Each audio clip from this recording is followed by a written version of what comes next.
April 1. Shamgar becomes Israel's judge.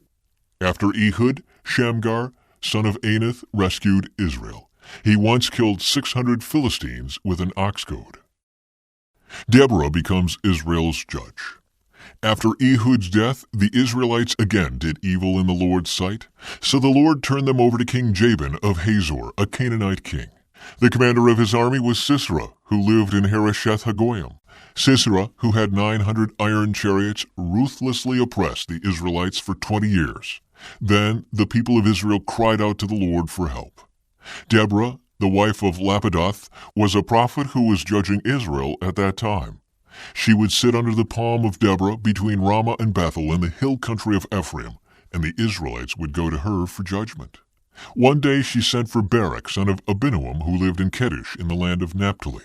She said to him, "This is what the Lord, the God of Israel, commands you. Call out 10,000 warriors from the tribes of Naphtali and Zebulun at Mount Tabor, and I will call out Sisera, commander of Jabin's army, along with his chariots and warriors, to the Kishon River. There I will give you victory over him." Barak told her, "I will go, but only if you go with me." "Very well," she replied, "I will go with you, but you will receive no honor in this venture, for the Lord's victory over Sisera will be at the hands of a woman." So Deborah went with Barak to Kedesh. At Kedesh, Barak called together the tribes of Zebulun and Naphtali, and 10,000 warriors went up with him. Deborah also went with him. Now Heber the Kenite, a descendant of Moses' brother-in-law Hobab, had moved away from the other members of his tribe and pitched his tent by the oak of Zaanannim near Kedesh. When Sisera was told that Barak, son of Abinoam, had gone up to Mount Tabor, he called for all 900 of his iron chariots and all of his warriors, and they marched from Harosheth Hagoyim to the Kishon River. Then Deborah said to Barak, "Get ready. This is the day the Lord will give you victory over Sisera, for the Lord is marching ahead of you." So Barak led his 10,000 warriors down the slopes of Mount Tabor into battle. When Barak attacked, the Lord threw Sisera and all his chariots and warriors into a panic. Sisera leaped down from his chariot and escaped on foot. Then Barak chased the chariots and the enemy army all the way to Harosheth Hagoyim, killing all of Sisera's warriors. Not a single one was left alive.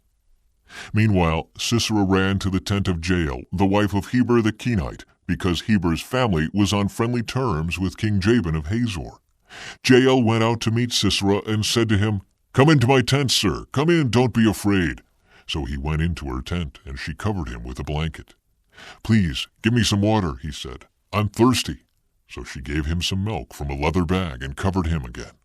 "Stand at the door of the tent," he told her. "If anybody comes and asks you if there is anyone here, say no." But when Sisera fell asleep from exhaustion, Jael quietly crept up to him with a hammer and tent peg in her hand. Then she drove the tent peg through his temple and into the ground, and so he died. When Barak came looking for Sisera, Jael went out to meet him. She said, "Come, and I will show you the man you are looking for." So he followed her into the tent and found Sisera lying there dead, with the tent peg through his temple. So on that day Israel saw God defeat Jabin the Canaanite king. And from that time on, Israel became stronger and stronger against King Jabin until they finally destroyed him. The Song of Deborah. On that day, Deborah and Barak, son of Abinoam, sang this song. Israel's leaders took charge, and the people gladly followed. Praise the Lord. Listen, you kings, pay attention, you mighty rulers, for I will sing to the Lord. I will make music to the Lord, the God of Israel. Lord, when you set out from Seir and marched across the fields of Edom, the earth trembled and the cloudy skies poured down rain. The mountains quaked in the presence of the Lord, the God of Mount Sinai, in the presence of the Lord, the God of Israel. In the days of Shamgar, son of Anath, and in the days of Jael, people avoided the main roads, and travelers stayed on winding pathways. There were few people left in the villages of Israel, until Deborah arose as a mother for Israel. When Israel chose new gods, war erupted at the city gates, yet not a shield or spear could be seen among 40,000 warriors in Israel. My heart is with the commanders of Israel, with those who volunteered for war. Praise the Lord! Consider this, you who ride on fine donkeys, you who sit on fancy saddle blankets, and you who walk along the road. Listen to the village musicians gathered at the watering holes.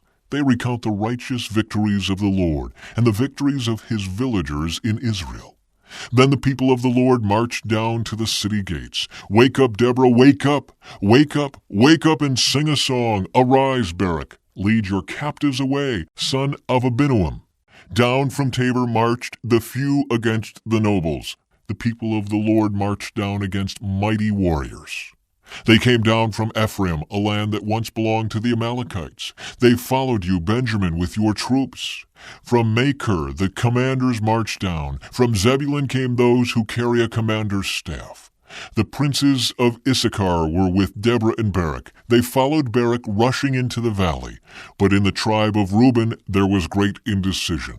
Why did you sit at home among the sheepfolds to hear the shepherds whistle for their flocks? Yes, in the tribe of Reuben there was great indecision. Gilead remained east of the Jordan. And why did Dan stay home? Asher sat unmoved at the seashore, remaining in his harbors. But Zebulun risked his life, as did Naphtali, on the heights of the battlefield. The kings of Canaan came and fought at Taanach near Megiddo springs, but they carried off no silver treasures. The stars fought from heaven. The stars in their orbits fought against Sisera. The Kishon River swept them away, that ancient torrent, the Kishon. March on with courage, my soul.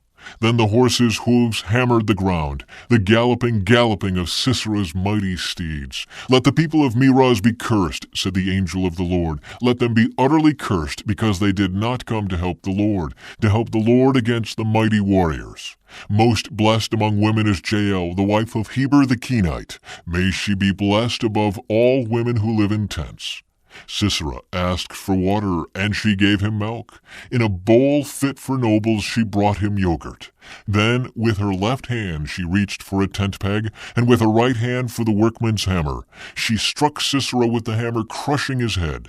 With a shattering blow she pierced his temples. He sank, he fell, he lay still at her feet, and where he sank, there he died. From the window Sisera's mother looked out. Through the window she watched for his return, saying, Why is his chariot so long in coming? Why don't we hear the sound of chariot wheels? Her wise women answer, and she repeats these words to herself. They must be dividing the captured plunder, with a woman or two for every man. There will be colorful robes for Sisera, and colorful embroidered robes for me. Yes, the plunder will include colorful robes embroidered on both sides. Lord, may all your enemies die like Sisera, but may those who love you rise like the sun in all its power. Then there was peace in the land for 40 years. Gideon becomes Israel's judge. The Israelites did evil in the Lord's sight, so the Lord handed them over to the Midianites for 7 years. The Midianites were so cruel that the Israelites made hiding places for themselves in the mountains, caves, and strongholds. Whenever the Israelites planted their crops, marauders from Midian, Amalek, and the people of the east would attack Israel, camping in the land and destroying crops as far away as Gaza. They left the Israelites with nothing to eat, taking all the sheep, goats, cattle, and donkeys.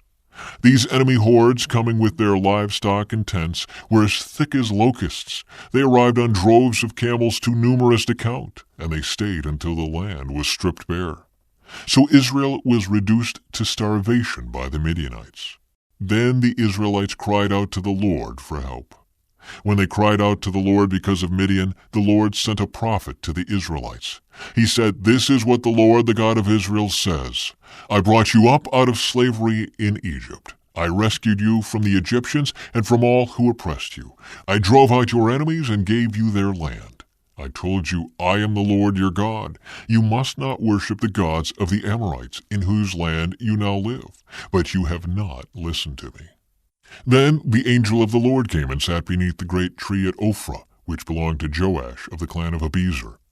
Gideon, son of Joash, was threshing wheat at the bottom of a winepress to hide the grain from the Midianites.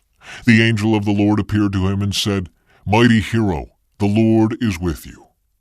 Sir, Gideon replied, if the Lord is with us, why has all this happened to us?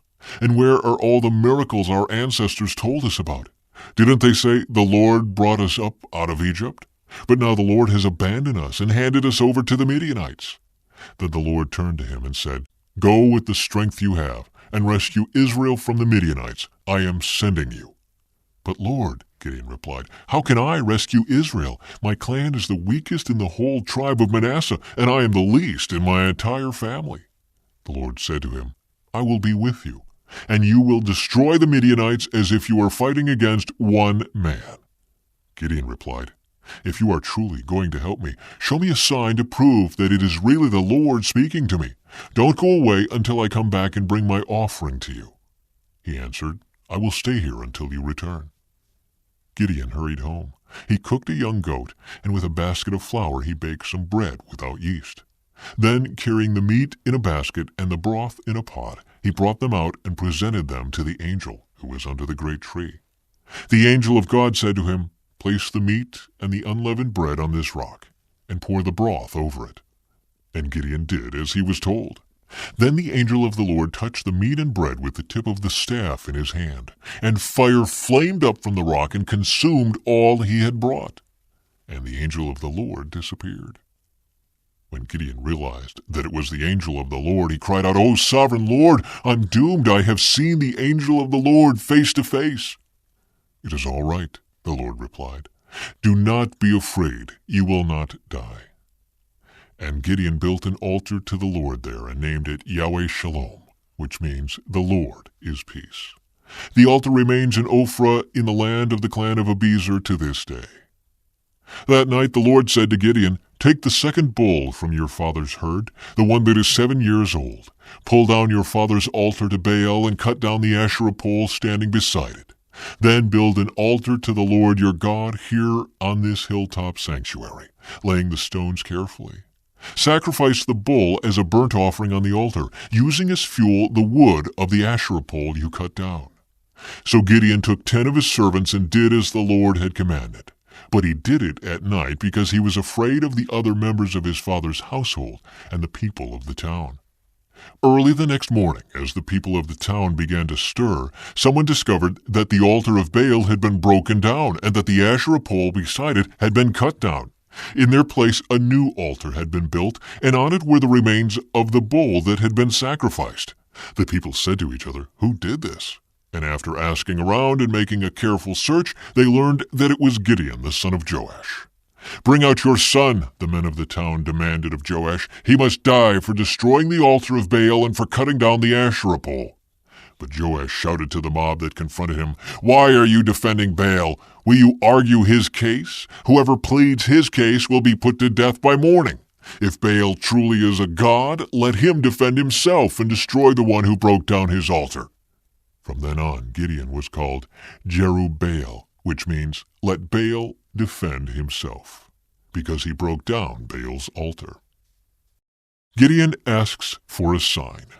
Soon afterward, the armies of Midian, Amalek, and the people of the east formed an alliance against Israel and crossed the Jordan, camping in the valley of Jezreel. Then the Spirit of the Lord took possession of Gideon. He blew a ram's horn as a call to arms, and the men of the clan of Abiezer came to him. He also sent messengers throughout Manasseh, Asher, Zebulun, and Naphtali, summoning their warriors, and all of them responded. Then Gideon said to God, "If you are truly going to use me to rescue Israel as you promised, prove it to me in this way. I will put a wool fleece on the threshing floor tonight. If the fleece is wet with dew in the morning, but the ground is dry, then I will know that you are going to help me rescue Israel as you promised." And that is just what happened. When Gideon got up early the next morning, he squeezed the fleece and wrung out a whole bowlful of water. Then Gideon said to God, "Please don't be angry with me, but let me make one more request. Let me use the fleece for one more test. This time let the fleece remain dry while the ground around it is wet with dew." So that night God did as Gideon asked. The fleece was dry in the morning, but the ground was covered with dew. April 2. Gideon defeats the Midianites. So Jerubbaal, that is, Gideon, and his army got up early and went as far as the spring of Harod.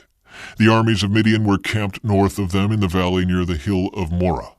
The Lord said to Gideon, "You have too many warriors with you. If I let all of you fight the Midianites, the Israelites will boast to me that they saved themselves by their own strength. Therefore tell the people, whoever is timid or afraid may leave this mountain and go home.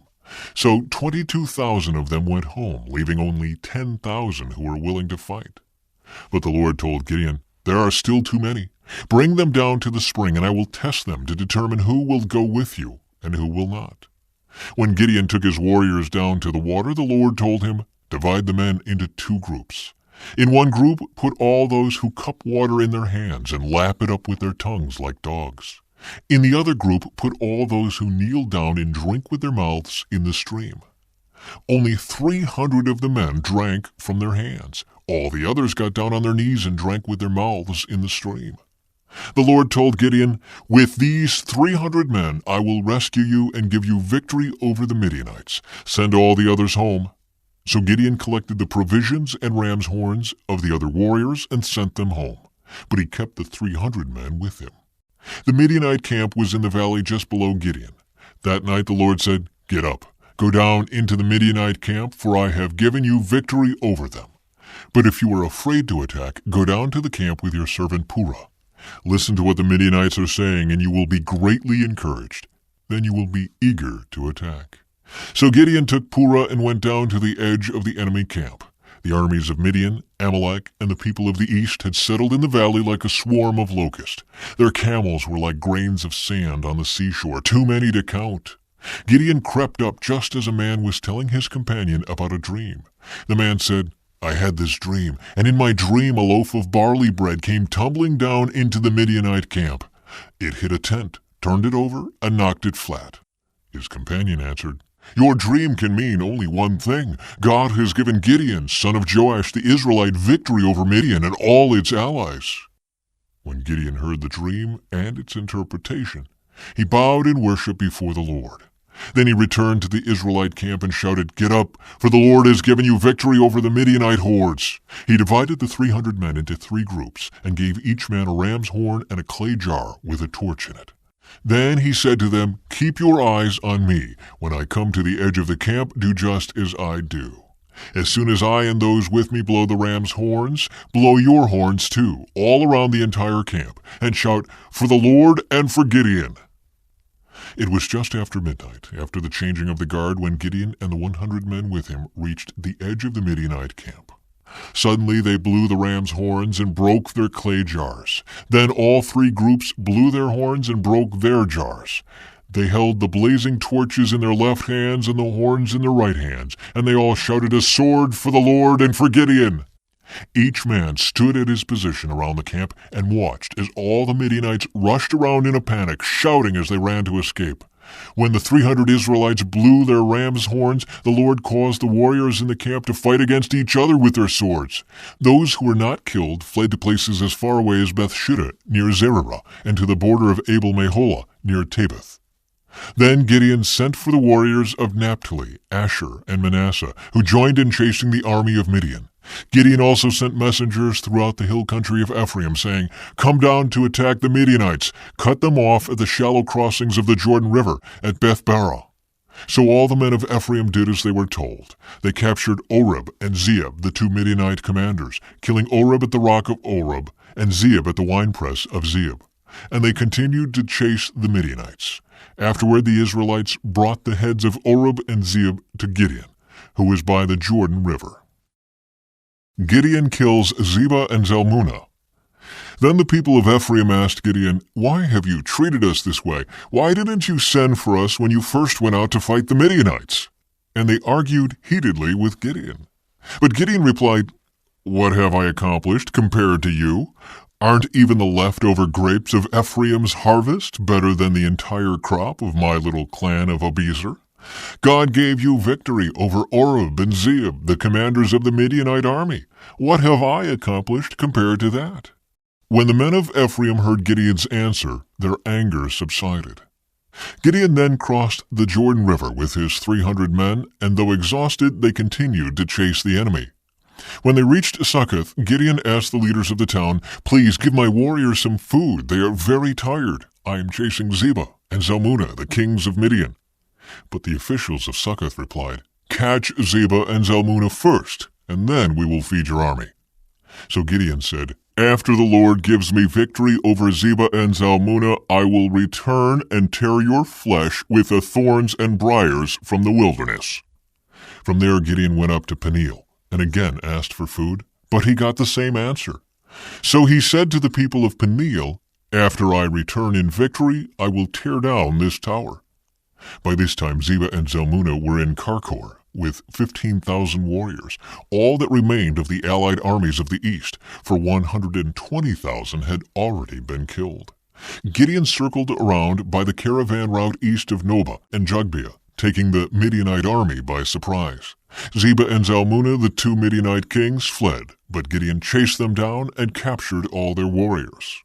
After this, Gideon returned from the battle by way of Harry's Pass. There he captured a young man from Succoth and demanded that he write down the names of all the 77 officials and elders in the town. Gideon then returned to Succoth and said to the leaders, "Here are Zebah and Zalmunna. When we were here before, you taunted me, saying, 'Catch Zebah and Zalmunna first, and then we will feed your exhausted army.'"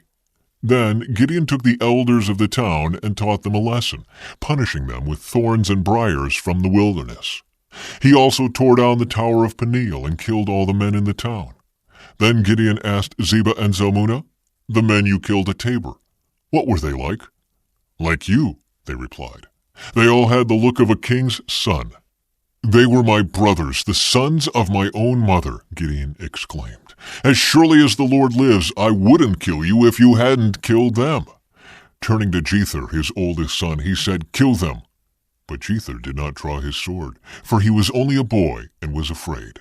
Then Zebah and Zalmunna said to Gideon, "Be a man, kill us yourself." So Gideon killed them both and took the royal ornaments from the necks of their camels. Gideon's sacred ephod. Then the Israelites said to Gideon, "Be our ruler. You and your son and your grandson will be our rulers, for you have rescued us from Midian." But Gideon replied, "I will not rule over you, nor will my son. The Lord will rule over you.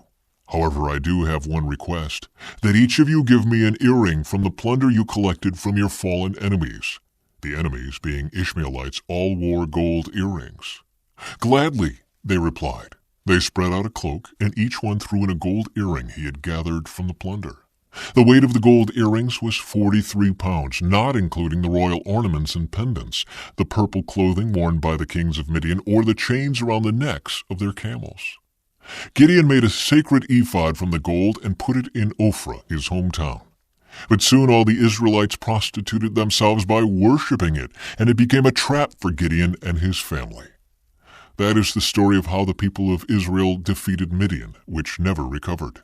Throughout the rest of Gideon's lifetime, about 40 years, there was peace in the land. Then Gideon, son of Joash, returned home. He had 70 sons born to him, for he had many wives. He also had a concubine in Shechem, who gave birth to a son, whom he named Abimelech. Gideon died when he was very old, and he was buried in the grave of his father Joash at Ophrah in the land of the clan of Abiezer. As soon as Gideon died, the Israelites prostituted themselves by worshipping the images of Baal, making Baal-berith their god. They forgot the Lord their God, who had rescued them from all their enemies surrounding them, nor did they show any loyalty to the family of Jerubbaal, that is, Gideon, despite all the good he had done for Israel. Abimelech rules over Shechem. One day Gideon's son Abimelech went to Shechem to visit his uncles, his mother's brothers. He said to them and to the rest of his mother's family, "Ask the leading citizens of Shechem whether they want to be ruled by all 70 of Gideon's sons or by one man, and remember that I am your own flesh and blood." So Abimelech's uncles gave his message to all the citizens of Shechem on his behalf. And, after listening to this proposal, the people of Shechem decided in favor of Abimelech because he was their relative. They gave him 70 silver coins from the temple of Baal-berith, which he used to hire some reckless troublemakers who agreed to follow him. He went to his father's home at Ophrah, and there, on one stone, they killed all 70 of his half-brothers, the sons of Gideon. But the youngest brother, Jotham, escaped and hid. Then all the leading citizens of Shechem and Beth Millo called a meeting under the oak beside the pillar at Shechem and made Abimelech their king. Jotham's parable. When Jotham heard about this, he climbed to the top of Mount Gerizim and shouted, "Listen to me, citizens of Shechem! Listen to me if you want God to listen to you. Once upon a time the trees decided to elect a king. First they said to the olive tree, 'Be our king.' But the olive tree refused, saying, 'Should I quit producing the olive oil that blesses both God and people just to wave back and forth over the trees?' Then they said to the fig tree, 'You be our king.' But the fig tree also refused, saying, 'Should I quit producing my sweet fruit just to wave back and forth over the trees?' Then they said to the grapevine, 'You be our king.' But the grapevine also refused, saying, 'Should I quit producing the wine that cheers both God and people just to wave back and forth over the trees?' Then all the trees finally turned to the thorn bush and said, 'Come, you be our king.' And the thorn bush replied to the trees, 'If you truly want to make me your king, come and take shelter in my shade. If not, let fire come out from me and devour the cedars of Lebanon.'" Jotham continued, "Now make sure you have acted honorably and in good faith by making Abimelech your king, and that you have done right by Gideon and all of his descendants. Have you treated him with the honor he deserves for all he accomplished? For he fought for you and risked his life when he rescued you from the Midianites. But today you have revolted against my father and his descendants, killing his 70 sons on one stone, and you have chosen his slave woman's son Abimelech to be your king just because he is your relative. If you have acted honorably and in good faith toward Gideon and his descendants today, then may you find joy in Abimelech, and may he find joy in you. But if you have not acted in good faith, then may fire come out from Abimelech and devour the leading citizens of Shechem and Beth Millo, and may fire come out from the citizens of Shechem and Beth Millo and devour Abimelech." Then Jotham escaped and lived in Beer because he was afraid of his brother Abimelech. April 3. Shechem's revolt against Abimelech. After Abimelech had ruled over Israel for 3 years, God sent a spirit that stirred up trouble between Abimelech and the leading citizens of Shechem, and they revolted. God was punishing Abimelech for murdering Gideon's 70 sons, and the citizens of Shechem for supporting him in this treachery of murdering his brothers. The citizens of Shechem set an ambush for Abimelech on the hilltops and robbed everyone who passed that way. But someone warned Abimelech about their plot. One day Gaal, son of Ebed, moved to Shechem with his brothers and gained the confidence of the leading citizens of Shechem. During the annual harvest festival at Shechem held in the temple of the local god, the wine flowed freely and everyone began cursing Abimelech. "Who is Abimelech?" Gaal shouted. "He's not a true son of Shechem, so why should we be his servants? He's merely the son of Gideon, and this Zebul is merely his deputy. Serve the true sons of Hamer, the founder of Shechem. Why should we serve Abimelech? If I were in charge here, I would get rid of Abimelech. I would say to him, 'Get some soldiers and come out and fight.'" But when Zebul, the leader of the city, heard what Gaal was saying, he was furious. He sent messengers to Abimelech in Arumah, telling him, "Gaal, son of Ebed, and his brothers have come to live in Shechem, and now they are inciting the city to rebel against you. Come by night with an army and hide out in the fields. In the morning, as soon as it is daylight, attack the city. When Gaal and those who are with him come out against you, you can do with them as you wish." So Abimelech and all his men went by night and split into 4 groups, stationing themselves around Shechem. Gaal was standing at the city gates when Abimelech and his army came out of hiding. When Gaal saw them, he said to Zebul, "Look, there are people coming down from the hilltops." Zebul replied, "It's just the shadows on the hills that look like men." But again Gaal said, "No, people are coming down from the hills, and another group is coming down the road past the diviner's oak." Then Zebul turned on him and asked, "Now where is that big mouth of yours? Wasn't it you that said, 'Who is Abimelech, and why should we be his servants?' The men you mocked are right outside the city. Go out and fight them." So Gaal led the leading citizens of Shechem into battle against Abimelech. But Abimelech chased him, and many of Shechem's men were wounded and fell along the road as they retreated to the city gate. Abimelech returned to Arumah, and Zebul drove Gaal and his brothers out of Shechem. The next day the people of Shechem went out into the fields to battle. When Abimelech heard about it, he divided his men into 3 groups and set an ambush in the fields. When Abimelech saw the people coming out of the city, he and his men jumped up from their hiding places and attacked them. Abimelech and his group stormed the city gate to keep the men of Shechem from getting back in, while Abimelech's other 2 groups cut them down in the fields. The battle went on all day before Abimelech finally captured the city. He killed the people, leveled the city, and scattered salt all over the ground. When the leading citizens who lived in the tower of Shechem heard what had happened, they ran and hid in the temple of Baal-berith. Someone reported to Abimelech that the citizens had gathered in the temple, so he led his forces to Mount Zelman. He took an axe and chopped some branches from a tree, then put them on his shoulder. "Quick, do as I have done," he told his men. So each of them cut down some branches, following Abimelech's example. They piled the branches against the walls of the temple and set them on fire. So all the people who had lived in the tower of Shechem died, about 1,000 men and women. Then Abimelech attacked the town of Thebez and captured it. But there was a strong tower inside the town, and all the men and women, the entire population, fled to it. They barricaded themselves in and climbed up to the roof of the tower. Abimelech followed them to attack the tower, but as he prepared to set fire to the entrance, a woman on the roof dropped a millstone that landed on Abimelech's head and crushed his skull. He quickly said to his young armor-bearer, "Draw your sword and kill me. Don't let it be said that a woman killed Abimelech." So the young man ran him through with his sword, and he died. When Abimelech's men saw that he was dead, they disbanded and returned to their homes. In this way, God punished Abimelech for the evil he had done against his father by murdering his 70 brothers. God also punished the men of Shechem for all their evil. So the curse of Jotham, son of Gideon, was fulfilled. Tola becomes Israel's judge.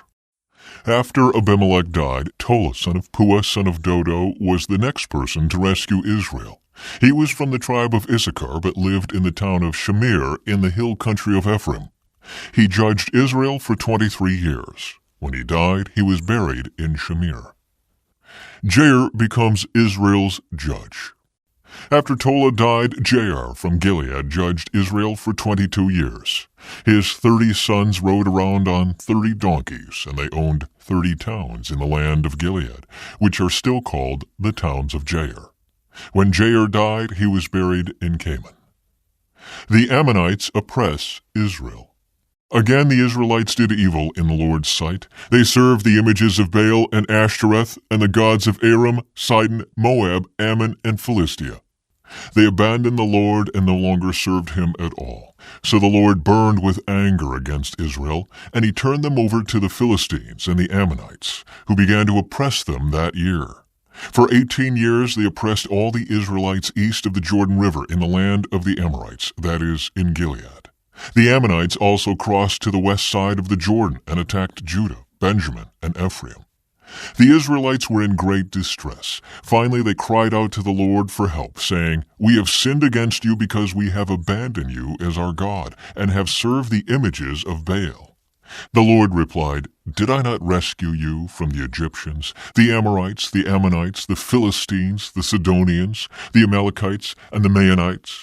When they oppressed you, you cried out to me for help, and I rescued you. Yet you have abandoned me and served other gods. So I will not rescue you any more. Go and cry out to the gods you have chosen. Let them rescue you in your hour of distress." But the Israelites pleaded with the Lord and said, "We have sinned. Punish us as you see fit. Only rescue us today from our enemies." Then the Israelites put aside their foreign gods and served the Lord, and he was grieved by their misery. At that time the armies of Ammon had gathered for war and were camped in Gilead, and the people of Israel assembled and camped at Mizpah. The leaders of Gilead said to each other, "Whoever attacks the Ammonites first will become ruler over all the people of Gilead." Jephthah becomes Israel's judge. Now Jephthah of Gilead was a great warrior. He was the son of Gilead, but his mother was a prostitute. Gilead's wife also had several sons, and when these half-brothers grew up, they chased Jephthah off the land. "You will not get any of our father's inheritance," they said, "for you are the son of a prostitute." So Jephthah fled from his brothers and lived in the land of Tob. Soon he had a band of worthless rebels following him. At about this time, the Ammonites began their war against Israel. When the Ammonites attacked, the elders of Gilead sent for Jephthah in the land of Tob. The elders said, "Come and be our commander. Help us fight the Ammonites."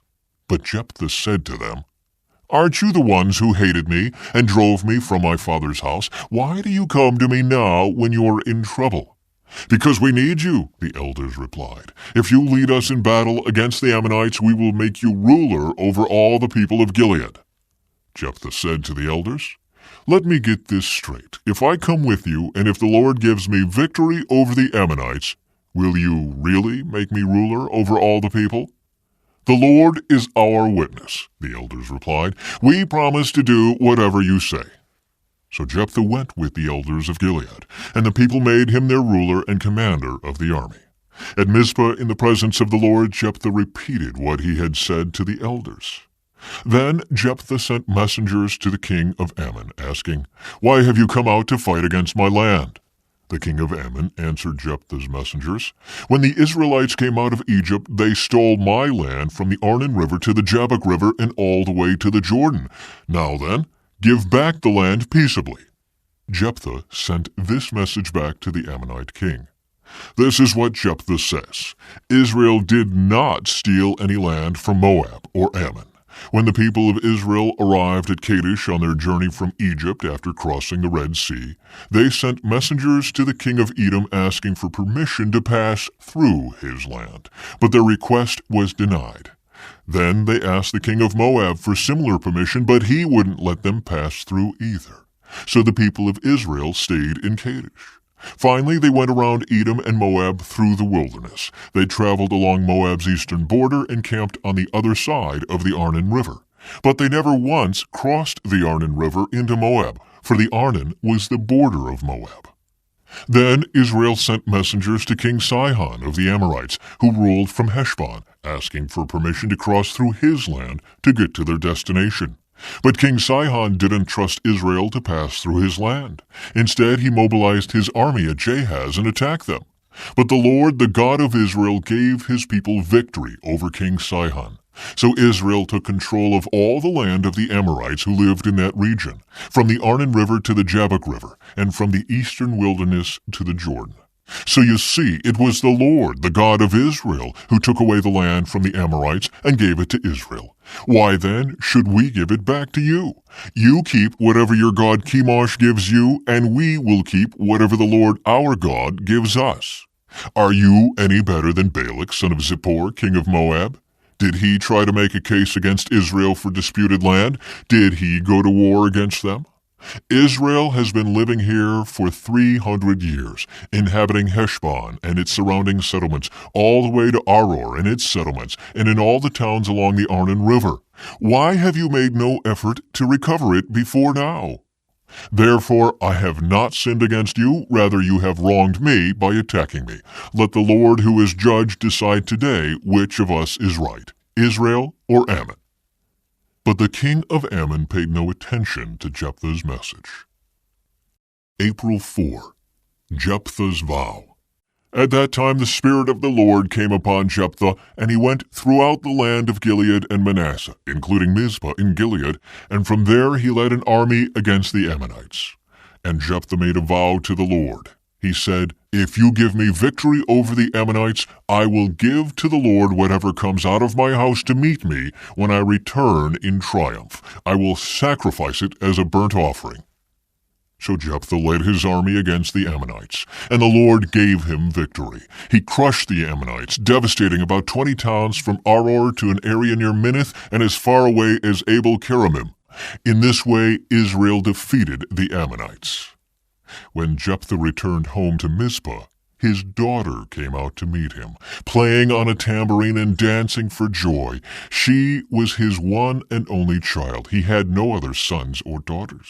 When he saw her, he tore his clothes in anguish. "Oh, my daughter," he cried out, "you have completely destroyed me. You've brought disaster on me, for I have made a vow to the Lord, and I cannot take it back."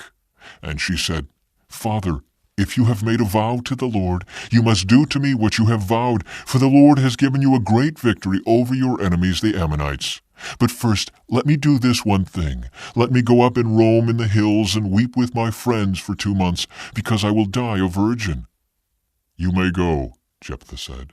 And he sent her away for 2 months. She and her friends went into the hills and wept because she would never have children. When she returned home, her father kept the vow he had made, and she died a virgin. So it has become a custom in Israel for young Israelite women to go away for 4 days each year to lament the fate of Jephthah's daughter. Ephraim fights with Jephthah. Then the people of Ephraim mobilized an army and crossed over the Jordan River to Zaphon. They sent this message to Jephthah: "Why didn't you call for us to help you fight against the Ammonites? We are going to burn down your house with you in it." Jephthah replied, "I summoned you at the beginning of the dispute, but you refused to come. You failed to help us in our struggle against Ammon. So when I realized you weren't coming, I risked my life and went to battle without you. And the Lord gave me victory over the Ammonites. So why have you now come to fight me?" The people of Ephraim responded, "You men of Gilead are nothing more than fugitives from Ephraim and Manasseh." So Jephthah gathered all the men of Gilead and attacked the men of Ephraim and defeated them. Jephthah captured the shallow crossings of the Jordan River, and whenever a fugitive from Ephraim tried to go back across, the men of Gilead would challenge him. "Are you a member of the tribe of Ephraim?" they would ask. If the man said, "No, I'm not," they would tell him to say Shibboleth. If he was from Ephraim, he would say Sibboleth, because people from Ephraim cannot pronounce the word correctly. Then they would take him and kill him at the shallow crossings of the Jordan.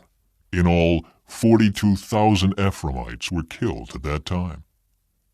Jephthah judged Israel for 6 years. When he died, he was buried in one of the towns of Gilead. Ibzan becomes Israel's judge. After Jephthah died, Ibzan from Bethlehem judged Israel. He had 30 sons and 30 daughters. He sent his daughters to marry men outside his clan, and he brought in 30 young women from outside his clan to marry his sons. Ibzan judged Israel for 7 years. When he died, he was buried at Bethlehem. Elon becomes Israel's judge. After Ibzan died, Elon from the tribe of Zebulun judged Israel for 10 years. When he died, he was buried at Ajalon in Zebulun. Abdon becomes Israel's judge. After Elon died, Abdon, son of Hillel from Pirathon, judged Israel. He had 40 sons and 30 grandsons who rode on 70 donkeys. He judged Israel for 8 years. When he died, he was buried at Pirathon in Ephraim, in the hill country of the Amalekites. The birth of Samson. Again the Israelites did evil in the Lord's sight, so the Lord handed them over to the Philistines, who oppressed them for 40 years. In those days a man named Manoah from the tribe of Dan lived in the town of Zorah. His wife was unable to become pregnant, and they had no children. The angel of the Lord appeared to Manoah's wife and said, "Even though you have been unable to have children, you will soon become pregnant and give birth to a son. So be careful, you must not drink wine or any other alcoholic drink, nor eat any forbidden food. You will become pregnant and give birth to a son, and his hair must never be cut, for he will be dedicated to God as a Nazirite from birth. He will begin to rescue Israel from the Philistines." The woman ran and told her husband, "A man of God appeared to me.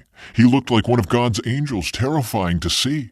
I didn't ask where he was from, and he didn't tell me his name, but he told me, 'You will become pregnant and give birth to a son. You must not drink wine or any other alcoholic drink, nor eat any forbidden food, for your son will be dedicated to God as a Nazirite from the moment of his birth until the day of his death.' Then Manoah prayed to the Lord, saying, 'Lord, please let the man of God come back to us again and give us more instructions about this son who is to be born.' God answered Manoah's prayer, and the angel of God appeared once again to his wife as she was sitting in the field. But her husband Manoah was not with her. So she quickly ran and told her husband, 'The man who appeared to me the other day is here again.' Manoah ran back with his wife and asked, 'Are you the man who spoke to my wife the other day?' 'Yes,' he replied, 'I am.' So Manoah asked him, 'When your words come true, what kind of rules should govern the boy's life and work?' The angel of the Lord replied, "Be sure your wife follows the instructions I gave her. She must not eat grapes or raisins, drink wine or any other alcoholic drink, or eat any forbidden food." Then Manoah said to the angel of the Lord, "Please stay here until we can prepare a young goat for you to eat." "I will stay," the angel of the Lord replied, "but I will not eat anything. However, you may prepare a burnt offering as a sacrifice to the Lord." Manoah didn't realize it was the angel of the Lord. Then Manoah asked the angel of the Lord, "What is your name? For when all this comes true, we want to honor you." "Why do you ask my name?" the angel of the Lord replied. "It is too wonderful for you to understand." Then Manoah took a young goat and a grain offering and offered it on a rock as a sacrifice to the Lord. And as Manoah and his wife watched, the Lord did an amazing thing. As the flames from the altar shot up toward the sky, the angel of the Lord ascended in the fire. When Manoah and his wife saw this, they fell with their faces to the ground. The angel did not appear again to Manoah and his wife. Manoah finally realized it was the angel of the Lord, and he said to his wife, "We will certainly die, for we have seen God." But his wife said, "If the Lord were going to kill us, he wouldn't have accepted our burnt offering and grain offering. He wouldn't have appeared to us and told us this wonderful thing and done these miracles." When her son was born, she named him Samson, and the Lord blessed him as he grew up. And the Spirit of the Lord began to stir him while he lived in Mahanadan, which is located between the towns of Zorah and Eshtaol. Samson's riddle. One day when Samson was in Timnah, one of the Philistine women caught his eye. When he returned home, he told his father and mother, "A young Philistine woman in Timnah caught my eye. I want to marry her. Get her for me." His father and mother objected. "Isn't there even one woman in our tribe or among all the Israelites you could marry?" they asked. "Why must you go to the pagan Philistines to find a wife?" But Samson told his father, "Get her for me. She looks good to me." His father and mother didn't realize the Lord was at work in this, creating an opportunity to work against the Philistines who ruled over Israel at that time. As Samson and his parents were going down to Timnah, a young lion suddenly attacked Samson near the vineyards of Timnah. At that moment, the Spirit of the Lord came powerfully upon him, and he ripped the lion's jaws apart with his bare hands. He did it as easily as if it were a young goat, but he didn't tell his father or mother about it. When Samson arrived in Timnah, he talked with the woman and was very pleased with her. Later, when he returned to Timnah for the wedding, he turned off the path to look at the carcass of the lion, and he found that a swarm of bees had made some honey in the carcass. He scooped some of the honey into his hands and ate it along the way. He also gave some to his father and mother, and they ate it, but he didn't tell them he had taken the honey from the carcass of the lion. As his father was making final arrangements for the marriage, Samson threw a party at Timnah, as was the custom for elite young men. When the bride's parents saw him, they selected 30 young men from the town to be his companions. Samson said to them, "Let me tell you a riddle. If you solve my riddle during the 7 days of the celebration, I will give you 30 fine linen robes and 30 sets of festive clothing. But if you can't solve it, then you must give me 30 fine linen robes and 30 sets of festive clothing." "All right," they agreed. "Let's hear your riddle." So he said, "Out of the one who eats came something to eat. Out of the strong came something sweet." 3 days later, they were still trying to figure it out. On the 4th day, they said to Samson's wife, "Entice your husband to explain the riddle for us, or we will burn down your father's house with you in it. Did you invite us to this party just to make us poor?" So Samson's wife came to him in tears and said, "You don't love me. You hate me. You have given my people a riddle, but you haven't told me the answer." "I haven't even given the answer to my father or mother," he replied. "Why should I tell you?" So she cried whenever she was with him and kept it up for the rest of the celebration. At last, on the 7th day, he told her the answer because she was tormenting him with her nagging. Then she explained the riddle to the young men.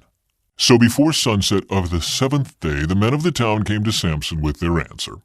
"What is sweeter than honey? What is stronger than a lion?" Samson replied, "If you hadn't plowed with my heifer, you wouldn't have solved my riddle." Then the Spirit of the Lord came powerfully upon him. He went down to the town of Ashkelon, killed 30 men, took their belongings, and gave their clothing to the men who had solved his riddle. But Samson was furious about what had happened, and he went back home to live with his father and mother. So his wife was given in marriage to the man who had been Samson's best man at the wedding.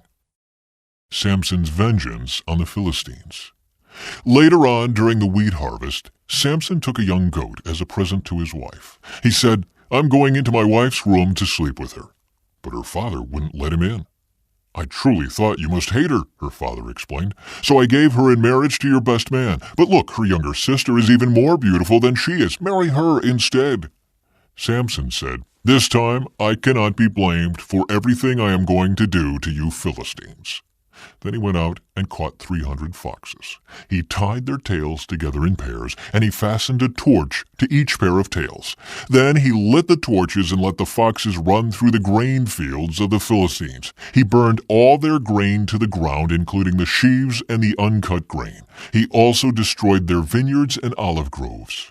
"Who did this?" the Philistines demanded. "Samson," was the reply, "because his father-in-law from Timnah gave Samson's wife to be married to his best man." So the Philistines went and got the woman and her father and burned them to death. "Because you did this," Samson vowed, "I won't rest until I take my revenge on you." So he attacked the Philistines with great fury and killed many of them. Then he went to live in a cave in the rock of Etam. The Philistines retaliated by setting up camp in Judah and spreading out near the town of Lehi. The men of Judah asked the Philistines, "Why are you attacking us?" The Philistines replied, "We've come to capture Samson. We've come to pay him back for what he did to us." So 3,000 men of Judah went down to get Samson at the cave in the rock of Etam. They said to Samson, "Don't you realize the Philistines rule over us? What are you doing to us?" But Samson replied, "I only did to them what they did to me." But the men of Judah told him, "We have come to tie you up and hand you over to the Philistines." "All right," Samson said, "but promise that you won't kill me yourselves." "We will only tie you up and hand you over to the Philistines," they replied. "We won't kill you." So they tied him up with 2 new ropes and brought him up from the rock. As Samson arrived at Lehi, the Philistines came shouting in triumph. But the Spirit of the Lord came powerfully upon Samson, and he snapped the ropes on his arms as if they were burnt strands of flax, and they fell from his wrists. Then he found the jawbone of a recently killed donkey. He picked it up and killed 1,000 Philistines with it. Then Samson said, "With the jawbone of a donkey I've piled them in heaps. With the jawbone of a donkey I've killed 1,000 men." When he finished his boasting, he threw away the jawbone, and the place was named Jawbone Hill. Samson was now very thirsty, and he cried out to the Lord, "You have accomplished this great victory by the strength of your servant. Must I now die of thirst and fall into the hands of these pagans?" So God caused water to gush out of a hollow in the ground at Lehi, and Samson was revived as he drank. Then he named that place the Spring of the One Who Cried Out, and it is still in Lehi to this day. Samson judged Israel for 20 years during the period when the Philistines dominated the land. April 5. Samson removes Gaza's gates. One day Samson went to the Philistine town of Gaza and spent the night with a prostitute. Word soon spread that Samson was there, so the men of Gaza gathered together and waited all night at the town gates.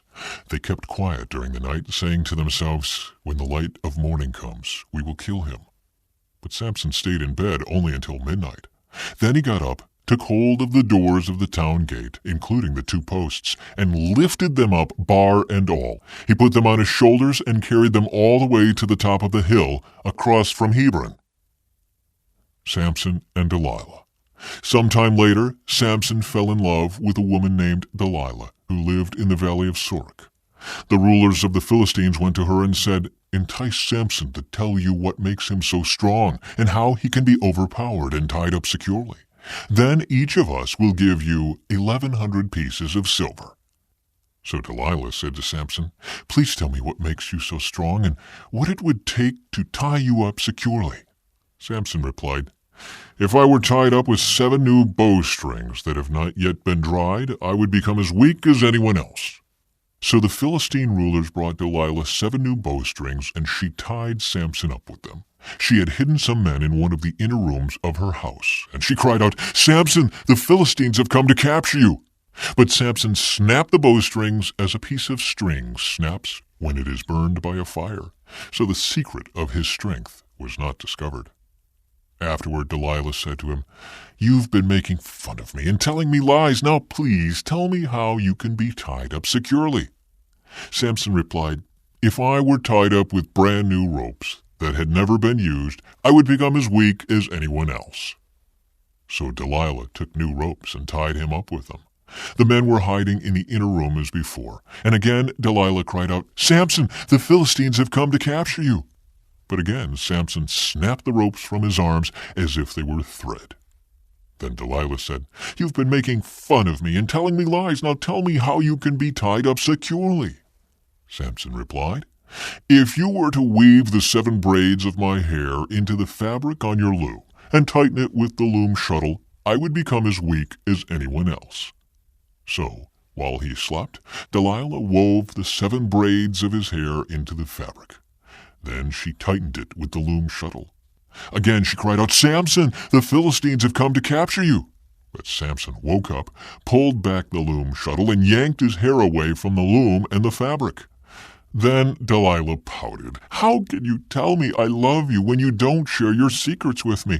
You've made fun of me 3 times now, and you still haven't told me what makes you so strong." She tormented him with her nagging day after day, until he was sick to death of it. Finally, Samson shared his secret with her.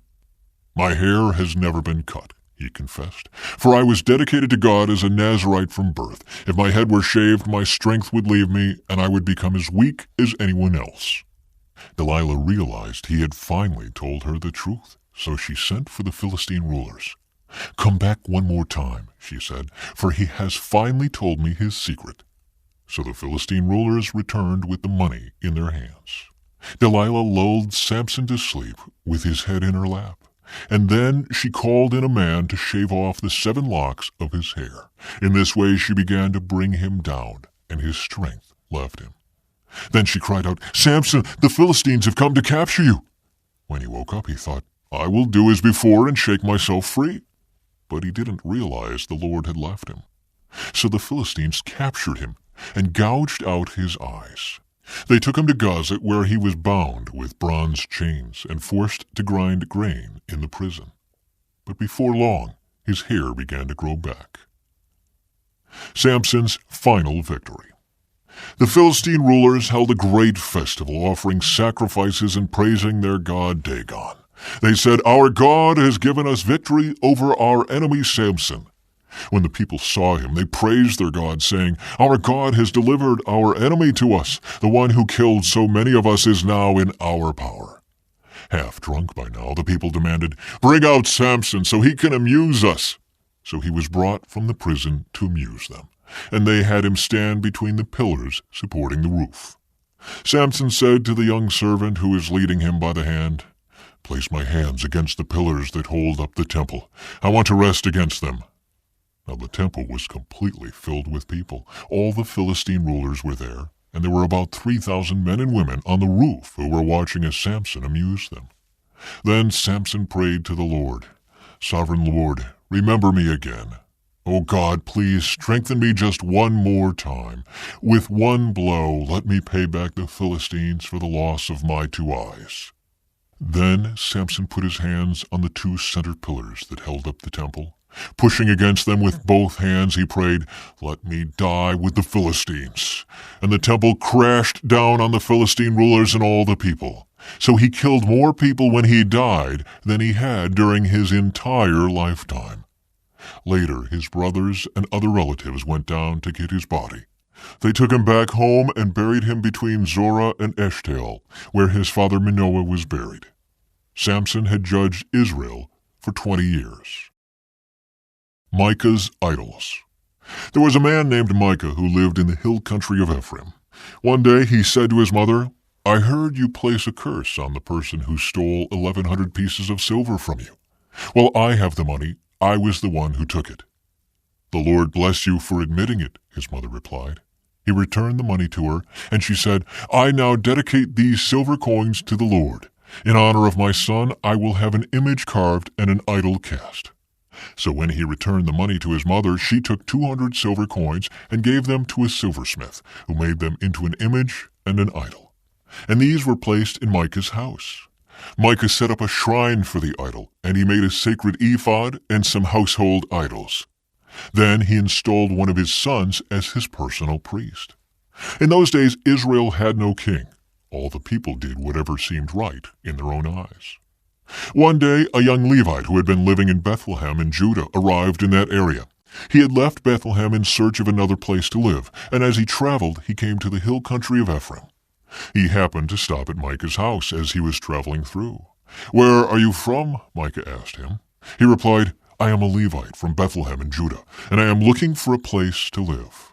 "Stay here with me," Micah said, "and you can be a father and priest to me. I will give you 10 pieces of silver a year, plus a change of clothes and your food." The Levite agreed to this, and the young man became like one of Micah's sons. So Micah installed the Levite as his personal priest, and he lived in Micah's house. "I know the Lord will bless me now," Micah said, "because I have a Levite serving as my priest." Idolatry in the tribe of Dan. Now in those days Israel had no king, and the tribe of Dan was trying to find a place where they could settle, for they had not yet moved into the land assigned to them when the land was divided among the tribes of Israel. So the men of Dan chose from their clans 5 capable warriors from the towns of Zorah and Eshtaol to scout out a land for them to settle in. When these warriors arrived in the hill country of Ephraim, they came to Micah's house and spent the night there. While at Micah's house, they recognized the young Levite's accent, so they went over and asked him, "Who brought you here, and what are you doing in this place? Why are you here?" He told them about his agreement with Micah, and that he had been hired as Micah's personal priest. Then they said, "Ask God whether or not our journey will be successful." "Go in peace," the priest replied, "for the Lord is watching over your journey." So the 5 men went on to the town of Laish, where they noticed the people living carefree lives, like the Sidonians. They were peaceful and secure. The people were also wealthy because their land was very fertile, and they lived a great distance from Sidon and had no allies nearby. When the men returned to Zoar and Eshtaol, their relatives asked them, "What did you find?" The men replied, "Come on, let's attack them. We have seen the land, and it is very good. What are you waiting for? Don't hesitate to go and take possession of it. When you get there, you will find the people living carefree lives. God has given us a spacious and fertile land, lacking in nothing." So 600 men from the tribe of Dan, armed with weapons of war, set out from Zorah and Eshtaol. They camped at a place west of Kiriath Jearim in Judah, which is called Mahanadan to this day. Then they went on from there into the hill country of Ephraim and came to the house of Micah. The 5 men who had scouted out the land around Laish explained to the others, "These buildings contain a sacred ephod as well as some household idols, a carved image and a cast idol. What do you think you should do?" Then the 5 men turned off the road and went over to Micah's house, where the young Levite lived, and greeted him kindly. As the 600 armed warriors from the tribe of Dan stood at the entrance of the gate, the 5 scouts entered the shrine and removed the carved image, the sacred ephod, the household idols, and the cast idol. Meanwhile, the priest was standing at the gate with the 600 armed warriors. When the priest saw the men carrying all the sacred objects out of Micah's shrine, he said, "What are you doing?" "Be quiet and come with us," they said. "Be a father and priest to all of us. Isn't it better to be a priest for an entire tribe and clan of Israel than for the household of just one man?" The young priest was quite happy to go with them, so he took along the sacred ephod, the household idols, and the carved image. They turned and started on their way again, placing their children, livestock, and possessions in front of them. When the people from the tribe of Dan were quite a distance from Micah's house, the people who lived near Micah came chasing after them. They were shouting as they caught up with them. The men of Dan turned around and said to Micah, "What's the matter? Why have you called these men together and chased after us like this?"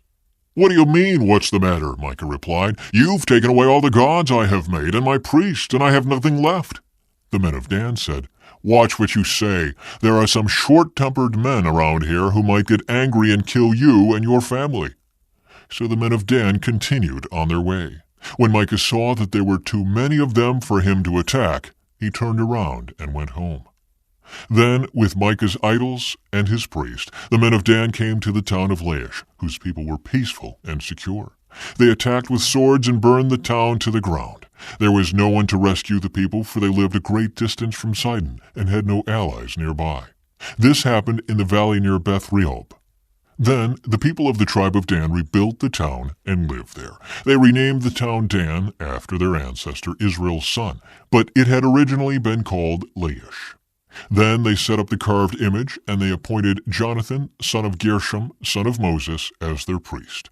This family continued as priests for the tribe of Dan until the exile. So Micah's carved image was worshipped by the tribe of Dan as long as the tabernacle of God remained at Shiloh. April 6. The Levite and his concubine. Now in those days Israel had no king. There was a man from the tribe of Levi living in a remote area of the hill country of Ephraim. One day he brought home a woman from Bethlehem in Judah to be his concubine, but she became angry with him and returned to her father's home in Bethlehem.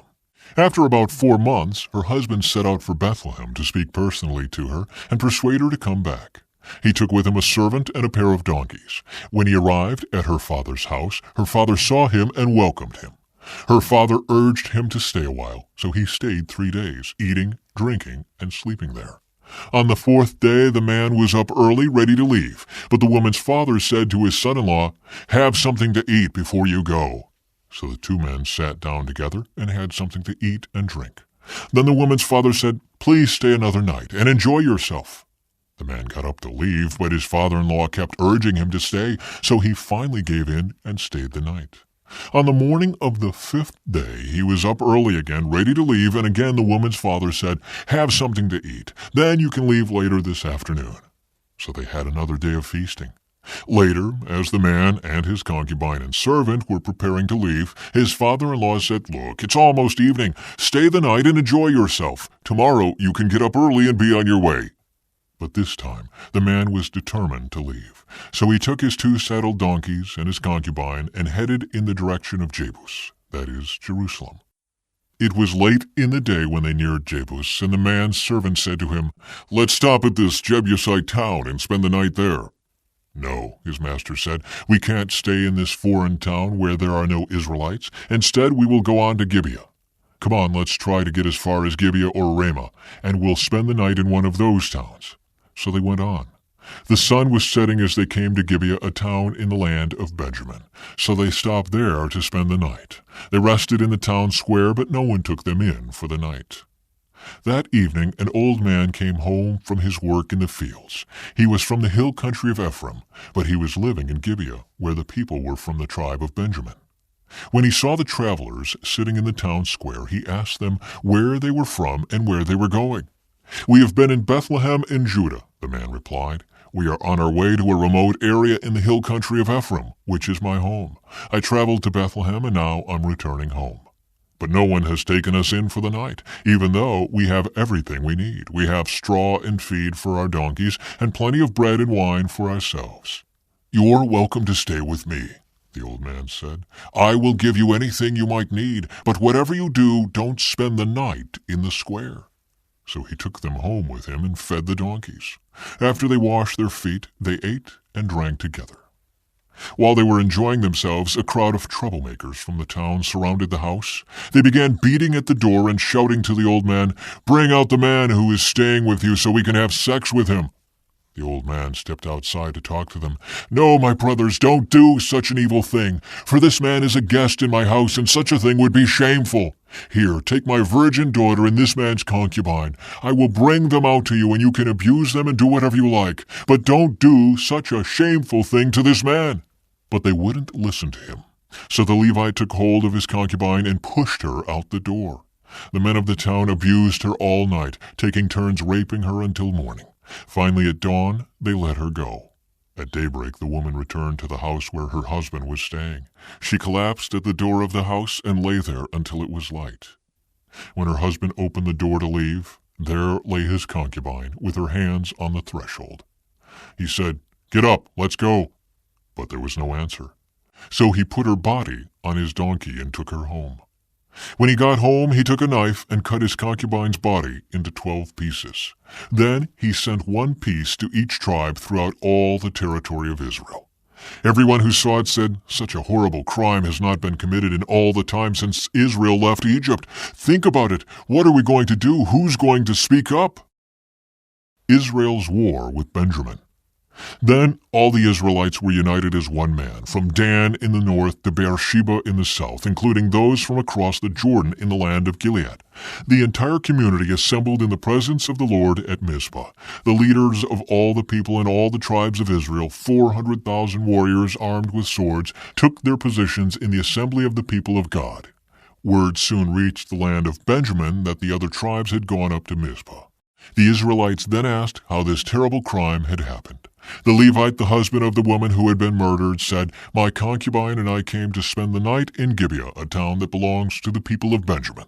That night some of the leading citizens of Gibeah surrounded the house, planning to kill me, and they raped my concubine until she was dead. So I cut her body into 12 pieces and sent the pieces throughout the territory assigned to Israel, for these men have committed a terrible and shameful crime. Now then, all of you, the entire community of Israel, must decide here and now what should be done about this." And all the people rose to their feet in unison and declared, "None of us will return home. No, not even one of us. Instead, this is what we will do to Gibeah. We will draw lots to decide who will attack it. 1/10 of the men from each tribe will be chosen to supply the warriors with food, and the rest of us will take revenge on Gibeah of Benjamin for this shameful thing they have done in Israel." So all the Israelites were completely united, and they gathered together to attack the town. The Israelites sent messengers to the tribe of Benjamin, saying, "What a terrible thing has been done among you! Give up those evil men, those troublemakers from Gibeah, so we can execute them and purge Israel of this evil." But the people of Benjamin would not listen. Instead, they came from their towns and gathered at Gibeah to fight the Israelites. In all, 26,000 of their warriors, armed with swords, arrived in Gibeah to join the 700 elite troops who lived there. Among Benjamin's elite troops, 700 were left-handed, and each of them could sling a rock and hit a target within a hair's breadth without missing. Israel had 400,000 experienced soldiers armed with swords, not counting Benjamin's warriors. Before the battle, the Israelites went to Bethel and asked God which tribe should go first to attack the people of Benjamin. The Lord answered, "Judah is to go first." So the Israelites left early the next morning and camped near Gibeah. Then they advanced toward Gibeah to attack the men of Benjamin. But Benjamin's warriors, who were defending the town, came out and killed 22,000 Israelites on the battlefield that day. But the Israelites encouraged each other and took their positions again at the same place they had fought the previous day. For they had gone up to Bethel and wept in the presence of the Lord until evening. They had asked the Lord, "Should we fight against our relatives from Benjamin again?" And the Lord had said, "Go out and fight against them." So the next day they went out again to fight against the men of Benjamin. But the men of Benjamin killed another 18,000 Israelites, all of whom were experienced with the sword. Then all the Israelites went up to Bethel and wept in the presence of the Lord and fasted until evening. They also brought burnt offerings and peace offerings to the Lord. The Israelites went up seeking direction from the Lord. In those days the Ark of the Covenant of God was in Bethel, and Phinehas, son of Eleazar and grandson of Aaron, was the priest. The Israelites asked the Lord, "Should we fight against our relatives from Benjamin again, or should we stop?" The Lord said, "Go. Tomorrow I will hand them over to you." So the Israelites set an ambush all around Gibeah. They went out on the third day and took their positions at the same place as before. When the men of Benjamin came out to attack, they were drawn away from the town, and as they had done before, they began to kill the Israelites. About 30 Israelites died in the open fields and along the roads, one leading to Bethel and the other leading back to Gibeah. Then the warriors of Benjamin shouted, "We're defeating them as we did before." But the Israelites had planned in advance to run away so that the men of Benjamin would chase them along the roads and be drawn away from the town. When the main group of Israelite warriors reached Baal Tamar, they turned and took up their positions. Meanwhile, the Israelites hiding in ambush to the west of Gibeah jumped up to fight. There were 10,000 elite Israelite troops who advanced against Gibeah. The fighting was so heavy that Benjamin didn't realize the impending disaster. So the Lord helped Israel defeat Benjamin, and that day the Israelites killed 25,100 of Benjamin's warriors, all of whom were experienced swordsmen. Then the men of Benjamin saw that they were beaten. The Israelites had retreated from Benjamin's warriors in order to give those hiding in ambush more room to maneuver against Gibeah. Then those who were hiding rushed in from all sides and killed everyone in the town. They had arranged to send up a large cloud of smoke from the town as a signal. When the Israelites saw the smoke, they turned and attacked Benjamin's warriors. By that time, Benjamin's warriors had killed about 30 Israelites, and they shouted, "We're defeating them as we did in the first battle." But when the warriors of Benjamin looked behind them and saw the smoke rising into the sky from every part of the town, the men of Israel turned and attacked. At this point, the men of Benjamin became terrified because they realized disaster was close at hand. So they turned around and fled before the Israelites toward the wilderness. But they couldn't escape the battle, and the people who came out of the nearby towns were also killed. The Israelites surrounded the men of Benjamin and chased them relentlessly, finally overtaking them east of Gibeah. That day, 18,000 of Benjamin's strongest warriors died in battle. The survivors fled into the wilderness toward the rock of Rimmon, but Israel killed 5,000 of them along the road. They continued the chase until they had killed another 2,000 near Gittim. So that day the tribe of Benjamin lost 25,000 strong warriors armed with swords, leaving only 600 men who escaped to the rock of Rimmon, where they lived for 4 months. And the Israelites returned and slaughtered every living thing in all the towns, the people, the livestock, and everything they found. They also burned down all the towns they came to. Israel provides wives for Benjamin. The Israelites had vowed at Mizpah, "We will never give our daughters in marriage to a man from the tribe of Benjamin." Now the people went to Bethel and sat in the presence of God until evening, weeping loudly and bitterly. "O Lord God of Israel," they cried out, "why has this happened in Israel? Now one of our tribes is missing from Israel." Early the next morning the people built an altar and presented their burnt offerings and peace offerings on it. Then they said, "Who among the tribes of Israel did not join us at Mizpah when we held our assembly in the presence of the Lord?" At that time, they had taken a solemn oath in the Lord's presence, vowing that anyone who refused to come would be put to death. The Israelites felt sorry for their brother Benjamin and said, "Today one of the tribes of Israel has been cut off.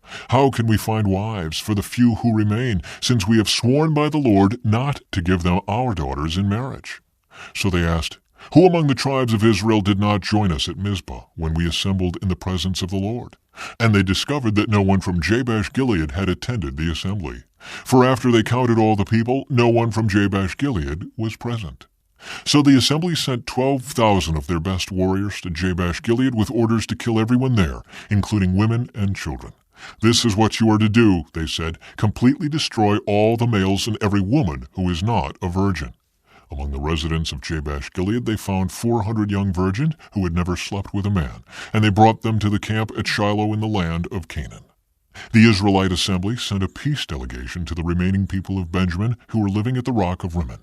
Then the men of Benjamin returned to their homes, and the 400 women of Jabesh-Gilead who had been spared were given to them as wives. But there were not enough women for all of them.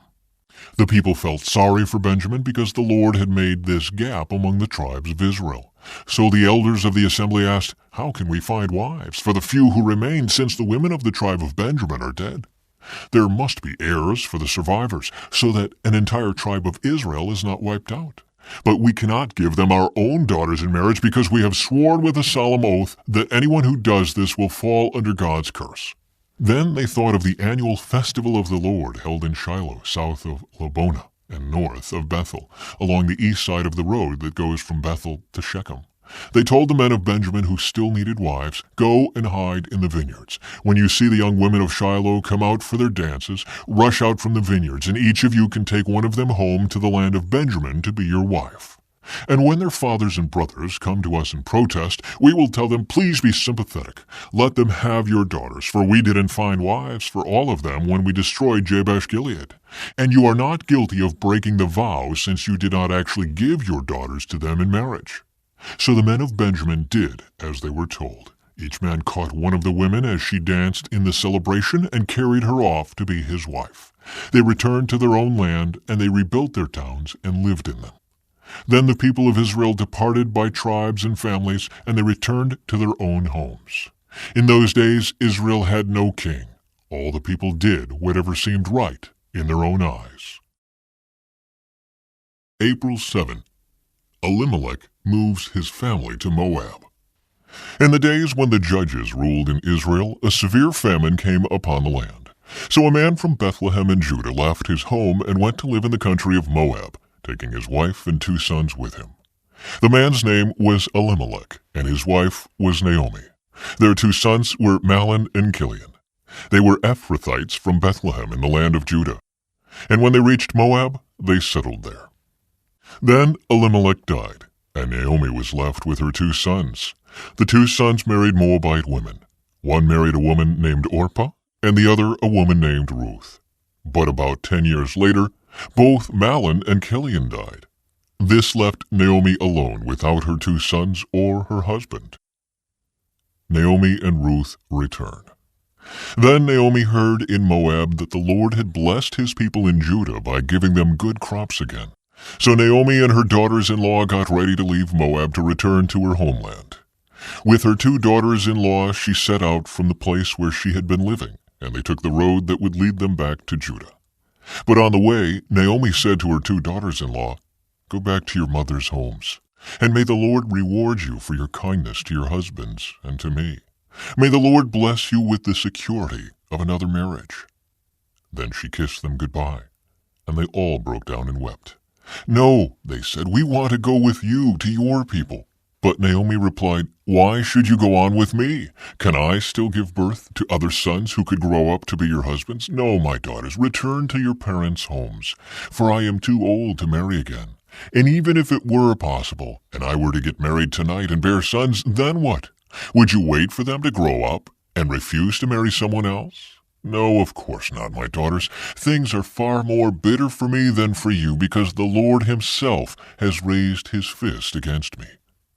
And again they wept together, and Orpah kissed her mother-in-law goodbye. But Ruth clung tightly to Naomi. "Look," Naomi said to her, "your sister-in-law has gone back to her people and to her gods. You should do the same." But Ruth replied, "Don't ask me to leave you and turn back. Wherever you go, I will go. Wherever you live, I will live. Your people will be my people, and your God will be my God. Wherever you die, I will die, and there I will be buried. May the Lord punish me severely if I allow anything but death to separate us." When Naomi saw that Ruth was determined to go with her, she said nothing more. So the 2 of them continued on their journey. When they came to Bethlehem, the entire town was excited by their arrival. "Is it really Naomi?" the women asked. "Don't call me Naomi," she responded. "Instead call me Mara, for the Almighty has made life very bitter for me. I went away full, but the Lord has brought me home empty. Why call me Naomi when the Lord has caused me to suffer, and the Almighty has sent such tragedy upon me?" So Naomi returned from Moab, accompanied by her daughter-in-law Ruth, the young Moabite woman. They arrived in Bethlehem in late spring, at the beginning of the barley harvest. Ruth works in Boaz's field. Now there was a wealthy and influential man in Bethlehem named Boaz, who was a relative of Naomi's husband Elimelech. One day Ruth the Moabite said to Naomi, "Let me go out into the harvest fields to pick up the stalks of grain left behind by anyone who is kind enough to let me do it." Naomi replied, "All right, my daughter, go ahead." So Ruth went out to gather grain behind the harvesters. And as it happened, she found herself working in a field that belonged to Boaz, the relative of her father-in-law Elimelech. While she was there, Boaz arrived from Bethlehem and greeted the harvesters. "The Lord be with you," he said. "The Lord bless you," the harvesters replied. Then Boaz asked his foreman, "Who is that young woman over there? Who does she belong to?" And the foreman replied, "She is the young woman from Moab who came back with Naomi. She asked me this morning if she could gather grain behind the harvesters. She has been hard at work ever since, except for a few minutes' rest in the shelter."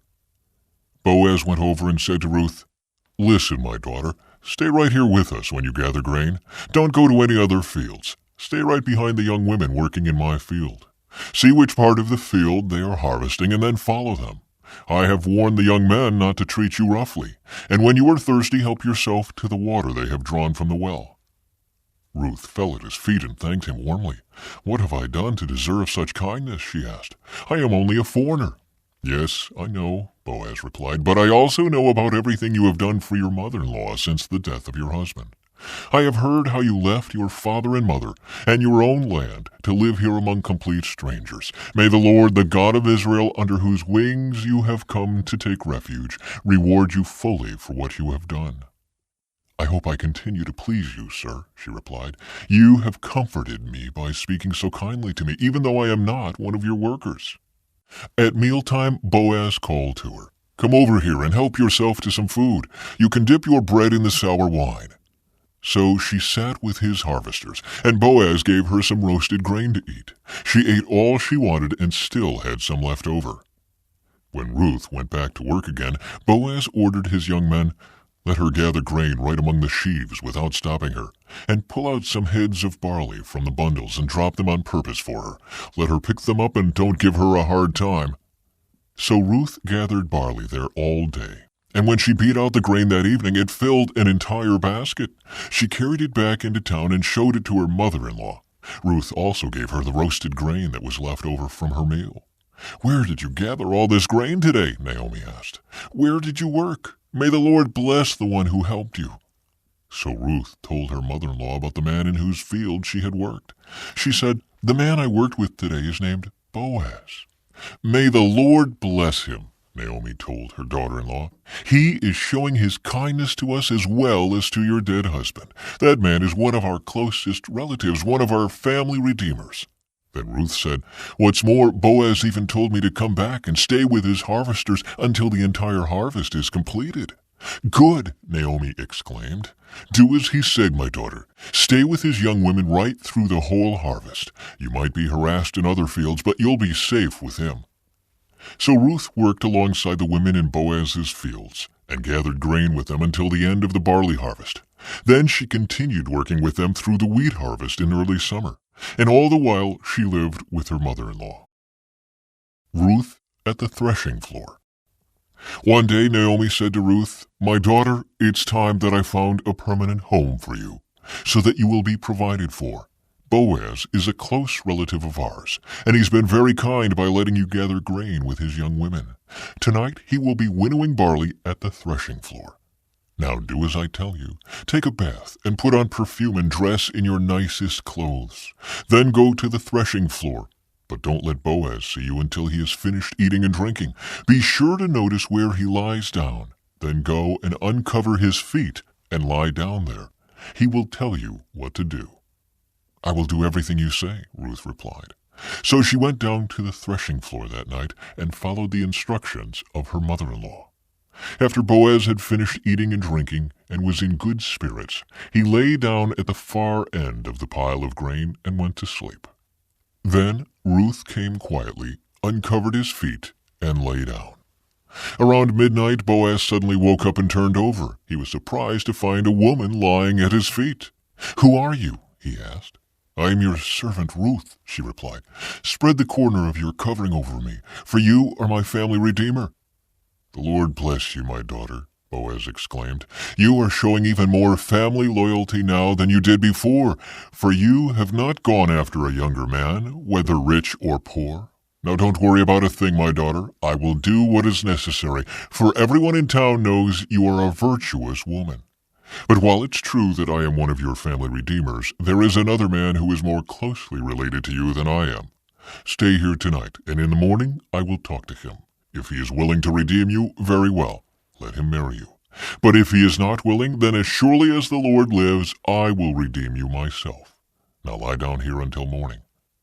So Ruth lay at Boaz's feet until the morning, but she got up before it was light enough for people to recognize each other. For Boaz had said, "No one must know that a woman was here at the threshing floor." Then Boaz said to her, "Bring your cloak and spread it out." He measured 6 scoops of barley into the cloak and placed it on her back. Then he returned to the town. When Ruth went back to her mother-in-law, Naomi asked, "What happened, my daughter?" Ruth told Naomi everything Boaz had done for her, and she added, "He gave me these 6 scoops of barley and said, 'Don't go back to your mother-in-law empty-handed.'" Then Naomi said to her, "Just be patient, my daughter, until we hear what happens. The man won't rest until he has settled things today." Boaz marries Ruth. Boaz went to the town gate and took a seat there. Just then the family redeemer he had mentioned came by. So Boaz called out to him, "Come over here and sit down, friend. I want to talk to you." So they sat down together. Then Boaz called 10 leaders from the town and asked them to sit as witnesses. And Boaz said to the family redeemer, "You know Naomi, who came back from Moab?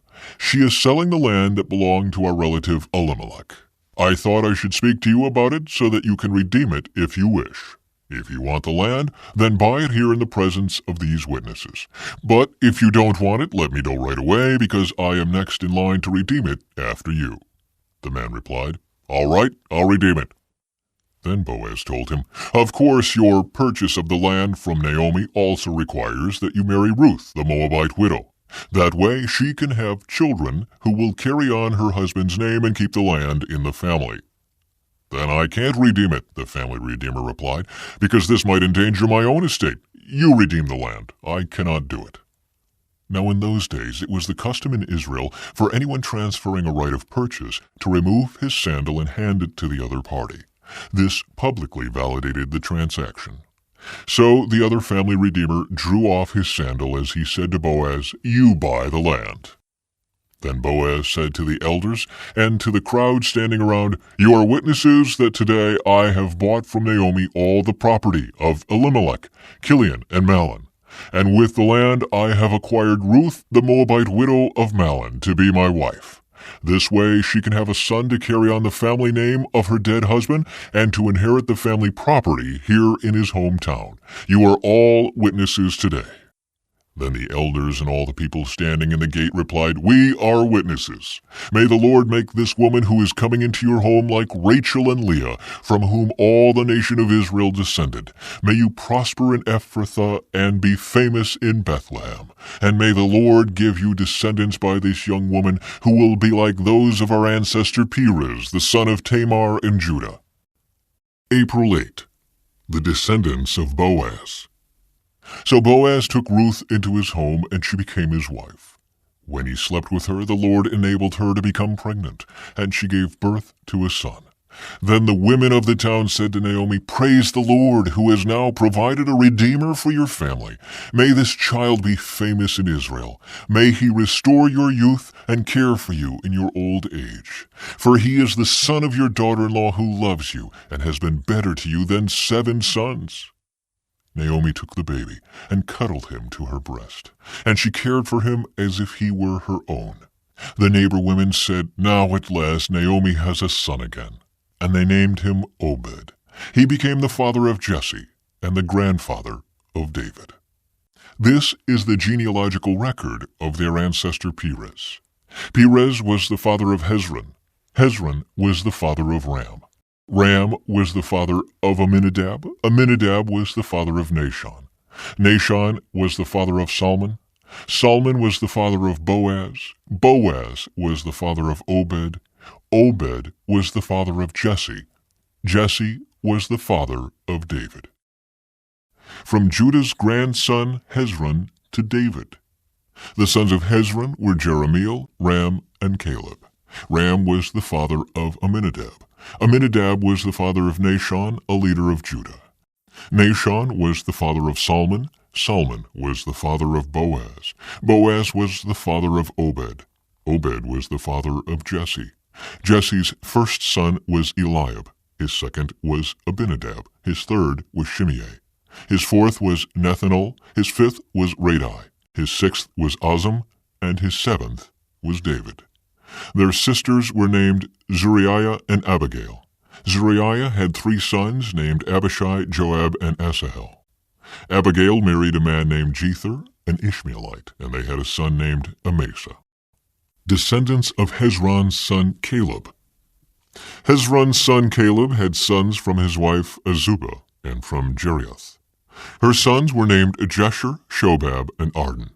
After Azubah died, Caleb married Ephrathah, and they had a son named Hur. Hur was the father of Uri. Uri was the father of Bezalel. When Hezron was 60 years old, he married Gilead's sister, the daughter of Machir. They had a son named Segub. Segub was the father of Jair, who ruled 23 towns in the land of Gilead. But Gesher and Aram captured the towns of Jair and also took Kenath and its 60 surrounding villages. All these were descendants of Machir, the father of Gilead. Soon after Hezron died in the town of Caleb Ephrathah, his wife Abijah gave birth to a son named Asher, the father of Tekoa. Descendants of Hezron's son Jerahmeel. The sons of Jerahmeel, the oldest son of Hezron, were Ram, the firstborn, Bunah, Oren, Ozem, and Ahijah. Jerahmeel had a second wife named Atara. She was the mother of Onam. The sons of Ram, the oldest son of Jerahmeel, were Maaz, Jamin, and Eker. The sons of Onam were Shimei and Jada. The sons of Shimei were Nadab and Abishur. The sons of Abishur and his wife Abihail were Aben and Molid. The sons of Nadab were Seled and Apaim. Seled died without children, but Apaim had a son named Ishai. The son of Ishai was Shishan. Shishan had a descendant named Ali.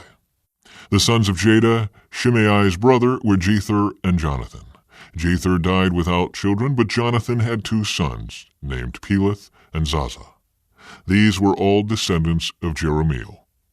Shishan had no sons, though he did have daughters. He also had an Egyptian servant named Jarrah.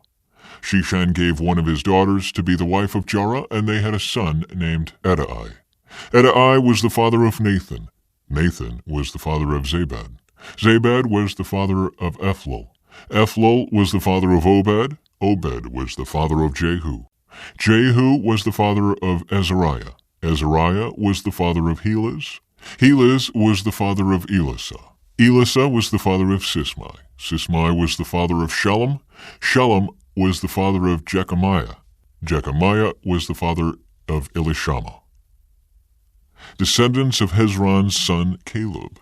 The descendants of Caleb, the brother of Jerahmeel, included Mesha, the firstborn, who became the father of Ziph. Caleb's descendants also included the sons of Marishah, the father of Hebron. The sons of Hebron were Korah, Tapua, Rechem, and Shema. Shema was the father of Raham. Raham was the father of Jorkim. Rechem was the father of Shimei. The son of Shimei was Maon. Maon was the father of Bethzur. Caleb's concubine, Ephah, gave birth to Haran, Moza, and Gazez. Haran was the father of Gazez. The sons of Jada were Regem, Jotham, Geshan, Pelet, Ephah, and Sheaph. Another of Caleb's concubines, Maacah, gave birth to Sheber and Tirhana. She also gave birth to Sheaph, the father of Medmanah, and Shiva, the father of Machbenah and Gibeah. Caleb also had a daughter named Aksa. These were all descendants of Caleb. Descendants of Caleb's son Hur. The sons of Hur, the oldest son of Caleb's wife Ephrathah, were Shobal, the founder of Kiriath Jearim, Salma, the founder of Bethlehem, and Hariph, the founder of Beth-Gader. The descendants of Shobal, the founder of Kiriath Jearim, were Haroah, half the Manahathites, and the families of Kiriath Jearim, the Ithrites, Puthites, Shumathites, and Mishraites, from whom came the people of Zorah and Eshtaol. The descendants of Salma were the people of Bethlehem, the Netophathites, Atrobeth Joab, the other half of the Manahathites, the Zorites, and the families of scribes living at Jabez, the Tirathites, Shimeathites, and Sukathites. All these were Kenites who descended from Hamath, the father of the family of Rechab. Other descendants of Judah. The descendants of Judah were Perez, Hezron, Carmi, Hur, and Shobal. Shobal's son Reaiah was the father of Jahath. Jahath was the father of Ahumai and Lahad. These were the families of the Zorathites. The descendants of Etam were Jezreel, Ishma, Idbash, their sister Hazelelponi, Penuel, the father of Gedor, and Ezer, the father of Husha. These were the descendants of Hur, the firstborn of Ephrathah, the ancestor of Bethlehem. Asher, the father of Tekoa, had 2 wives named Helah and Nearah. Nearah gave birth to Ahuzam, Hefer, Timeni, and Haashtari. Helah gave birth to Zereth, Izhar, Ethnan, and Kaz, who became the ancestor of Anab, Zobebah, and all the families of Aharel, son of Haram.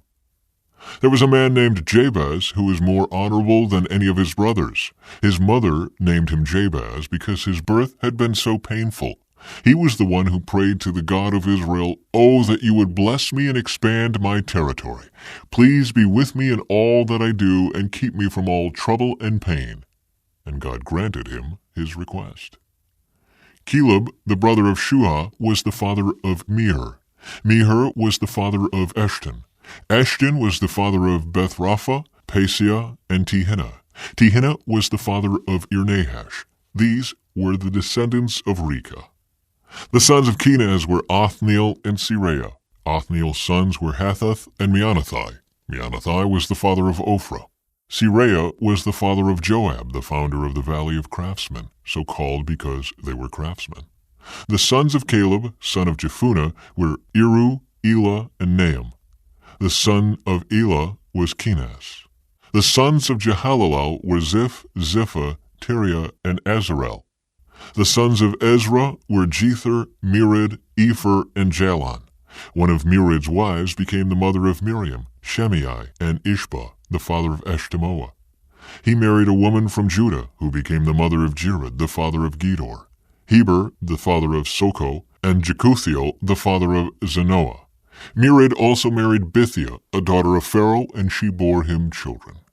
Hodiah's wife was the sister of Naham.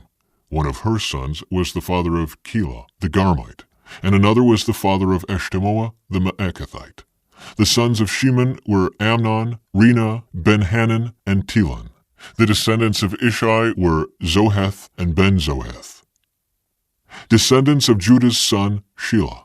Shelah was one of Judah's sons. The descendants of Shelah were the father of Lekah, Laada, the father of Mareshah, the families of linen workers at Beth-Ashbea, Joachim, the men of Kozeba, and Joash and Seraph, who ruled over Moab, and Jashubai-Lehem. These names all come from ancient records. They were the pottery makers who lived in Netaim and Gedera. They lived there and worked for the king. Elkanah and his family. There was a man named Elkanah who lived in Ramah, in the region of Zuph, in the hill country of Ephraim. He was the son of Jeroham, son of Elihu, son of Tohu, son of Zuph, of Ephraim. Elkanah had 2 wives, Hannah and Peninnah. Peninnah had children, but Hannah did not.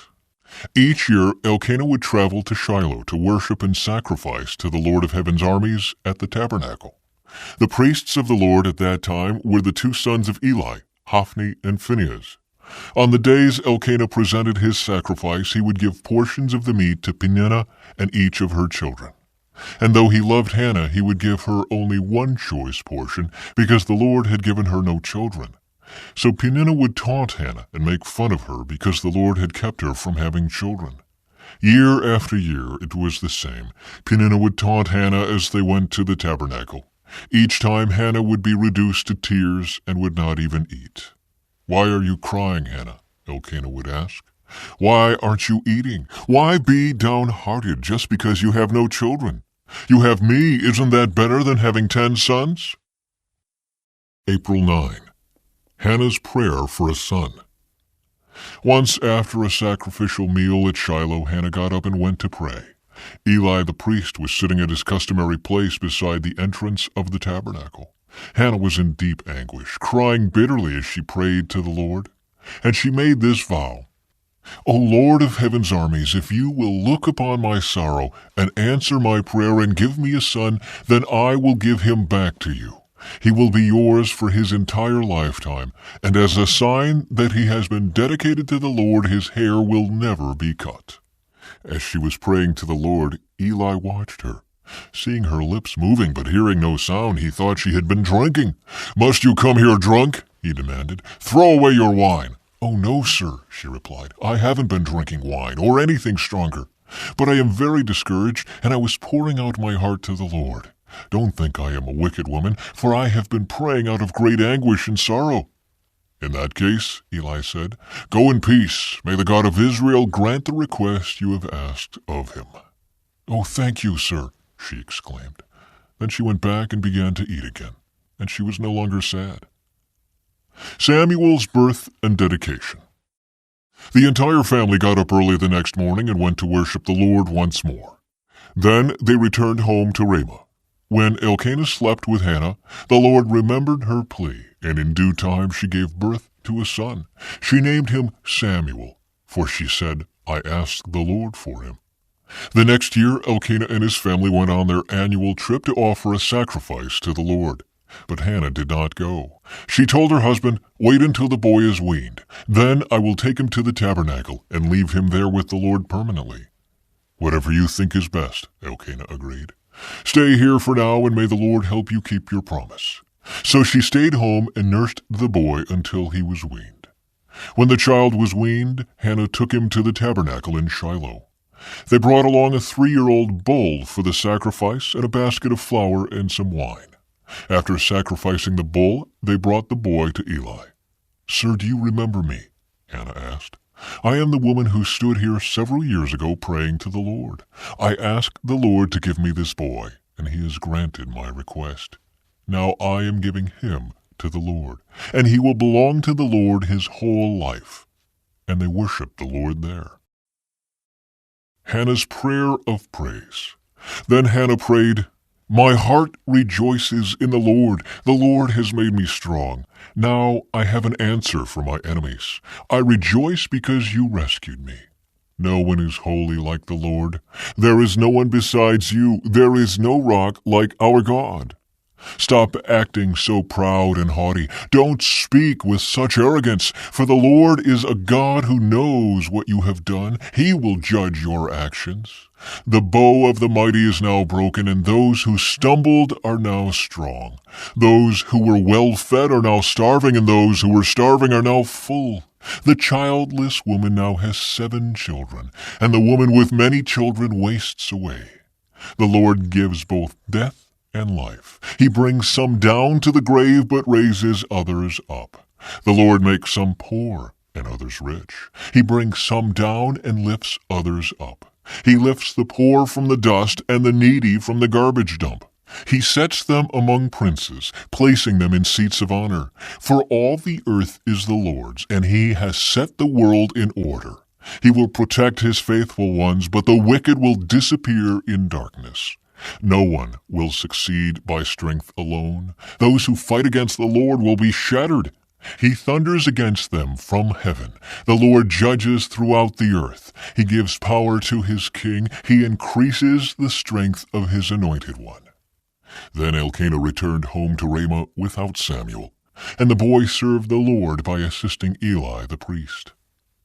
Eli's wicked sons.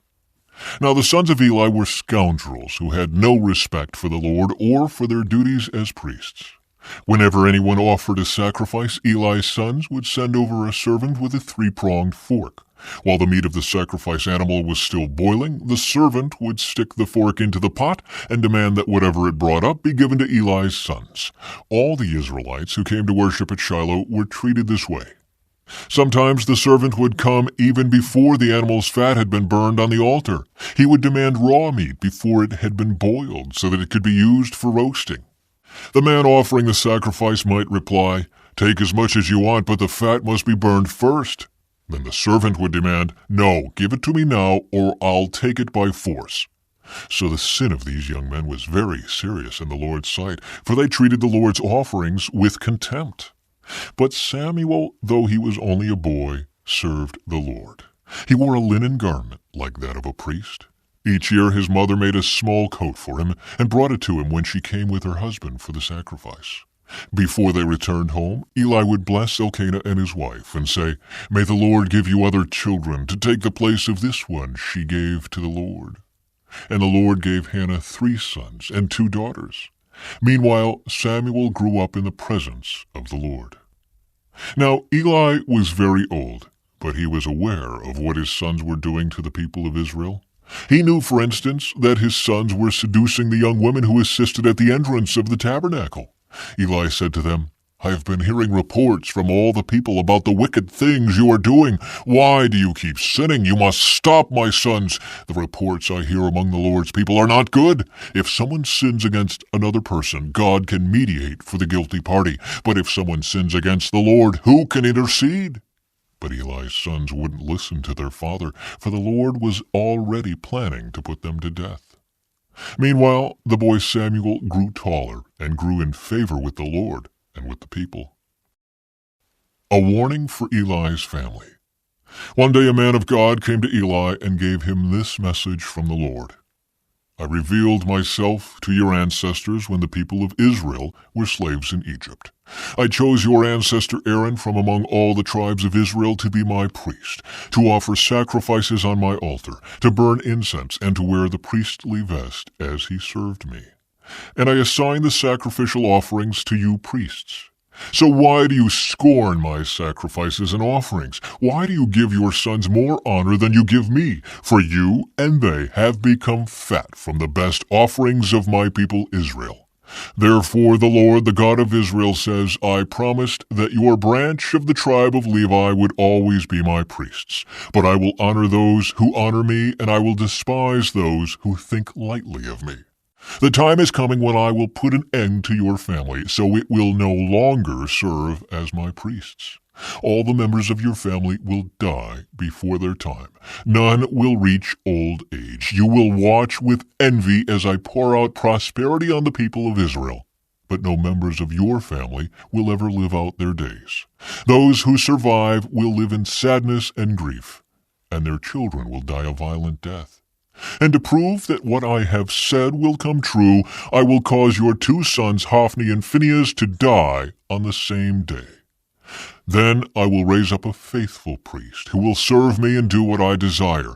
I will establish his family, and they will be priests to my anointed kings forever. Then all of your surviving family will bow before him, begging for money and food. Please, they will say, give us jobs among the priests, so we will have enough to eat.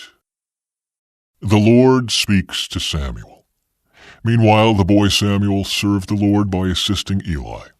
Now in those days, messages from the Lord were very rare, and visions were quite uncommon. One night, Eli, who was almost blind by now, had gone to bed. The lamp of God had not yet gone out, and Samuel was sleeping in the tabernacle near the ark of God. Suddenly the Lord called out, Samuel. Yes, Samuel replied. What is it? He got up and ran to Eli. Here I am. Did you call me? I didn't call you, Eli replied. Go back to bed. So he did. Then the Lord called out again, Samuel. Again Samuel got up and went to Eli. Here I am. Did you call me? I didn't call you, my son, Eli said. Go back to bed. Samuel did not yet know the Lord because he had never had a message from the Lord before. So the Lord called a third time, and once more Samuel got up and went to Eli. Here I am. Did you call me? Then Eli realized it was the Lord who was calling the boy. So he said to Samuel, Go and lie down again, and if someone calls again, say, Speak, Lord, your servant is listening. So Samuel went back to bed. And the Lord came and called as before, Samuel, Samuel. And Samuel replied, Speak, your servant is listening. Then the Lord said to Samuel, I am about to do a shocking thing in Israel. I am going to carry out all my threats against Eli and his family from beginning to end. I have warned him that judgment is coming upon his family forever, because his sons are blaspheming God and he hasn't disciplined them. So I have vowed that the sins of Eli and his sons will never be forgiven by sacrifices or offerings. Samuel speaks for the Lord. Samuel stayed in bed until morning, then got up and opened the doors of the tabernacle as usual. He was afraid to tell Eli what the Lord had said to him. But Eli called out to him, Samuel, my son. Here I am, Samuel replied. What did the Lord say to you? Tell me everything, and may God strike you and even kill you if you hide anything from me. So Samuel told Eli everything. He didn't hold anything back. It is the Lord's will, Eli replied. Let him do what he thinks best. As Samuel grew up, the Lord was with him, and everything Samuel said proved to be reliable. And all Israel, from Dan in the north to Beersheba in the south, knew that Samuel was confirmed as a prophet of the Lord. The Lord continued to appear at Shiloh and gave messages to Samuel there at the tabernacle. And Samuel's words went out to all the people of Israel. The Philistines capture the ark. At that time Israel was at war with the Philistines. The Israelite army was camped near Ebenezer, and the Philistines were at Aphek. The Philistines attacked and defeated the army of Israel, killing 4,000 men. After the battle was over, the troops retreated to their camp, and the elders of Israel asked, "Why did the Lord allow us to be defeated by the Philistines?" Then they said, "Let's bring the ark of the covenant of the Lord from Shiloh. If we carry it into battle with us, it will save us from our enemies." So they sent men to Shiloh to bring the ark of the covenant of the Lord of heaven's armies, who is enthroned between the cherubim. Hophni and Phinehas, the sons of Eli, were also there with the ark of the covenant of God. When all the Israelites saw the ark of the covenant of the Lord coming into the camp, their shout of joy was so loud it made the ground shake. "What's going on?" the Philistines asked. "What's all the shouting about in the Hebrew camp?" When they were told it was because the ark of the Lord had arrived, they panicked. "The gods have come into their camp," they cried. "This is a disaster. We have never had to face anything like this before. Help! Who can save us from these mighty gods of Israel? They are the same gods who destroyed the Egyptians with plagues when Israel was in the wilderness. Fight as never before, Philistines. If you don't, we will become the Hebrews' slaves just as they have been ours. Stand up like men and fight." So the Philistines fought desperately, and Israel was defeated again. The slaughter was great. 30,000 Israelite soldiers died that day. The survivors turned and fled to their tents. The ark of God was captured, and Hophni and Phinehas, the two sons of Eli, were killed. April 10. The death of Eli. A man from the tribe of Benjamin ran from the battlefield and arrived at Shiloh later that same day. He had torn his clothes and put dust on his head to show his grief. Eli was waiting beside the road to hear the news of the battle, for his heart trembled for the safety of the ark of God. When the messenger arrived and told what had happened, an outcry resounded throughout the town. "What is all the noise about?" Eli asked. The messenger rushed over to Eli, who was 98 years old and blind. He said to Eli, "I have just come from the battlefield. I was there this very day." "What happened, my son?" Eli demanded. "Israel has been defeated by the Philistines," the messenger replied. "The people have been slaughtered, and your two sons Hophni and Phinehas were also killed, and the ark of God has been captured." When the messenger mentioned what had happened to the ark of God, Eli fell backward from his seat beside the gate. He broke his neck and died, for he was old and overweight. He had been Israel's judge for 40 years. Eli's daughter-in-law, the wife of Phinehas, was pregnant and near her time of delivery.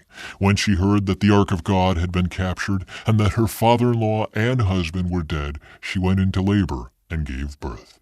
She died in childbirth, but before she passed away, the midwives tried to encourage her.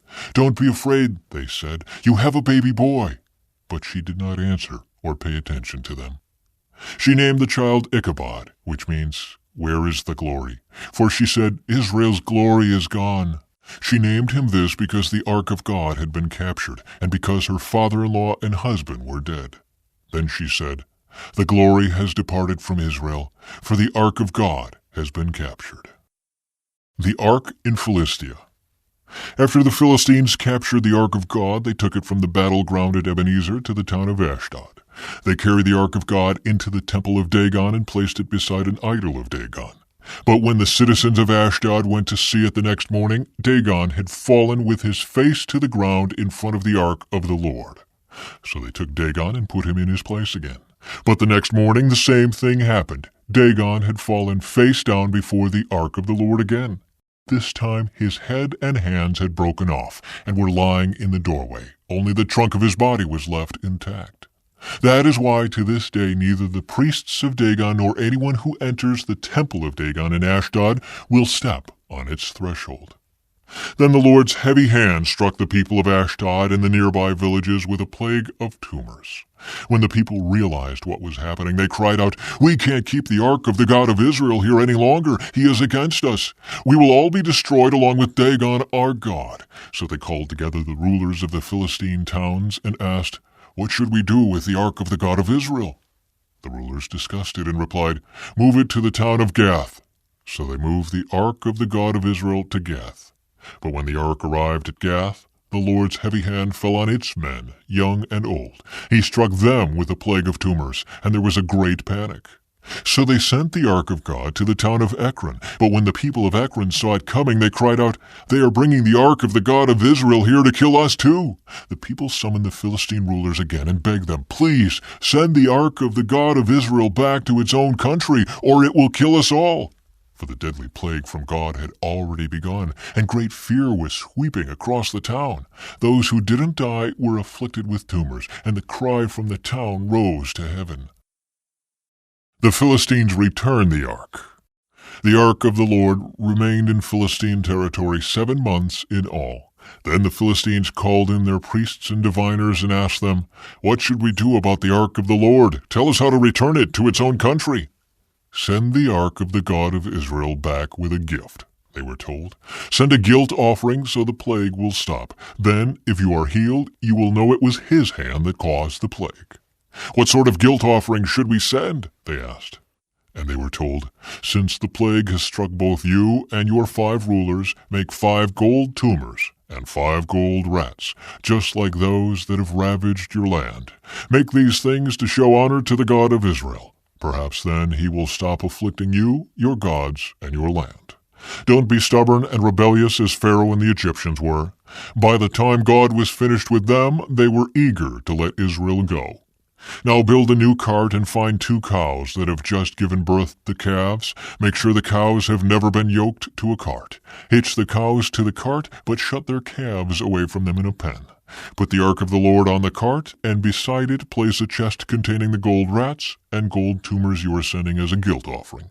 Then let the cows go wherever they want. If they cross the border of our land and go to Beth-Shemesh, we will know it was the Lord who brought this great disaster upon us.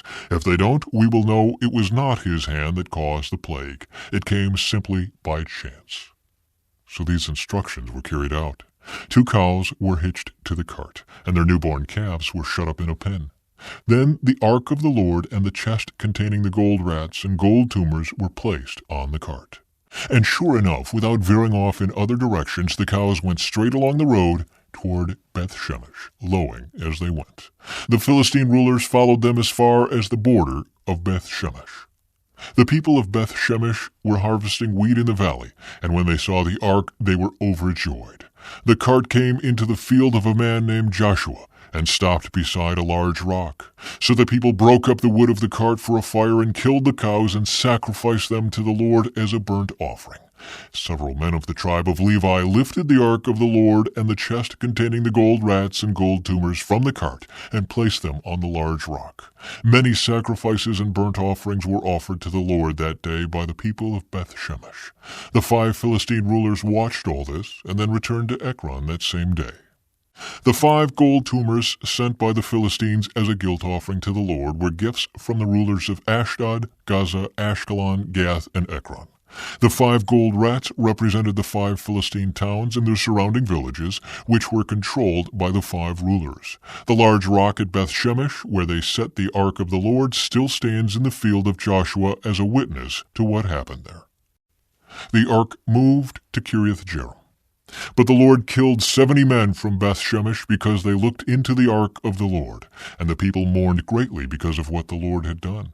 "Who is able to stand in the presence of the Lord, this holy God?" they cried out. "Where can we send the ark from here?" So they sent messengers to the people at Kiriath-Jearim and told them, "The Philistines have returned the ark of the Lord. Come here and get it." So the men of Kiriath-Jearim came to get the ark of the Lord. They took it to the hillside home of Abinadab and ordained Eleazar his son to be in charge of it. The ark remained in Kiriath-Jearim for a long time, 20 years in all.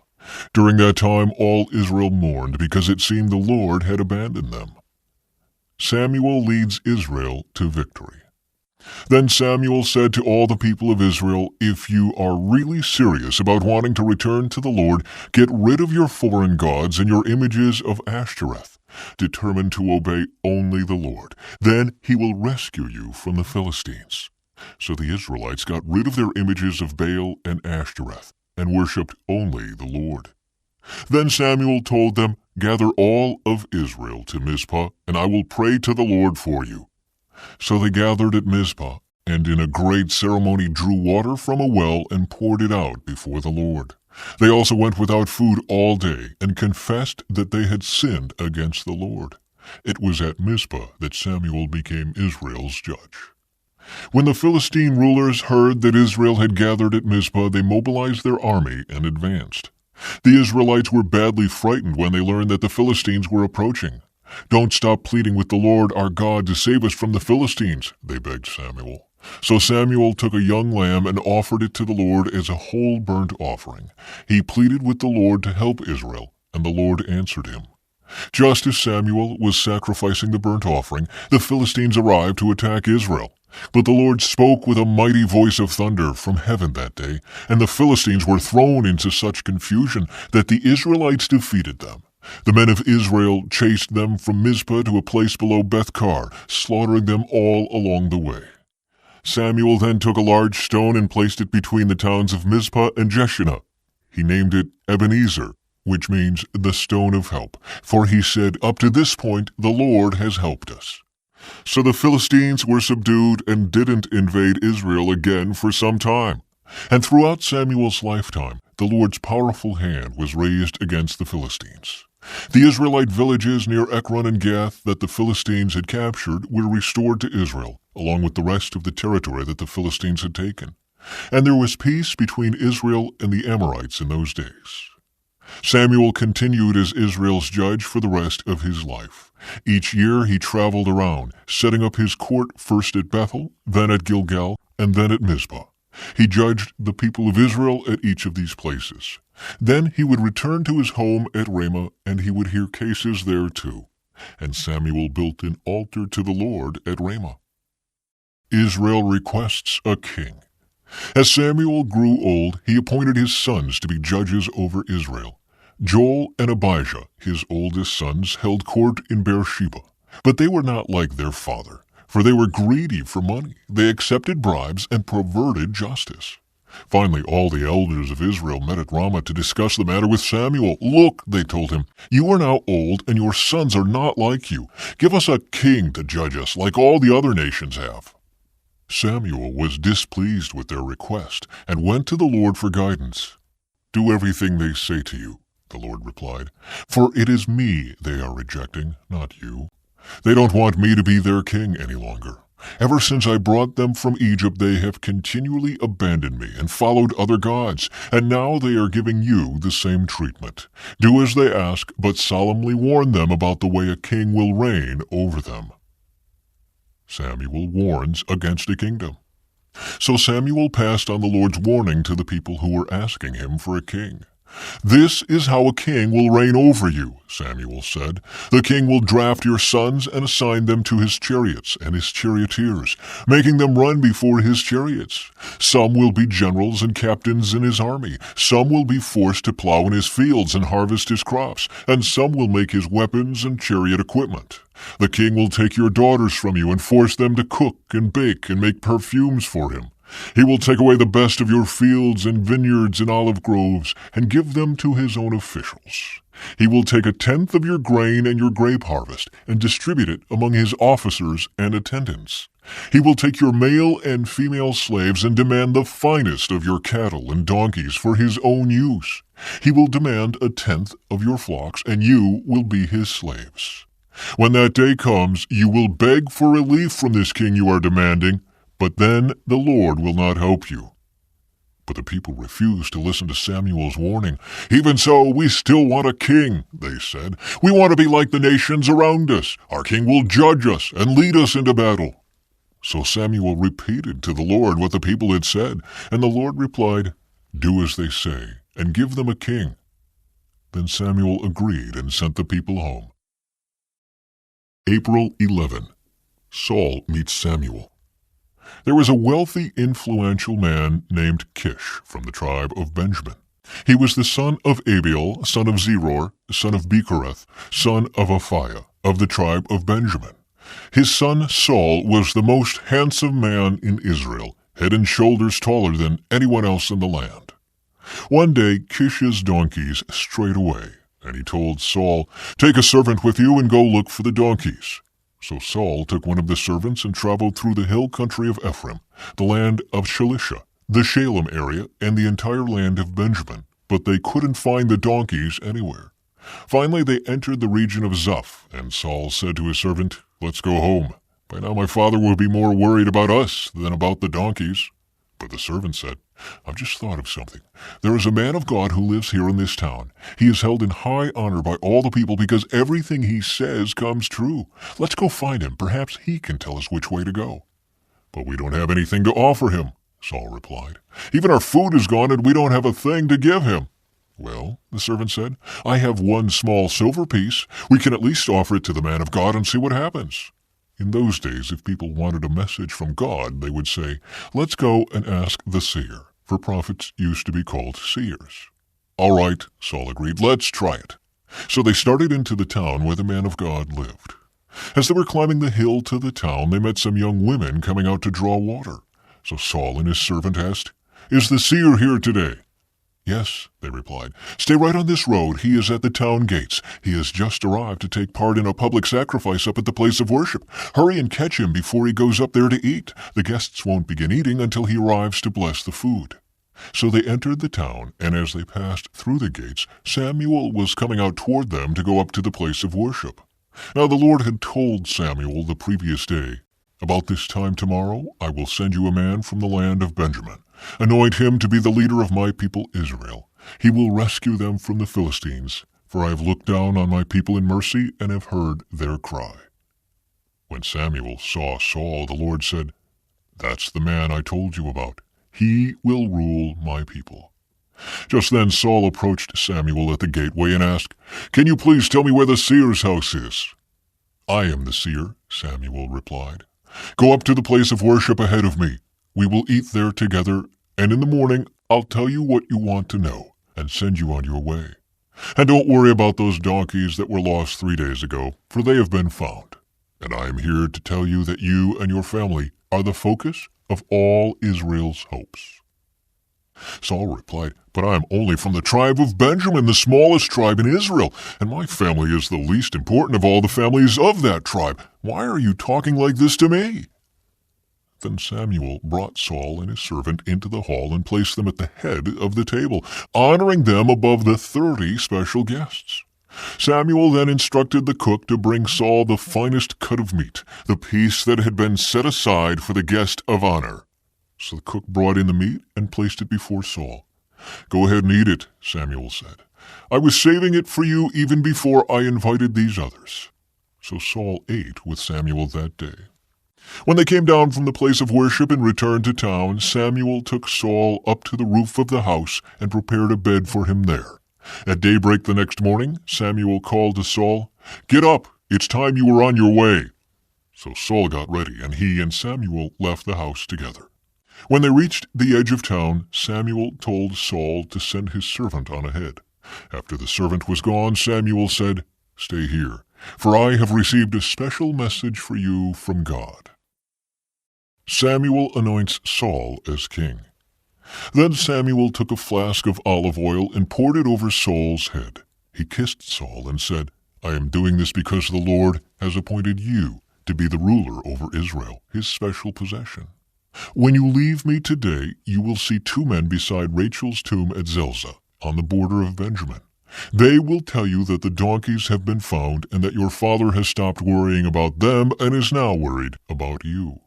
He is asking, 'Have you seen my son?' When you get to the oak of Tabor, you will see 3 men coming toward you, who are on their way to worship God at Bethel.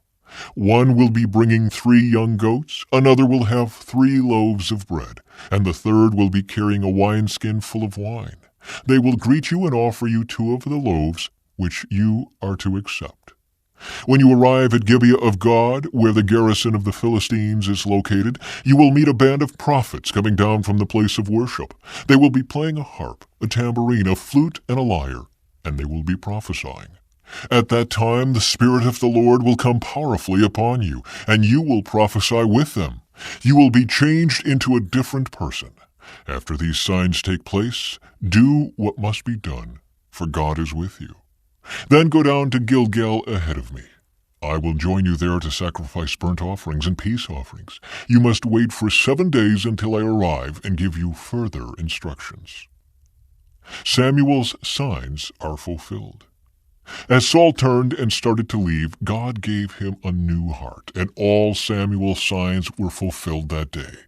When Saul and his servant arrived at Gibeah, they saw a group of prophets coming toward them. Then the Spirit of God came powerfully upon Saul, and he too began to prophesy. When those who knew Saul heard about it, they exclaimed, "What? Is even Saul a prophet? How did the son of Kish become a prophet?" And one of those standing there said, "Can anyone become a prophet, no matter who his father is?" So that is the origin of the saying, "Is even Saul a prophet?" When Saul had finished prophesying, he went up to the place of worship. "Where have you been?" Saul's uncle asked him and his servant. "We were looking for the donkeys," Saul replied, "but we couldn't find them, so we went to Samuel to ask him where they were." "Oh? And what did he say?" his uncle asked. "He told us that the donkeys had already been found," Saul replied. But Saul didn't tell his uncle what Samuel said about the kingdom. Saul is acclaimed king. Later Samuel called all the people of Israel to meet before the Lord at Mizpah. And he said, "This is what the Lord, the God of Israel, has declared. I brought you from Egypt and rescued you from the Egyptians and from all the nations that were oppressing you. But though I have rescued you from your misery and distress, you have rejected your God today and have said, 'No, we want a king instead.' Now, therefore, present yourselves before the Lord by tribes and clans." So Samuel brought all the tribes of Israel before the Lord, and the tribe of Benjamin was chosen by lot. Then he brought each family of the tribe of Benjamin before the Lord, and the family of the Matrites was chosen. And finally Saul, son of Kish, was chosen from among them. But when they looked for him, he had disappeared. So they asked the Lord, "Where is he?" And the Lord replied, "He is hiding among the baggage." So they found him and brought him out, and he stood head and shoulders above anyone else. Then Samuel said to all the people, "This is the man the Lord has chosen as your king. No one in all Israel is like him." And all the people shouted, "Long live the king!" Then Samuel told the people what the rights and duties of a king were. He wrote them down on a scroll and placed it before the Lord. Then Samuel sent the people home again. When Saul returned to his home at Gibeah, a group of men whose hearts God had touched went with him. But there were some scoundrels who complained, "How can this man save us?" And they scorned him and refused to bring him gifts. But Saul ignored them. Nahash, king of the Ammonites, had been grievously oppressing the people of Gad and Reuben who lived east of the Jordan River. He gouged out the right eye of each of the Israelites living there, and he didn't allow anyone to come and rescue them. In fact, of all the Israelites east of the Jordan, there wasn't a single one whose right eye Nahash had not gouged out. But there were 7,000 men who had escaped from the Ammonites, and they had settled in Jabesh-Gilead. Saul defeats the Ammonites. About a month later, King Nahash of Ammon led his army against the Israelite town of Jabesh-Gilead. But all the citizens of Jabesh asked for peace. "Make a treaty with us, and we will be your servants," they pleaded. "All right," Nahash said, "but only on one condition. I will gouge out the right eye of every one of you as a disgrace to all Israel." "Give us 7 days to send messengers throughout Israel," replied the elders of Jabesh. "If no one comes to save us, we will agree to your terms." When the messengers came to Gibeah of Saul and told the people about their plight, everyone broke into tears. Saul had been plowing a field with his oxen, and when he returned to town he asked, "What's the matter? Why is everyone crying?" So they told him about the message from Jabesh. Then the Spirit of God came powerfully upon Saul, and he became very angry. He took 2 oxen and cut them into pieces and sent the messengers to carry them throughout Israel with this message: "This is what will happen to the oxen of anyone who refuses to follow Saul and Samuel into battle." And the Lord made the people afraid of Saul's anger, and all of them came out together as one. When Saul mobilized them at Bezek, he found that there were 300,000 men from Israel and 30,000 men from Judah. So Saul sent the messengers back to Jabesh-Gilead to say, "We will rescue you by noontime tomorrow." There was great joy throughout the town when that message arrived.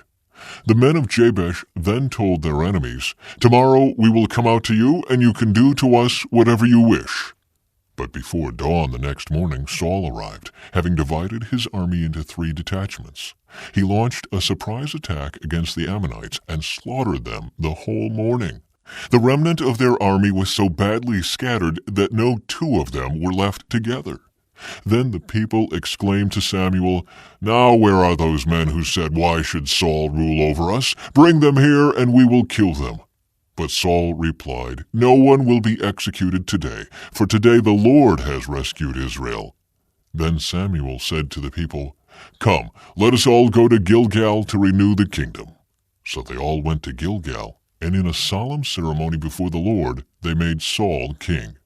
Then they offered peace offerings to the Lord, and Saul and all the Israelites were filled with joy. Samuel's farewell address. Then Samuel addressed all Israel. "I have done as you asked and given you a king. Your king is now your leader. I stand here before you an old, gray-haired man, and my sons serve you. I have served as your leader from the time I was a boy to this very day. Now testify against me in the presence of the Lord and before his anointed one. Whose ox or donkey have I stolen? Have I ever cheated any of you? Have I ever oppressed you? Have I ever taken a bribe and perverted justice? Tell me, and I will make right whatever I have done wrong." "No," they replied, "you have never cheated or oppressed us, and you have never taken even a single bribe." "The Lord and his anointed one are my witnesses today," Samuel declared, "that my hands are clean." "Yes, he is a witness," they replied. "It was the Lord who appointed Moses and Aaron," Samuel continued. "He brought your ancestors out of the land of Egypt. Now stand here quietly before the Lord as I remind you of all the great things the Lord has done for you and your ancestors. When the Israelites were in Egypt and cried out to the Lord, he sent Moses and Aaron to rescue them from Egypt and to bring them into this land. But the people soon forgot about the Lord their God, so he handed them over to Sisera, the commander of Hazor's army, and also to the Philistines and to the king of Moab, who fought against them. Then they cried to the Lord again and confessed, 'We have sinned by turning away from the Lord and worshipping the images of Baal and Ashtoreth. But we will worship you and you alone if you will rescue us from our enemies.' Then the Lord sent Gideon, Bedan, Jephthah, and Samuel to save you, and you lived in safety.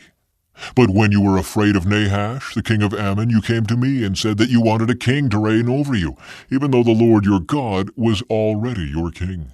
All right, here is the king you have chosen. You asked for him, and the Lord has granted your request. Now, if you fear and worship the Lord and listen to his voice, and if you do not rebel against the Lord's commands, then both you and your king will show that you recognize the Lord as your God. But if you rebel against the Lord's commands and refuse to listen to him, then his hand will be as heavy upon you as it was upon your ancestors. Now stand here and see the great thing the Lord is about to do. You know that it does not rain at this time of the year during the wheat harvest. I will ask the Lord to send thunder and rain today. Then you will realize how wicked you have been in asking the Lord for a king." So Samuel called to the Lord, and the Lord sent thunder and rain that day, and all the people were terrified of the Lord and of Samuel. "Pray to the Lord your God for us, or we will die," they all said to Samuel. "For now we have added to our sins by asking for a king." "Don't be afraid," Samuel reassured them. "You have certainly done wrong, but make sure now that you worship the Lord with all your heart, and don't turn your back on him. Don't go back to worshiping worthless idols that cannot help or rescue you. They are totally useless. The Lord will not abandon his people because that would dishonor his great name. For it has pleased the Lord to make you his very own people. As for me, I will certainly not sin against the Lord by ending my prayers for you, and I will continue to teach you what is good and right. But be sure to fear the Lord and faithfully serve him. Think of all the wonderful things he has done for you. But if you continue to sin, you and your king will be swept away." April 12. King Saul's family tree. Jeiel, the father of Gibeon, lived in the town of Gibeon. His wife's name was Maacah. and his oldest son was named Abdon. Jael's other sons were Zur, Kish, Baal, Ner, Nadab, Gedor, Ahio, Zechariah, and Mikloth. Mikloth was the father of Shimeam. All these families lived near each other in Jerusalem. Ner was the father of Kish. Kish was the father of Saul. Saul was the father of Jonathan, Malchishua, Abinadab, and Eshbaal. Continued war with Philistia. Saul was 30 years old when he became king, and he reigned for 42 years. Saul selected 3,000 special troops from the army of Israel and sent the rest of the men home. He took 2,000 of the chosen men with him to Michmash and the hill country of Bethel. The other 1,000 went with Saul's son Jonathan to Gibeah in the land of Benjamin. Soon after this, Jonathan attacked and defeated the garrison of Philistines at Geba. The news spread quickly among the Philistines. So Saul blew the ram's horn throughout the land, saying, "Hebrews, hear this! Rise up in revolt!" All Israel heard the news that Saul had destroyed the Philistine garrison at Geba, and that the Philistines now hated the Israelites more than ever. So the entire Israelite army was summoned to join Saul at Gilgal. The Philistines mustered a mighty army of 3,000 chariots, 6,000 charioteers, and as many warriors as the grains of sand on the seashore. They camped at Michmash east of Bethaven. There were no blacksmiths in the land of Israel in those days. The Philistines wouldn't allow them for fear they would make swords and spears for the Hebrews. So whenever the Israelites needed to sharpen their plowshares, picks, axes, or sickles, they had to take them to a Philistine blacksmith. The charges were as follows: 1/4 of an ounce of silver for sharpening a plowshare or a pick, and 1/8 of an ounce for sharpening an axe, a sickle, or an ox goad. So on the day of the battle, none of the people of Israel had a sword or spear except for Saul and Jonathan. The pass at Michmash had meanwhile been secured by a contingent of the Philistine army. The men of Israel saw what a tight spot they were in, and because they were hard-pressed by the enemy, they tried to hide in caves, thickets, rocks, holes, and cisterns. Some of them crossed the Jordan River and escaped into the land of Gad and Gilead. Saul's disobedience and Samuel's rebuke. Meanwhile, Saul stayed at Gilgal, and his men were trembling with fear. Saul waited there 7 days for Samuel, as Samuel had instructed him earlier. But Samuel still didn't come. Saul realized that his troops were rapidly slipping away. So he demanded, "Bring me the burnt offering and the peace offerings." And Saul sacrificed the burnt offering himself. Just as Saul was finishing with the burnt offering, Samuel arrived. Saul went out to meet and welcome him, but Samuel said, "What is this you have done?" Saul replied, "I saw my men scattering from me, and you didn't arrive when you said you would, and the Philistines are at Michmash ready for battle. So I said, the Philistines are ready to march against us at Gilgal, and I haven't even asked for the Lord's help. So I felt compelled to offer the burnt offering myself before you came." "How foolish," Samuel exclaimed. "You have not kept the command the Lord your God gave you. Had you kept it, the Lord would have established your kingdom over Israel forever. But now your kingdom must end, for the Lord has sought out a man after his own heart. The Lord has already appointed him to be the leader of his people, because you have not kept the Lord's command." Israel's military disadvantage. Samuel then left Gilgal and went on his way, but the rest of the troops went with Saul to meet the army. They went up from Gilgal to Gibeah in the land of Benjamin. When Saul counted the men who were still with him, he found only 600 were left. Saul and Jonathan and the troops with them were staying at Geba in the land of Benjamin. The Philistines set up their camp at Michmash. 3 raiding parties soon left the camp of the Philistines. One went north toward Ophrah in the land of Shul, another went west to Beth-horon, and the third moved toward the border above the valley of Zeboim near the wilderness. Jonathan's daring plan. One day Jonathan said to his armor-bearer, "Come on, let's go over to where the Philistines have their outpost." But Jonathan did not tell his father what he was doing. Meanwhile, Saul and his 600 men were camped on the outskirts of Gibeah, around the pomegranate tree at Migron. Among Saul's men was Ahijah the priest, who was wearing the ephod, the priestly vest. Ahijah was the son of Ichabod's brother Ahitub, son of Phinehas, son of Eli, the priest of the Lord, who had served at Shiloh. No one realized that Jonathan had left the Israelite camp. To reach the Philistine outpost, Jonathan had to go down between two rocky cliffs that were called Bozez and Sina. The cliff on the north was in front of Michmash, and the one on the south was in front of Geba. "Let's go across to the outpost of those pagans," Jonathan said to his armor-bearer. "Perhaps the Lord will help us, for nothing can hinder the Lord. He can win a battle whether he has many warriors or only a few." "Do what you think is best," the armor-bearer replied. "I'm with you completely, whatever you decide." "All right then," Jonathan told him. "We will cross over and let them see us. If they say to us, 'Stay where you are or we'll kill you,' then we will stop and not go up to them. But if they say, 'Come on up and fight,' then we will go up. That will be the Lord's sign that he will help us defeat them." When the Philistines saw them coming, they shouted, "Look, the Hebrews are crawling out of their holes." Then the men from the outpost shouted to Jonathan, "Come on up here, and we'll teach you a lesson." "Come on, climb right behind me," Jonathan said to his armor-bearer, "for the Lord will help us defeat them." So they climbed up using both hands and feet, and the Philistines fell before Jonathan, and his armor-bearer killed those who came behind them. They killed some 20 men in all, and their bodies were scattered over about half an acre. Suddenly panic broke out in the Philistine army, both in the camp and in the field, including even the outposts and raiding parties. And just then an earthquake struck, and everyone was terrified. Israel defeats the Philistines.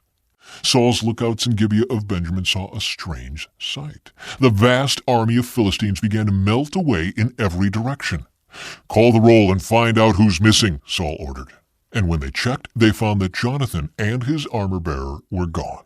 Then Saul shouted to Ahijah, "Bring the ephod here." For at that time Ahijah was wearing the ephod in front of the Israelites.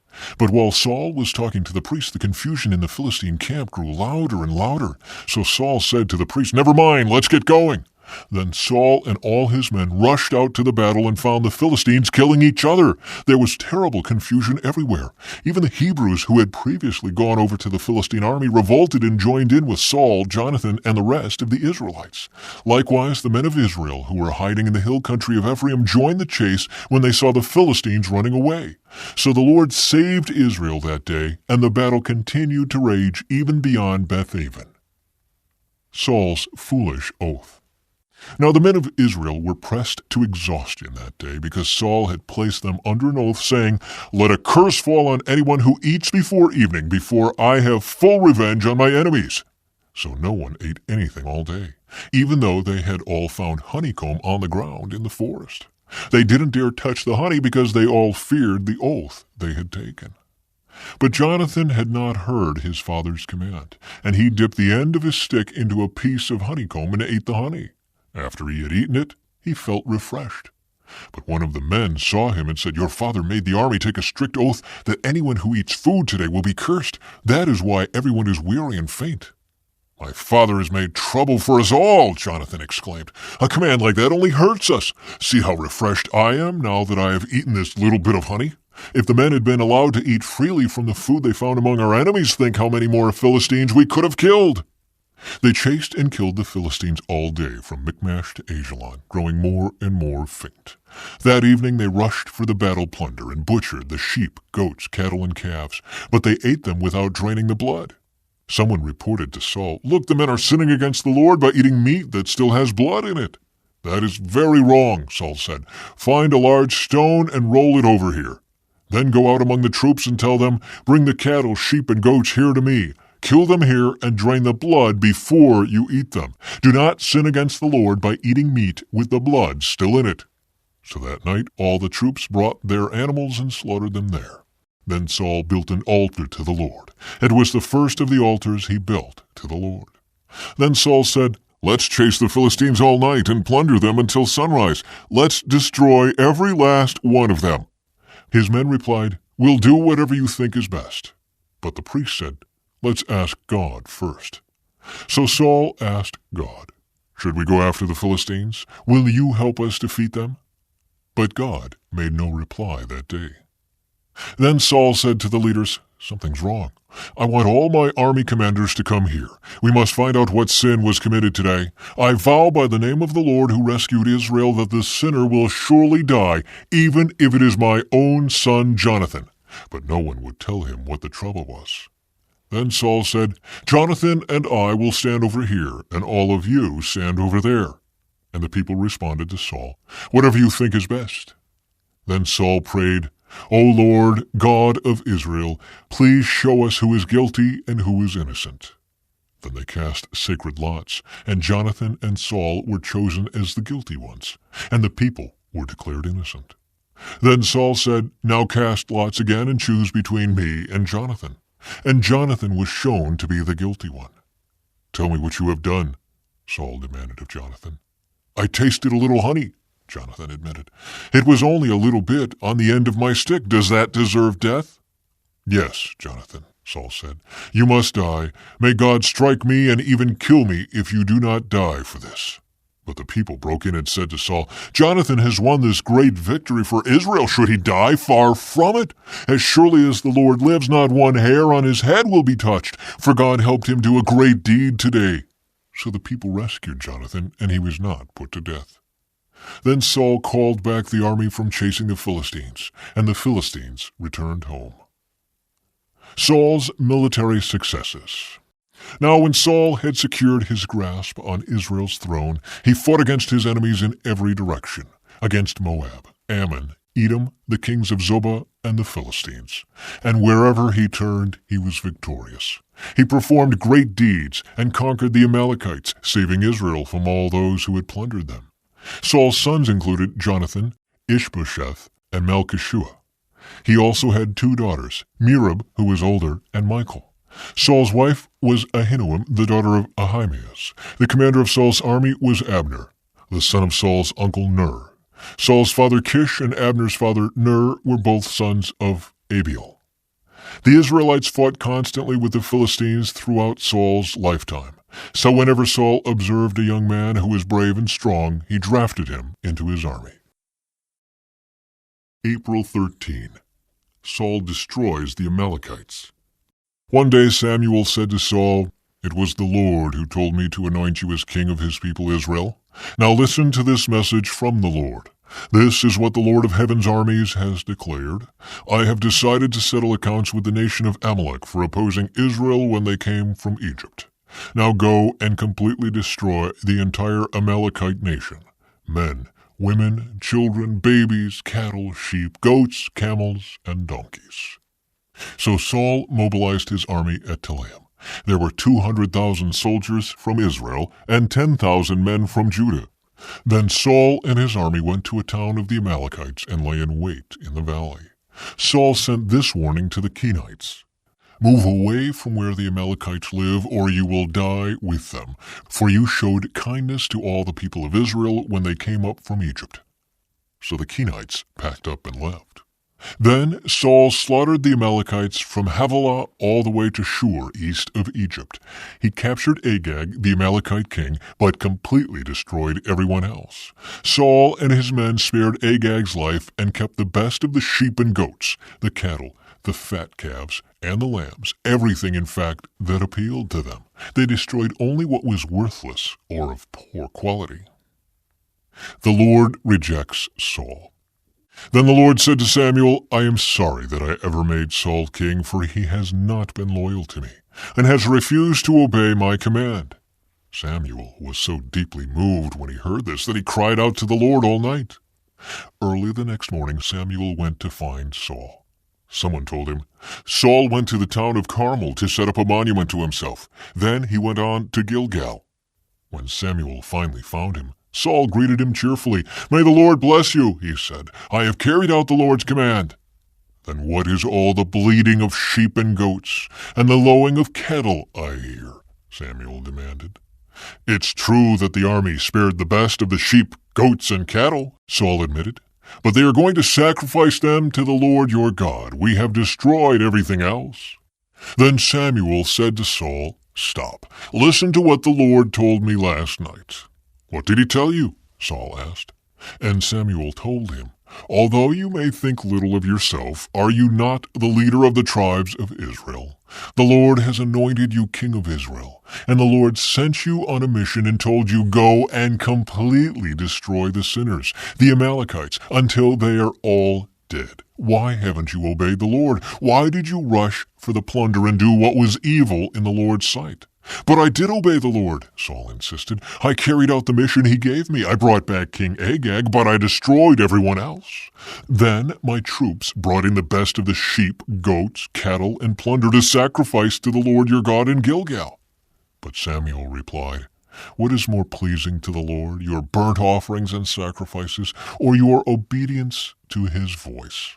Listen, obedience is better than sacrifice, and submission is better than offering the fat of rams. Rebellion is as sinful as witchcraft, and stubbornness as bad as worshiping idols.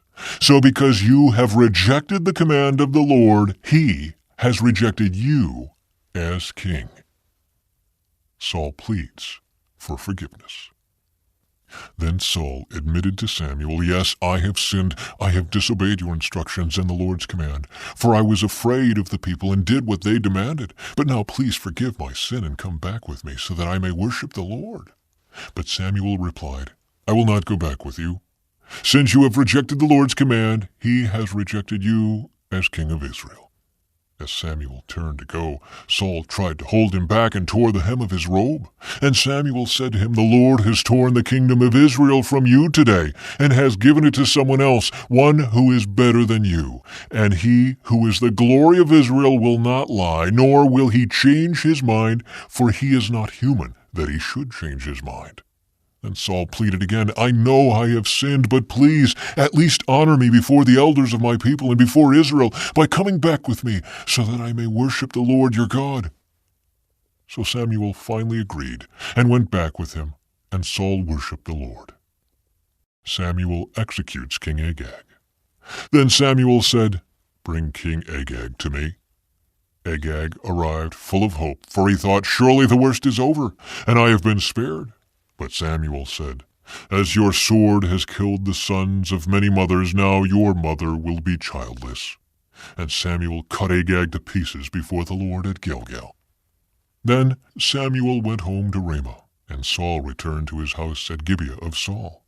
Samuel never went to meet with Saul again, but he mourned constantly for him. And the Lord was sorry he had ever made Saul king of Israel. Samuel anoints David as king. Now the Lord said to Samuel, you have mourned long enough for Saul. I have rejected him as king of Israel, so fill your flask with olive oil and go to Bethlehem. Find a man named Jesse who lives there, for I have selected one of his sons to be my king. But Samuel asked, how can I do that? If Saul hears about it, he will kill me. Take a heifer with you, the Lord replied, and say that you have come to make a sacrifice to the Lord. Invite Jesse to the sacrifice, and I will show you which of his sons to anoint for me. So Samuel did as the Lord instructed. When he arrived at Bethlehem, the elders of the town came trembling to meet him. What's wrong? They asked. Do you come in peace? Yes, Samuel replied. I have come to sacrifice to the Lord. Purify yourselves and come with me to the sacrifice. Then Samuel performed the purification rite for Jesse and his sons, and invited them to the sacrifice too. When they arrived, Samuel took one look at Eliab and thought, surely this is the Lord's anointed. But the Lord said to Samuel, don't judge by his appearance or height, for I have rejected him. The Lord doesn't see things the way you see them. People judge by outward appearance, but the Lord looks at the heart. Then Jesse told his son Abinadab to step forward and walk in front of Samuel. But Samuel said, this is not the one the Lord has chosen. Next, Jesse summoned Shimei, but Samuel said, neither is this the one the Lord has chosen. In the same way, all 7 of Jesse's sons were presented to Samuel. But Samuel said to Jesse, the Lord has not chosen any of these. Then Samuel asked, are these all the sons you have? There is still the youngest, Jesse replied, but he's out in the fields watching the sheep and goats. Send for him at once, Samuel said. We will not sit down to eat until he arrives. So Jesse sent for him. He was dark and handsome, with beautiful eyes. And the Lord said, this is the one, anoint him. So as David stood there among his brothers, Samuel took the flask of olive oil he had brought and anointed David with the oil. And the Spirit of the Lord came powerfully upon David from that day on. Then Samuel returned to Ramah. David serves in Saul's court. Now the Spirit of the Lord had left Saul, and the Lord sent a tormenting spirit that filled him with depression and fear. Some of Saul's servants said to him, "A tormenting spirit from God is troubling you. Let us find a good musician to play the harp whenever the tormenting spirit troubles you. He will play soothing music, and you will soon be well again." "All right," Saul said. "Find me someone who plays well and bring him here." One of the servants said to Saul, "One of Jesse's sons from Bethlehem is a talented harp player. Not only that, he is a brave warrior, a man of war, and has good judgment. He is also a fine-looking young man, and the Lord is with him." So Saul sent messengers to Jesse to say, "Send me your son David the shepherd." Jesse responded by sending David to Saul, along with a young goat, a donkey loaded with bread, and a wineskin full of wine. So David went to Saul and began serving him. Saul loved David very much, and David became his armor-bearer. Then Saul sent word to Jesse asking, "Please let David remain in my service, for I am very pleased with him."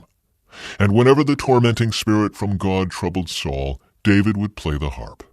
Then Saul would feel better, and the tormenting spirit would go away. Goliath challenges the Israelites. The Philistines now mustered their army for battle and camped between Soko in Judah and Azekah at Ephes-dammim. Saul countered by gathering his Israelite troops near the valley of Elah. So the Philistines and Israelites faced each other on opposite hills, with the valley between them. Then Goliath, a Philistine champion from Gath, came out of the Philistine ranks to face the forces of Israel. He was over 9 feet tall. He wore a bronze helmet, and his bronze coat of mail weighed 125 pounds. He also wore bronze leg armor, and he carried a bronze javelin on his shoulder. The shaft of his spear was as heavy and thick as a weaver's beam, tipped with an iron spearhead that weighed 15 pounds. His armor-bearer walked ahead of him carrying a shield. Goliath stood and shouted a taunt across to the Israelites. "Why are you all coming out to fight?" he called. "I am the Philistine champion, but you are only the servants of Saul. Choose one man to come down here and fight me. If he kills me, then we will be your slaves. But if I kill him, you will be our slaves. I defy the armies of Israel today. Send me a man who will fight me." When Saul and the Israelites heard this, they were terrified and deeply shaken. Jesse sends David to Saul's camp.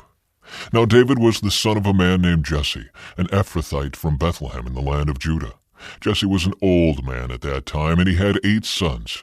Jesse's 3 oldest sons, Eliab, Abinadab, and Shimei, had already joined Saul's army to fight the Philistines. David was the youngest son. David's 3 oldest brothers stayed with Saul's army, but David went back and forth so he could help his father with the sheep in Bethlehem. For 40 days, every morning and evening, the Philistine champion strutted in front of the Israelite army. One day Jesse said to David, "Take this basket of roasted grain and these 10 loaves of bread and carry them quickly to your brothers. And give these 10 cuts of cheese to their captain. See how your brothers are getting along and bring back a report on how they are doing." David's brothers were with Saul and the Israelite army at the valley of Elah, fighting against the Philistines. So David left the sheep with another shepherd and set out early the next morning with the gifts, as Jesse had directed him. He arrived at the camp just as the Israelite army was leaving for the battlefield with shouts and battle cries. Soon the Israelite and Philistine forces stood facing each other, army against army. David left his things with the keeper of supplies and hurried out to the ranks to greet his brothers. As he was talking with them, Goliath, the Philistine champion from Gath, came out from the Philistine ranks. Then David heard him shout his usual taunt to the army of Israel. As soon as the Israelite army saw him, they began to run away in fright. "Have you seen the giant?" the men asked. "He comes out each day to defy Israel. The king has offered a huge reward to anyone who kills him. He will give that man one of his daughters for a wife, and the man's entire family will be exempted from paying taxes." David asked the soldiers standing nearby, "What will a man get for killing this Philistine and ending his defiance of Israel? Who is this pagan Philistine anyway, that he is allowed to defy the armies of the living God?" And these men gave David the same reply. They said, "Yes, that is the reward for killing him." But when David's oldest brother Eliab heard David talking to the men, he was angry. "What are you doing around here anyway?" he demanded. "What about those few sheep you're supposed to be taking care of? I know about your pride and deceit. You just want to see the battle." "What have I done now?" David replied. "I was only asking a question." He walked over to some others and asked them the same thing and received the same answer. Then David's question was reported to King Saul, and the king sent for it. April 14. David kills Goliath.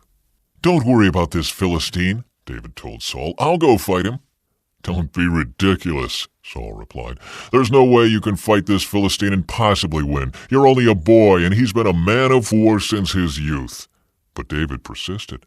"I have been taking care of my father's sheep and goats," he said. "When a lion or a bear comes to steal a lamb from the flock, I go after it with a club and rescue the lamb from its mouth. If the animal turns on me, I catch it by the jaw and club it to death. I have done this to both lions and bears, and I'll do it to this pagan Philistine too, for he has defied the armies of the living God. The Lord who rescued me from the claws of the lion and the bear will rescue me from this Philistine." Saul finally consented. "All right, go ahead," he said, "and may the Lord be with you."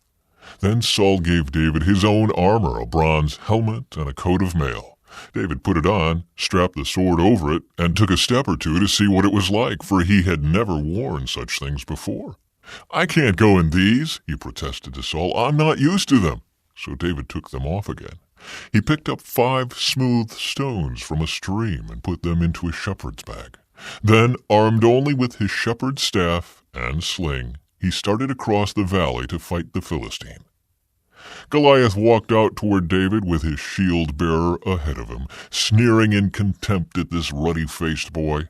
"Am I a dog," he roared at David, "that you come at me with a stick?" And he cursed David by the names of his gods. "Come over here, and I'll give your flesh to the birds and wild animals," Goliath yelled. David replied to the Philistine, "You come to me with sword, spear, and javelin, but I come to you in the name of the Lord of heaven's armies, the God of the armies of Israel, whom you have defied. Today the Lord will conquer you, and I will kill you and cut off your head. And then I will give the dead bodies of your men to the birds and wild animals, and the whole world will know that there is a God in Israel. And everyone assembled here will know that the Lord rescues his people, but not with sword and spear. This is the Lord's battle, and he will give you to us." As Goliath moved closer to attack, David quickly ran out to meet him. Reaching into his shepherd's bag and taking out a stone, he hurled it with his sling and hit the Philistine in the forehead. The stone sank in, and Goliath stumbled and fell face down on the ground.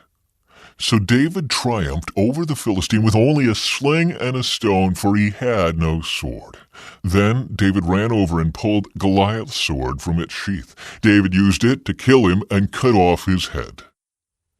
Israel routs the Philistines. When the Philistines saw that their champion was dead, they turned and ran. Then the men of Israel and Judah gave a great shout of triumph and rushed after the Philistines, chasing them as far as Gath and the gates of Ekron. The bodies of the dead and wounded Philistines were strewn all along the road, from Shaaraim as far as Gath and Ekron. Then the Israelite army returned and plundered the deserted Philistine camp. David took the Philistine's head to Jerusalem, but he stored the man's armor in his own tent. As Saul watched David go out to fight the Philistine, he asked Abner, the commander of his army, "Abner, whose son is this young man?" "I really don't know," Abner declared. "Well, find out who he is," the king told him. As soon as David returned from killing Goliath, Abner brought him to Saul with the Philistine's head still in his hand.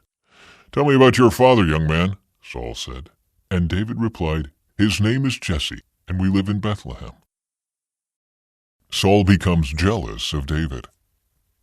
After David had finished talking with Saul, he met Jonathan, the king's son.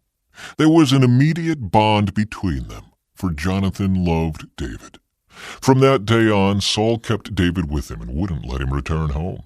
And Jonathan made a solemn pact with David because he loved him as he loved himself.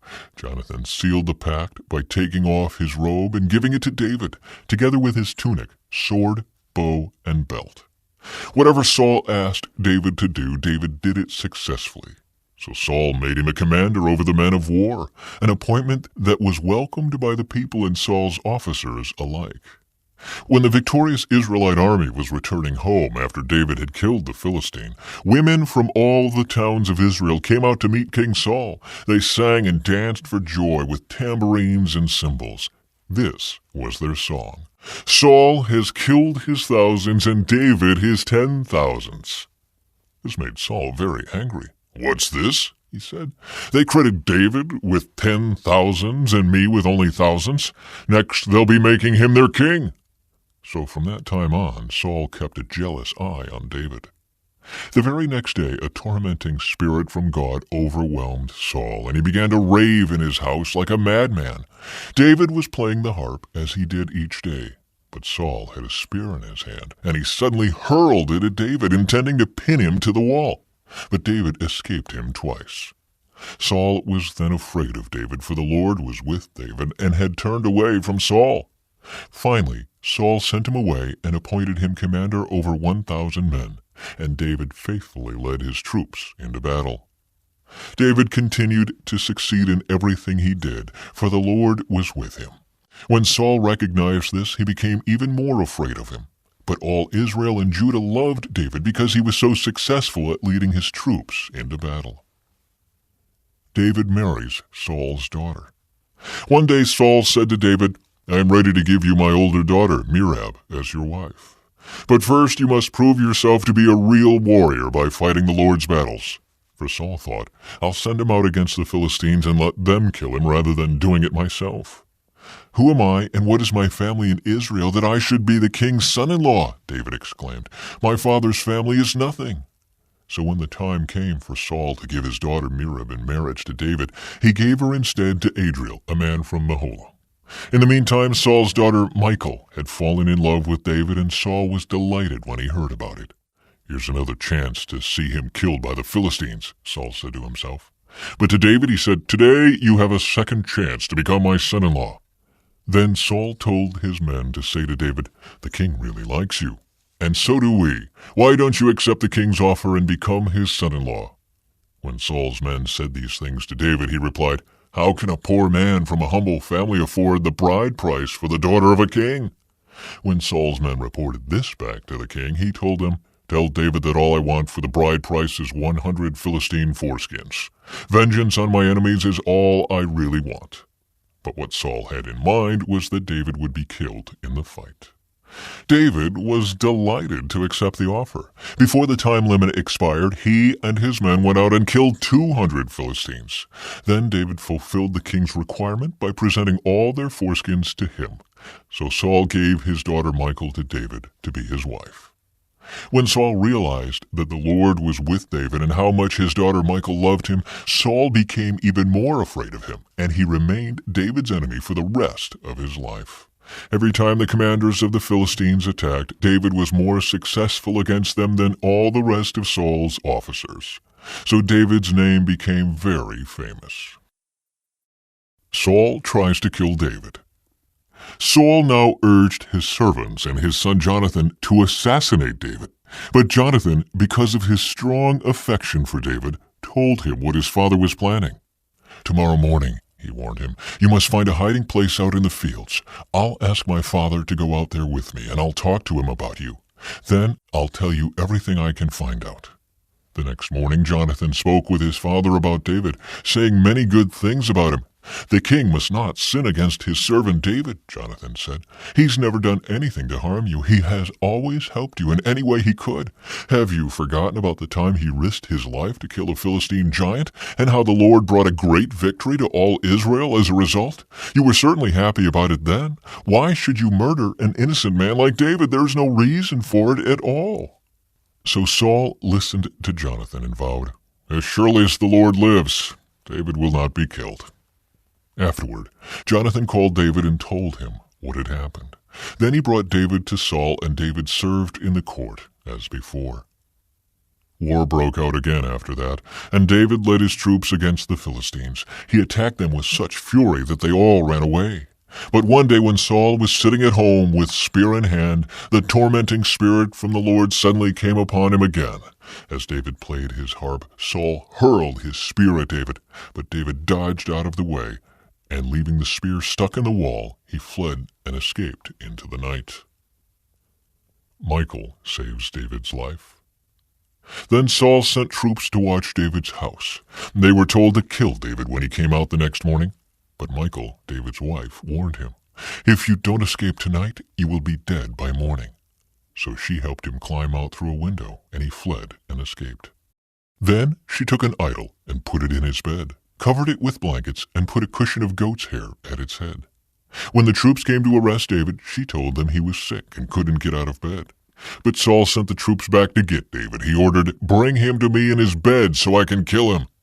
But when they came to carry David out, they discovered that it was only an idol in the bed with a cushion of goat's hair at its head. "Why have you betrayed me like this and let my enemy escape?" Saul demanded of Michal. "I had to," Michal replied. "He threatened to kill me if I didn't help him." "Rescue me from my enemies, O God.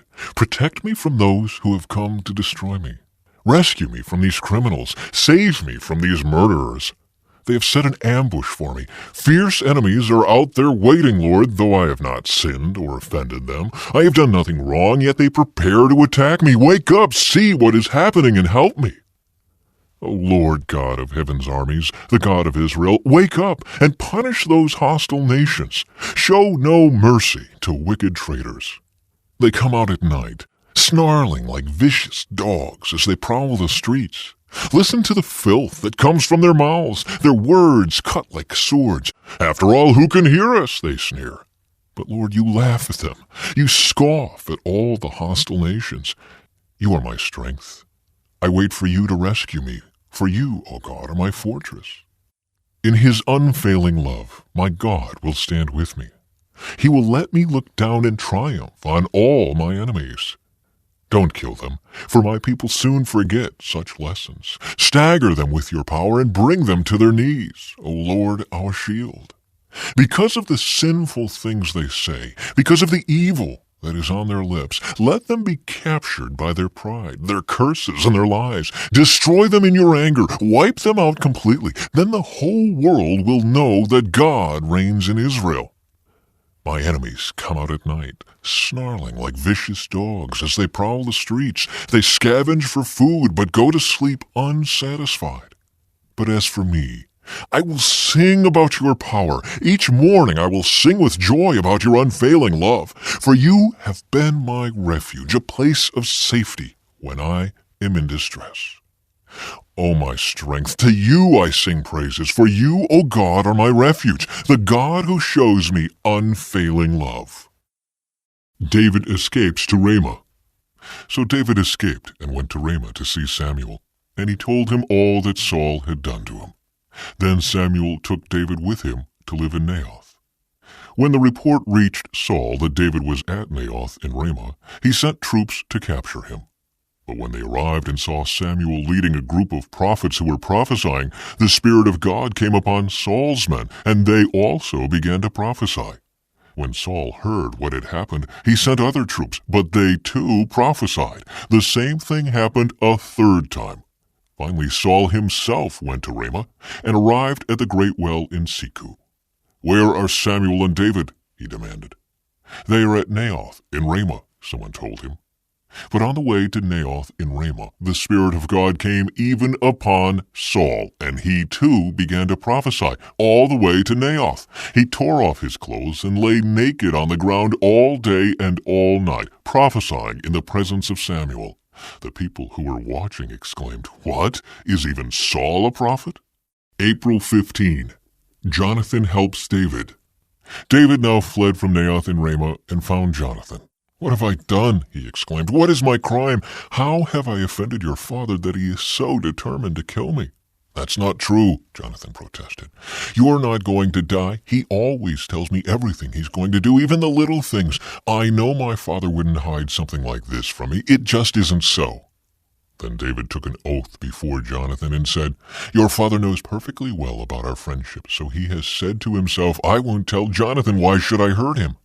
But I swear to you that I am only a step away from death. I swear it by the Lord and by your own soul." "Tell me what I can do to help you," Jonathan exclaimed. David replied, "Tomorrow we celebrate the new moon festival. I've always eaten with the king on this occasion, but tomorrow I'll hide in the field and stay there until the evening of the third day. If your father asks where I am, tell him I asked permission to go home to Bethlehem for an annual family sacrifice. If he says, 'Fine,' you will know all is well. But if he is angry and loses his temper, you will know he is determined to kill me. Show me this loyalty as my sworn friend, for we made a solemn pact before the Lord. Or kill me yourself if I have sinned against your father, but please don't betray me to him." "Never," Jonathan exclaimed. "You know that if I had the slightest notion my father was planning to kill you, I would tell you at once." Then David asked, "How will I know whether or not your father is angry?" "Come out to the field with me," Jonathan replied, and they went out there together. Then Jonathan told David, "I promise by the Lord, the God of Israel, that by this time tomorrow, or the next day at the latest, I will talk to my father and let you know at once how he feels about you. If he speaks favorably about you, I will let you know. But if he is angry and wants you killed, may the Lord strike me and even kill me if I don't warn you so you can escape and live. May the Lord be with you as he used to be with my father. And may you treat me with the faithful love of the Lord as long as I live. But if I die, treat my family with this faithful love, even when the Lord destroys all your enemies from the face of the earth." So Jonathan made a solemn pact with David, saying, "May the Lord destroy all your enemies." And Jonathan made David reaffirm his vow of friendship again, for Jonathan loved David as he loved himself. Then Jonathan said, "Tomorrow we celebrate the new moon festival. You will be missed when your place at the table is empty. The day after tomorrow, toward evening, go to the place where you hid before and wait there by the stone pile. I will come out and shoot 3 arrows to the side of the stone pile as though I were shooting at a target. Then I will send a boy to bring the arrows back. If you hear me tell him, 'They're on this side,' then you will know as surely as the Lord lives that all is well and there is no trouble. But if I tell him, 'Go farther, the arrows are still ahead of you,' then it will mean that you must leave immediately, for the Lord is sending you away. And may the Lord make us keep our promises to each other, for he has witnessed them." So David hid himself in the field, and when the new moon festival began, the king sat down to eat. He sat at his usual place against the wall, with Jonathan sitting opposite him and Abner beside him. But David's place was empty. Saul didn't say anything about it that day, for he said to himself, "Something must have made David ceremonially unclean." But when David's place was empty again the next day, Saul asked Jonathan, "Why hasn't the son of Jesse been here for the meal either yesterday or today?" Jonathan replied, "David earnestly asked me if he could go to Bethlehem. He said, 'Please let me go, for we are having a family sacrifice. My brother demanded that I be there, so please let me get away to see my brothers. That's why he isn't here at the king's table.'" Saul boiled with rage at Jonathan. "You stupid son of a whore," he swore at him. "Do you think I don't know that you want him to be king in your place, shaming yourself and your mother? As long as that son of Jesse is alive, you'll never be king. Now go and get him so I can kill him." "But why should he be put to death?" Jonathan asked his father. "What has he done?" Then Saul hurled his spear at Jonathan, intending to kill him. So at last Jonathan realized that his father was really determined to kill David. Jonathan left the table in fierce anger and refused to eat on that second day of the festival, for he was crushed by his father's shameful behavior toward David. The next morning, as agreed, Jonathan went out into the field and took a young boy with him to gather his arrows. "Start running," he told the boy, "so you can find the arrows as I shoot them." So the boy ran, and Jonathan shot an arrow beyond him. When the boy had almost reached the arrow, Jonathan shouted, "The arrow is still ahead of you! Hurry! Hurry, don't wait!" So the boy quickly gathered up the arrows and ran back to his master. He, of course, suspected nothing. Only Jonathan and David understood the signal. Then Jonathan gave his bow and arrows to the boy and told him to take them back to town. As soon as the boy was gone, David came out from where he had been hiding near the stone pile. Then David bowed 3 times to Jonathan with his face to the ground. Both of them were in tears as they embraced each other and said goodbye, especially David. At last Jonathan said to David, "Go in peace, for we have sworn loyalty to each other in the Lord's name. The Lord is the witness of a bond between us and our children forever. Then David left, and Jonathan returned to the town. David runs from Saul. David went to the town of Nob to see Ahimelech the priest. Ahimelech trembled when he saw him. "Why are you alone?" he asked. "Why is no one with you?" "The king has sent me on a private matter," David said. "He told me not to tell anyone why I am here. I have told my men where to meet me later. Now, what is there to eat? Give me 5 loaves of bread or anything else you have." "We don't have any regular bread," the priest replied, "but there is the holy bread, which you can have if your young men have not slept with any women recently."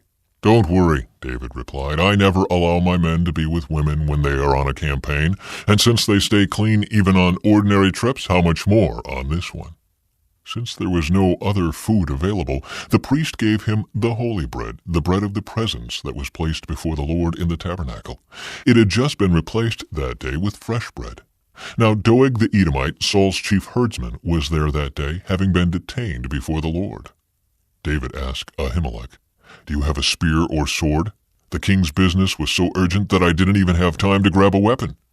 "I only have the sword of Goliath, the Philistine, whom you killed in the valley of Elah," the priest replied. "It is wrapped in a cloth behind the ephod. Take that if you want it, for there is nothing else here." "There is nothing like it," David replied. "Give it to me." So David escaped from Saul and went to King Achish of Gath. But the officers of Achish were unhappy about his being there. "Isn't this David, the king of the land?" they asked. "Isn't he the one the people honor with dances, singing Saul has killed his thousands and David his 10,000s?" David heard these comments and was very afraid of what King Achish of Gath might do to him. So he pretended to be insane, scratching on doors and drooling down his beard. Finally, King Achish said to his men, "Must you bring me a madman? We already have enough of them around here. Why should I let someone like this be my guest?" Psalm 34. I will praise the Lord at all times. I will constantly speak his praises. I will boast only in the Lord. Let all who are helpless take heart. Come, let us tell of the Lord's greatness. Let us exalt his name together. I prayed to the Lord, and he answered me. He freed me from all my fears. Those who look to him for help will be radiant with joy. No shadow of shame will darken their faces. In my desperation I prayed, and the Lord listened. He saved me from all my troubles. For the angel of the Lord is a guard. He surrounds and defends all who fear him. Taste and see that the Lord is good. Oh, the joys of those who take refuge in him. Fear the Lord, you his godly people, for those who fear him will have all they need. Even strong young lions sometimes go hungry, but those who trust in the Lord will lack no good thing. Come, my children, and listen to me, and I will teach you to fear the Lord. Does anyone want to live a life that is long and prosperous? Then keep your tongue from speaking evil, and your lips from telling lies. Turn away from evil and do good. Search for peace and work to maintain it. The eyes of the Lord watch over those who do right. His ears are open to their cries for help. But the Lord turns his face against those who do evil. He will erase their memory from the earth. The Lord hears his people when they call to him for help. He rescues them from all their troubles. The Lord is close to the brokenhearted. He rescues those whose spirits are crushed. The righteous person faces many troubles, but the Lord comes to the rescue each time. For the Lord protects the bones of the righteous. Not one of them is broken.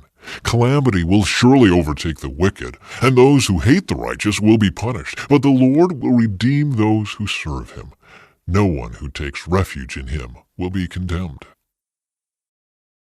April 16. David at the cave of Adullam. So David left Gath and escaped to the cave of Adullam. Soon his brothers and all his other relatives joined him there. Then others began coming, men who were in trouble or in debt or who were just discontented, until David was the captain of about 400 men. Psalm 57. Have mercy on me, O God. Have mercy. I look to you for protection. I will hide beneath the shadow of your wings until the danger passes by. I cry out to God Most High, to God who will fulfill his purpose for me. He will send help from heaven to rescue me, disgracing those who hound me. My God will send forth his unfailing love and faithfulness. I am surrounded by fierce lions who greedily devour human prey, whose teeth pierce like spears and arrows, and whose tongues cut like swords. Be exalted, O God, above the highest heavens. May your glory shine over all the earth.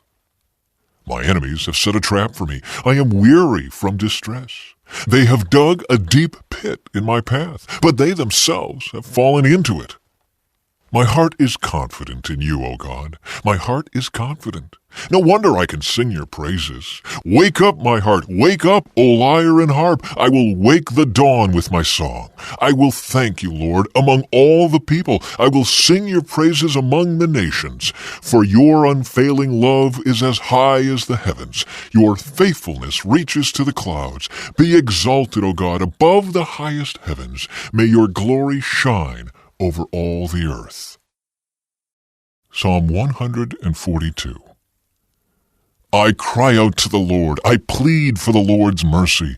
I pour out my complaints before him and tell him all my troubles. When I am overwhelmed, you alone know the way I should turn. Wherever I go, my enemies have set traps for me. I look for someone to come and help me, but no one gives me a passing thought. No one will help me. No one cares a bit what happens to me. Then I pray to you, O Lord. I say, you are my place of refuge. You are all I really want in life. Hear my cry, for I am very low. Rescue me from my persecutors, for they are too strong for me. Bring me out of prison so I can thank you. The godly will crowd around me, for you are good to me. Warriors join David. Some brave and experienced warriors from the tribe of Gad also defected to David while he was at the stronghold in the wilderness. They were expert with both shield and spear, as fierce as lions and as swift as deer on the mountains. Ezer was their leader. Obadiah was second. Eliab was third.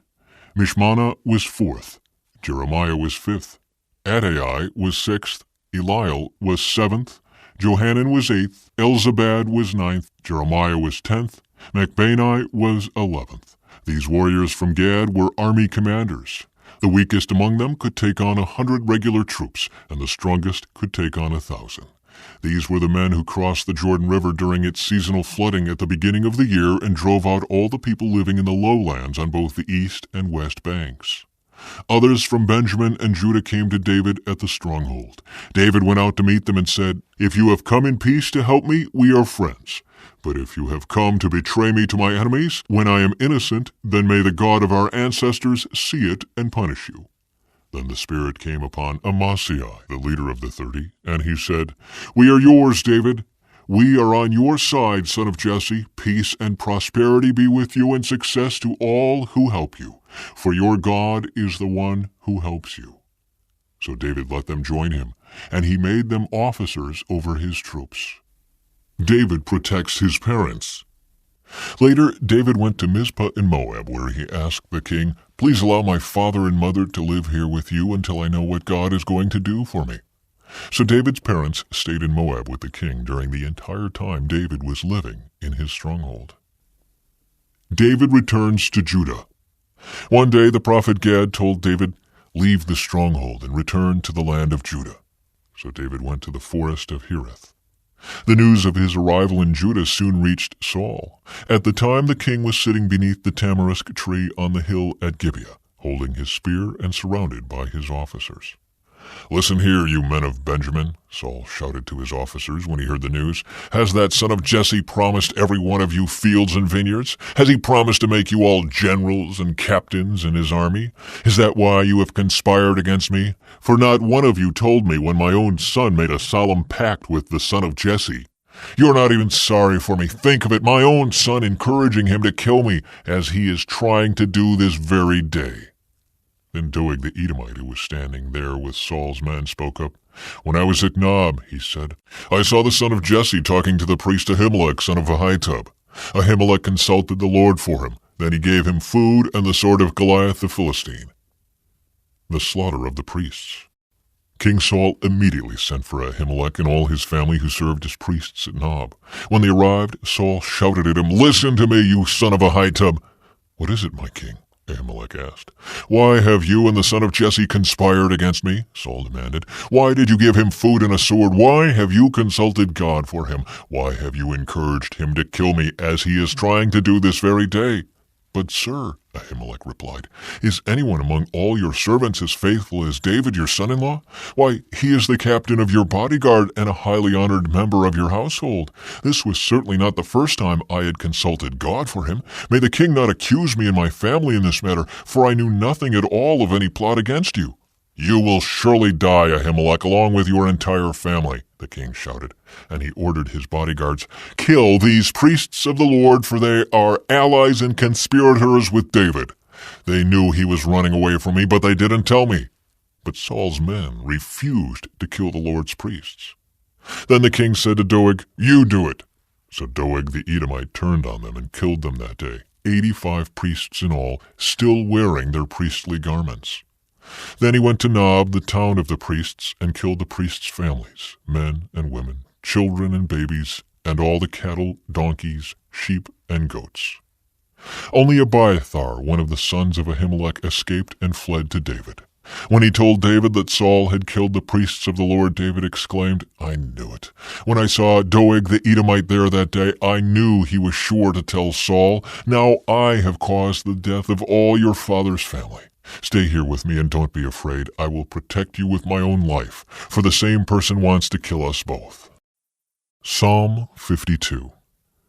Why do you boast about your crimes, great warrior? Don't you realize God's justice continues forever? All day long you plot destruction. Your tongue cuts like a sharp razor. You are an expert at telling lies. You love evil more than good, and lies more than truth. You love to destroy others with your words. You liar. But God will strike you down once and for all. He will pull you from your home and uproot you from the land of the living. The righteous will see it and be amazed. They will laugh and say, "Look what happens to mighty warriors who do not trust in God. They trust their wealth instead and grow more and more bold in their wickedness." But I am like an olive tree, thriving in the house of God. I will always trust in God's unfailing love. I will praise you forever, O God, for what you have done. I will trust in your good name, in the presence of your faithful people. David protects the town of Keilah. One day news came to David that the Philistines were at Keilah, stealing grain from the threshing floors. David asked the Lord, "Should I go and attack them?" "Yes, go and save Keilah," the Lord told him. But David's men said, "We're afraid even here in Judah. We certainly don't want to go to Keilah to fight the whole Philistine army." So David asked the Lord again, and again the Lord replied, "Go down to Keilah, for I will help you conquer the Philistines." So David and his men went to Keilah. They slaughtered the Philistines and took all their livestock and rescued the people of Keilah. Now when Abiathar, son of Ahimelech, fled to David at Keilah, he brought the ephod with him. Saul soon learned that David was at Keilah. "Good," he exclaimed. "We've got him now. God has handed him over to me, for he has trapped himself in a walled town." So Saul mobilized his entire army to march to Keilah and besiege David and his men. But David learned of Saul's plan and told Abiathar the priest to bring the ephod and ask the Lord what he should do. Then David prayed, "O Lord God of Israel, I have heard that Saul is planning to come and destroy Keilah because I am here. Will the leaders of Keilah betray me to him? And will Saul actually come as I have heard? O Lord God of Israel, please tell me." And the Lord said, "He will come." Again David asked, "Will the leaders of Keilah betray me and my men to Saul?" And the Lord replied, "Yes, they will betray you." April 17. David hides in the wilderness. So David and his men, about 600 of them now, left Keilah and began roaming the countryside. Word soon reached Saul that David had escaped, so he didn't go to Keilah after all. David now stayed in the strongholds of the wilderness and in the hill country of Ziph. Saul hunted him day after day, but God didn't let Saul find him. One day near Horish, David received the news that Saul was on the way to Ziph to search for him and kill him. Jonathan went to find David and encouraged him to stay strong in his faith in God. "Don't be afraid," Jonathan reassured him. "My father will never find you. You are going to be the king of Israel, and I will be next to you, as my father Saul is well aware." So the two of them renewed their solemn pact before the Lord. Then Jonathan returned home, while David stayed at Horish. But now the men of Ziph went to Saul in Gibeah and betrayed David to him. "We know where David is hiding," they said. "He is in the strongholds of Horish, on the hill of Hachilah, which is in the southern part of Jeshimon. Come down whenever you're ready, O king, and we will catch him and hand him over to you." "The Lord bless you," Saul said. "At last someone is concerned about me. Go and check again to be sure of where he is staying and who has seen him there, for I know that he is very crafty. Discover his hiding places and come back when you are sure. Then I'll go with you. And if he is in the area at all, I'll track him down, even if I have to search every hiding place in Judah." So the men of Ziph returned home ahead of Saul. Meanwhile, David and his men had moved into the wilderness of Maon in the Arabah valley south of Jeshimon. When David heard that Saul and his men were searching for him, he went even farther into the wilderness to the great rock, and he remained there in the wilderness of Maon. But Saul kept after him in the wilderness. Saul and David were now on opposite sides of a mountain. Just as Saul and his men began to close in on David and his men, an urgent message reached Saul that the Philistines were raiding Israel again. So Saul quit chasing David and returned to fight the Philistines. Ever since that time, the place where David was camped has been called the Rock of Escape. David then went to live in the strongholds of En-Gedi. Psalm 54. Come with great power, O God, and rescue me. Defend me with your might. Listen to my prayer, O God. Pay attention to my plea. For strangers are attacking me. Violent people are trying to kill me. They care nothing for God. But God is my helper.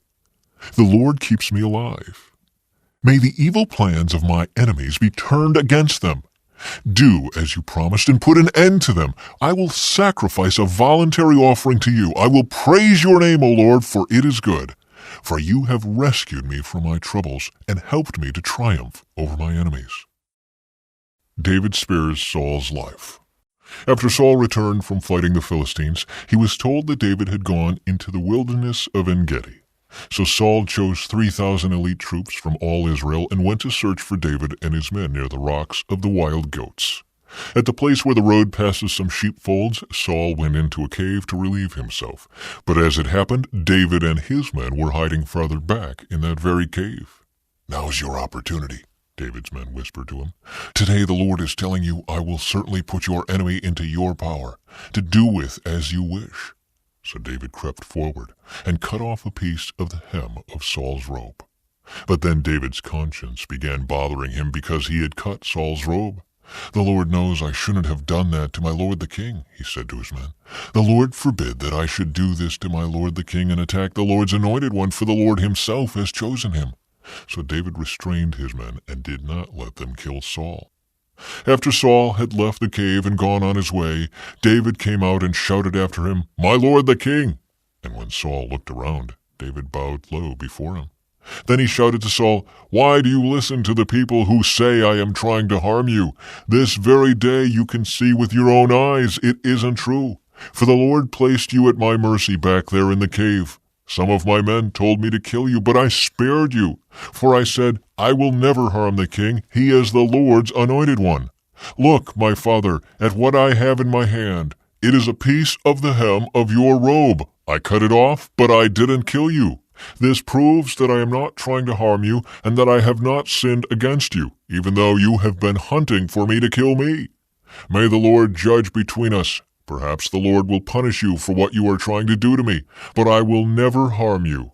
As that old proverb says, from evil people come evil deeds, so you can be sure I will never harm you. Who is the king of Israel trying to catch anyway? Should he spend his time chasing one who is as worthless as a dead dog or a single flea? May the Lord therefore judge which of us is right and punish the guilty one. He is my advocate, and he will rescue me from your power." When David had finished speaking, Saul called back, "Is that really you, my son David?" Then he began to cry. And he said to David, "You are a better man than I am, for you have repaid me good for evil. Yes, you have been amazingly kind to me today, for when the Lord put me in a place where you could have killed me, you didn't do it. Who else would let his enemy get away when he had him in his power? May the Lord reward you well for the kindness you have shown me today. And now I realize that you are surely going to be king, and that the kingdom of Israel will flourish under your rule. Now swear to me by the Lord that when that happens you will not kill my family and destroy my line of descendants." So David promised this to Saul with an oath. Then Saul went home, but David and his men went back to their stronghold. The death of Samuel. Now Samuel died, and all Israel gathered for his funeral. They buried him at his house in Ramah. Nabal angers David. Then David moved down to the wilderness of Maon. There was a wealthy man from Maon who owned property near the town of Carmel. He had 3,000 sheep and 1,000 goats, and it was sheep-shearing time. This man's name was Nabal, and his wife Abigail was a sensible and beautiful woman. But Nabal, a descendant of Caleb, was crude and mean in all his dealings. When David heard that Nabal was shearing his sheep, he sent 10 of his young men to Carmel with this message for Nabal: "Peace and prosperity to you, your family, and everything you own. I am told that it is sheep-shearing time. While your shepherds stayed among us near Carmel, we never harmed them, and nothing was ever stolen from them. Ask your own men, and they will tell you this is true. So would you be kind to us, since we have come at a time of celebration? Please share any provisions you might have on hand with us and with your friend David." David's young men gave this message to Nabal in David's name, and they waited for a reply. "Who is this fellow David?" Nabal sneered to the young men. "Who does this son of Jesse think he is? There are lots of servants these days who run away from their masters. Should I take my bread and my water and my meat that I've slaughtered for my shearers and give it to a band of outlaws who come from who knows where?" So David's young men returned and told him what Nabal had said. "Get your swords," was David's reply as he strapped on his own. Then 400 men started off with David, and 200 remained behind to guard their equipment. Meanwhile, one of Nabal's servants went to Abigail and told her, "David sent messengers from the wilderness to greet our master, but he screamed insults at them. These men have been very good to us, and we never suffered any harm from them. Nothing was stolen from us the whole time they were with us. In fact, day and night, they were like a wall of protection to us and the sheep. You need to know this and figure out what to do, for there is going to be trouble for our master and his whole family. He's so ill-tempered that no one can even talk to him." Abigail wasted no time. She quickly gathered 200 loaves of bread, 2 wineskins full of wine, 5 sheep that had been slaughtered, nearly a bushel of roasted grain, 100 clusters of raisins, and 200 fig cakes. She packed them on donkeys and said to her servants, "Go on ahead. I will follow you shortly." But she didn't tell her husband Nabal what she was doing. As she was riding her donkey into a mountain ravine, she saw David and his men coming toward her. David had just been saying, "A lot of good it did to help this fellow. We protected his flocks in the wilderness, and nothing he owned was lost or stolen, but he has repaid me evil for good. May God strike me and kill me if even one man of his household is still alive tomorrow morning." Abigail intercedes for Nabal. When Abigail saw David, she quickly got off her donkey and bowed low before him. She fell at his feet and said, "I accept all blame in this matter, my lord. Please listen to what I have to say. I know Nabal is a wicked and ill-tempered man. Please don't pay any attention to him. He is a fool, just as his name suggests. But I never even saw the young men you sent. Now, my lord, as surely as the Lord lives, and you yourself live, since the Lord has kept you from murdering and taking vengeance into your own hands, let all your enemies and those who try to harm you be as cursed as Nabal is. And here is a present that I, your servant, have brought to you and your young men.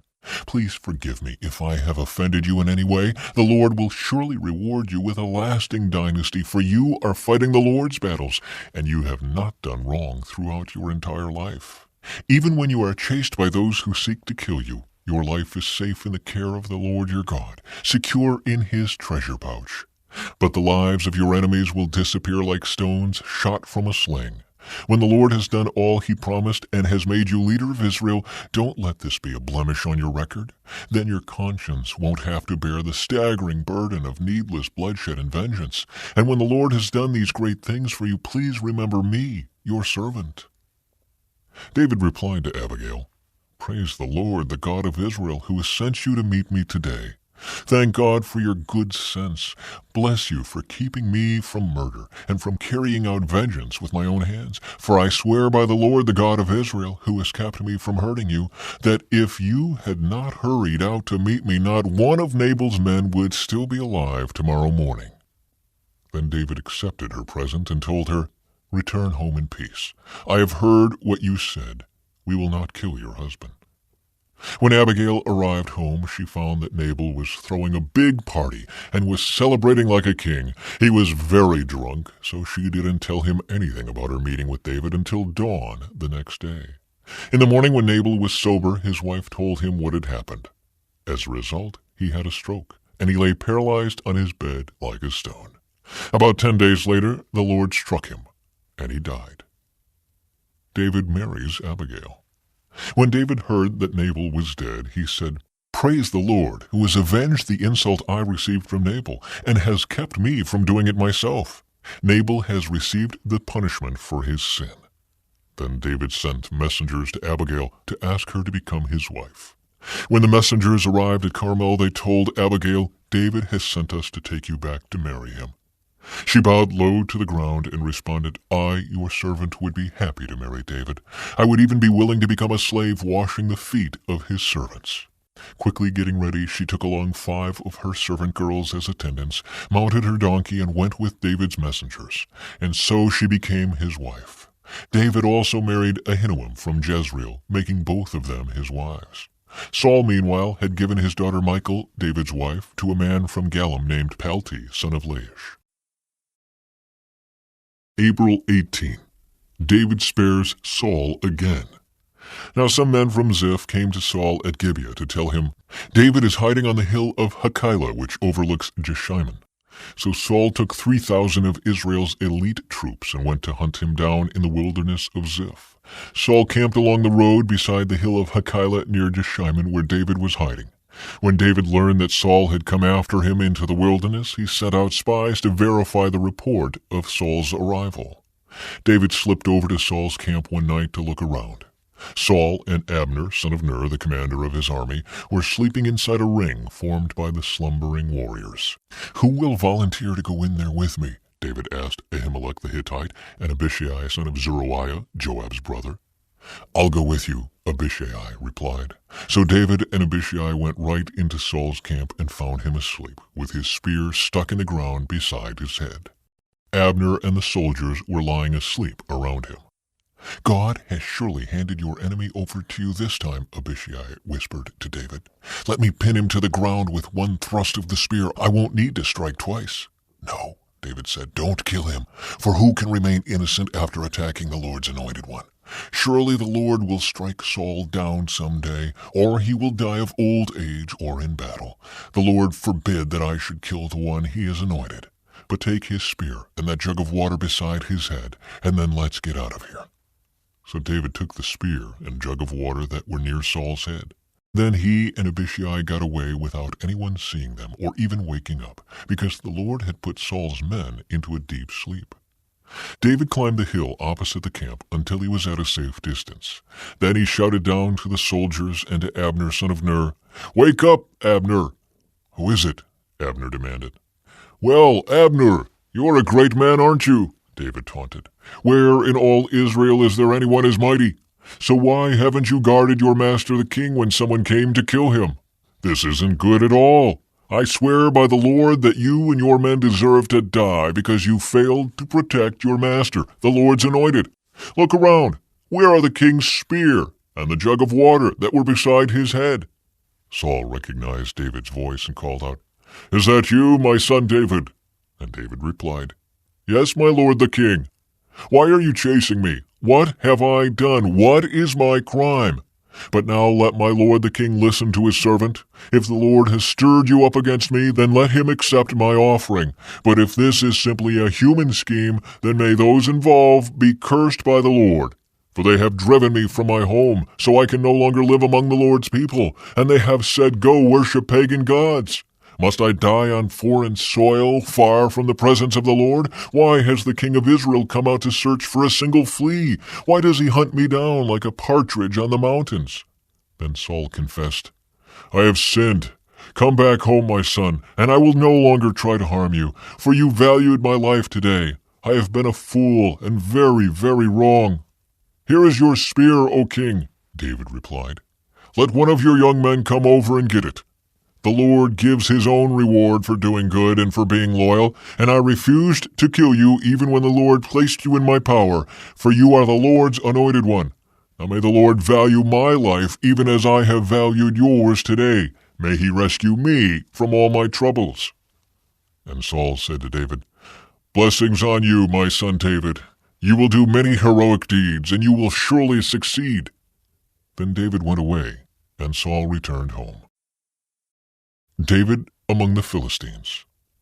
But David kept thinking to himself, "Someday Saul is going to get me. The best thing I can do is escape to the Philistines. Then Saul will stop hunting for me in Israelite territory, and I will finally be safe." So David took his 600 men and went over and joined Achish son of Maoch, the king of Gath. David and his men and their families settled there with Achish at Gath.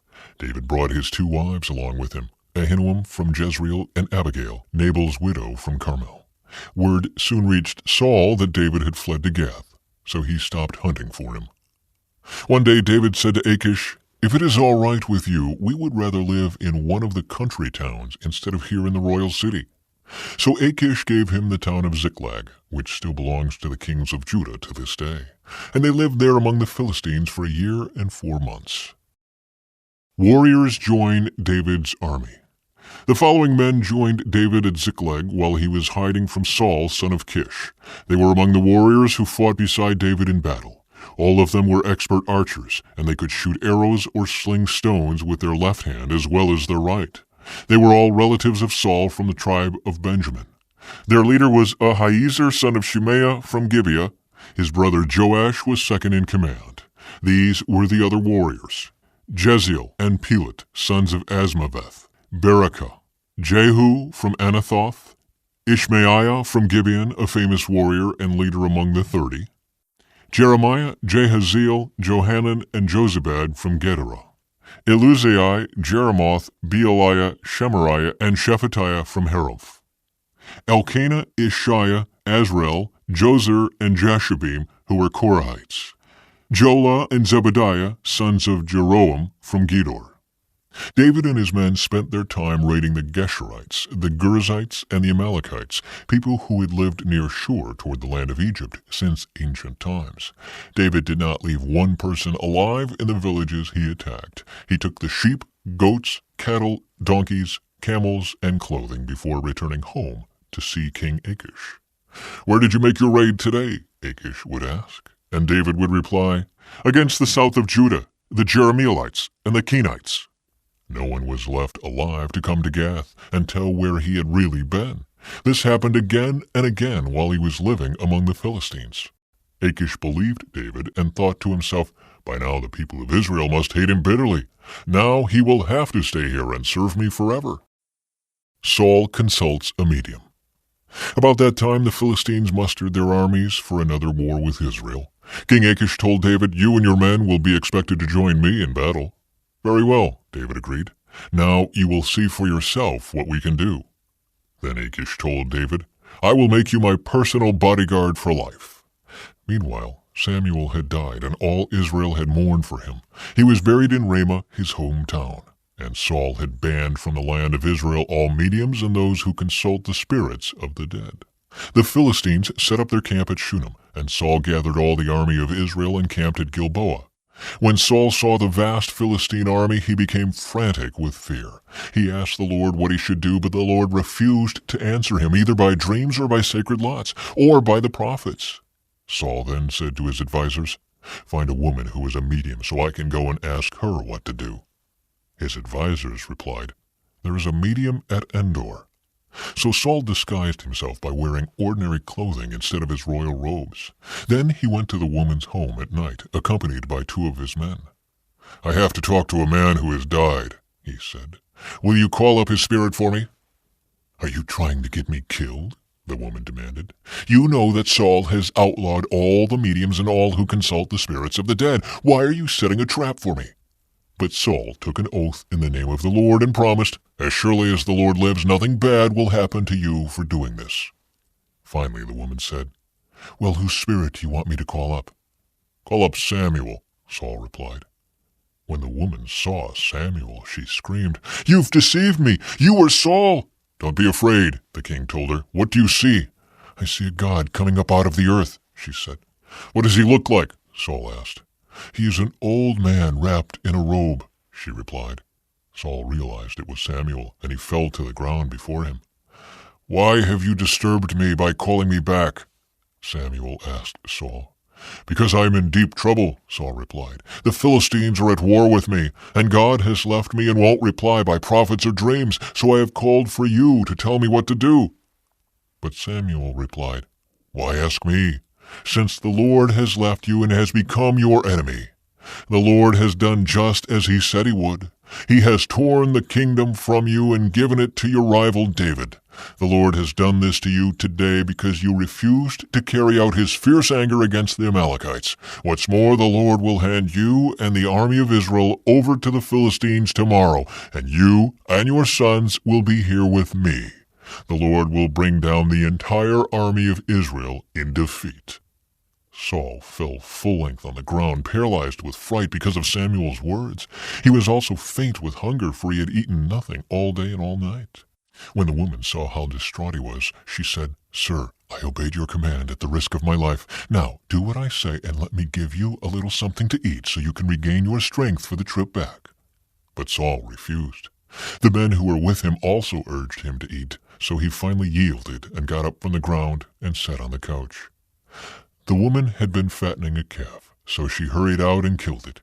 She took some flour, kneaded it into dough, and baked unleavened bread. She brought the meal to Saul and his men, and they ate it. Then they went out into the night. The Philistines reject David. The entire Philistine army now mobilized at Aphek, and the Israelites camped at the spring in Jezreel. As the Philistine rulers were leading out their troops in groups of hundreds and thousands, David and his men marched at the rear with King Achish. But the Philistine commanders demanded, "What are these Hebrews doing here?" And Achish told them, "This is David, the servant of King Saul of Israel. He's been with me for years, and I've never found a single fault in him from the day he arrived until today." But the Philistine commanders were angry. "Send him back to the town you've given him," they demanded. "He can't go into the battle with us. What if he turns against us in battle and becomes our adversary? Is there any better way for him to reconcile himself with his master than by handing our heads over to him? Isn't this the same David about whom the women of Israel sing in their dances, 'Saul has killed his thousands and David his 10,000s'? So Achish finally summoned David and said to him, "I swear by the Lord that you have been a trustworthy ally. I think you should go with me into battle, for I've never found a single flaw in you from the day you arrived until today. But the other Philistine rulers won't hear of it. Please don't upset them, but go back quietly." "What have I done to deserve this treatment?" David demanded. "What have you ever found in your servant that I can't go and fight the enemies of my lord the king?" But Achish insisted. "As far as I'm concerned, you are as perfect as an angel of God. But the Philistine commanders are afraid to have you with them in the battle. Now get up early in the morning and leave with your men as soon as it gets light." So David and his men headed back into the land of the Philistines, while the Philistine army went on to Jezreel. Some men from Manasseh defected from the Israelite army and joined David when he set out with the Philistines to fight against Saul. But as it turned out, the Philistine rulers refused to let David and his men go with them. After much discussion, they sent them back, for they said, "It will cost us our heads if David switches loyalties to Saul and turns against us." Psalm 56. O God, have mercy on me, for people are hounding me. My foes attack me all day long. I am constantly hounded by those who slander me, and many are boldly attacking me. But when I am afraid, I will put my trust in you. I praise God for what he has promised. I trust in God, so why should I be afraid? What can mere mortals do to me? They are always twisting what I say. They spend their days plotting to harm me. They come together to spy on me, watching my every step, eager to kill me. Don't let them get away with their wickedness. In your anger, O God, bring them down. You keep track of all my sorrows. You have collected all my tears in your bottle. You have recorded each one in your book. My enemies will retreat when I call to you for help. This I know, God is on my side. I praise God for what he has promised. Yes, I praise the Lord for what he has promised. I trust in God, so why should I be afraid? What can mere mortals do to me? I will fulfill my vows to you, O God, and will offer a sacrifice of thanks for your help. For you have rescued me from death. You have kept my feet from slipping. So now I can walk in your presence, O God, in your life-giving light. April 19. David destroys the Amalekites. 3 days later, when David and his men arrived home at their town of Ziklag, they found that the Amalekites had made a raid into the Negev and Ziklag. They had crushed Ziklag and burned it to the ground. They had carried off the women and children and everyone else, but without killing anyone. When David and his men saw the ruins and realized what had happened to their families, they wept until they could weep no more. David's 2 wives, Ahinoam from Jezreel and Abigail, the widow of Nabal from Carmel, were among those captured. David was now in great danger because all his men were very bitter about losing their sons and daughters, and they began to talk of stoning him. But David found strength in the Lord his God. Then he said to Abiathar the priest, "Bring me the ephod." So Abiathar brought it. Then David asked the Lord, "Should I chase after this band of raiders? Will I catch them?" And the Lord told him, "Yes, go after them. You will surely recover everything that was taken from you." So David and his 600 men set out, and they came to the brook Besor. But 200 of the men were too exhausted to cross the brook, so David continued the pursuit with 400 men. Along the way they found an Egyptian man in a field and brought him to David. They gave him some bread to eat and water to drink. They also gave him part of a fig cake and 2 clusters of raisins, for he hadn't had anything to eat or drink for 3 days and nights. Before long his strength returned. "To whom do you belong and where do you come from?" David asked him. "I am an Egyptian, the slave of an Amalekite," he replied. "My master abandoned me 3 days ago because I was sick. We were on our way back from raiding the Kerethites in the Negev, the territory of Judah, and the land of Caleb, and we had just burned Ziklag." "Will you lead me to this band of raiders?" David asked. The young man replied, "If you take an oath in God's name that you will not kill me or give me back to my master, then I will guide you to them." So he led David to them, and they found the Amalekites spread out across the fields, eating and drinking and dancing with joy because of the vast amount of plunder they had taken from the Philistines and the land of Judah. David and his men rushed in among them and slaughtered them throughout that night and the entire next day until evening. None of the Amalekites escaped except 400 young men who fled on camels. David got back everything the Amalekites had taken, and he rescued his 2 wives. Nothing was missing, small or great, son or daughter, nor anything else that had been taken. David brought everything back. He also recovered all the flocks and herds, and his men drove them ahead of the other livestock. "This plunder belongs to David," they said. Then David returned to the brook Besor and met up with the 200 men who had been left behind because they were too exhausted to go with him. They went out to meet David and his men, and David greeted them joyfully. But some evil troublemakers among David's men said, "They didn't go with us, so they can't have any of the plunder we recovered. Give them their wives and children and tell them to be gone." But David said, "No, my brothers, don't be selfish with what the Lord has given us. He has kept us safe and helped us defeat the band of raiders that attacked us. Who will listen when you talk like this? We share and share alike, those who go to battle and those who guard the equipment." From then on, David made this a decree and regulation for Israel, and it is still followed today. When he arrived at Ziklag, David sent part of the plunder to the elders of Judah, who were his friends. "Here is a present for you taken from the Lord's enemies," he said. The gifts were sent to the people of the following towns David had visited: Bethel, Ramoth Negev, Jater, Aror, Siphmoth, Eshtemoa, Rachel, the towns of the Jerahmeelites, the towns of the Kenites, Hormah, Borashan, Athak, Hebron, and all the other places David and his men had visited. Here is a list of the men from Manasseh who defected to David as he was returning to Ziklag: Adnah, Jozabad, Jediel, Michael, Jozabad, Elihu, and Zithali. Each commanded 1,000 troops from the tribe of Manasseh. They helped David chase down bands of raiders, for they were all brave and able warriors who became commanders in his army. Day after day, more men joined David until he had a great army, like the army of God. The death of Saul. Now the Philistines attacked Israel, and the men of Israel fled before them. Many were slaughtered on the slopes of Mount Gilboa. The Philistines closed in on Saul and his sons, and they killed 3 of his sons, Jonathan, Abinadab, and Malchishua. The fighting grew very fierce around Saul, and the Philistine archers caught up with him and wounded him severely. Saul groaned to his armor-bearer, "Take your sword and kill me before these pagan Philistines come to run me through and taunt and torture me." But his armor-bearer was afraid and would not do it. So Saul took his own sword and fell on it. When his armor-bearer realized that Saul was dead, he fell on his own sword and died beside the king. So Saul, his 3 sons, his armor-bearer, and his troops all died together that same day. When the Israelites on the other side of the Jezreel Valley and beyond the Jordan saw that the Israelite army had fled and that Saul and his sons were dead, they abandoned their towns and fled. So the Philistines moved in and occupied their towns. The next day, when the Philistines went out to strip the dead, they found the bodies of Saul and his 3 sons on Mount Gilboa. So they cut off Saul's head and stripped off his armor. Then they proclaimed the good news of Saul's death in their pagan temple and to the people throughout the land of Philistia. They placed his armor in the temple of the Ashtoreths, and they fastened his body to the wall of the city of Bethshan. But when the people of Jabesh-Gilead heard what the Philistines had done to Saul, all their mighty warriors traveled through the night to Bethshan and took the bodies of Saul and his sons down from the wall. They brought them to Jabesh, where they burned the bodies.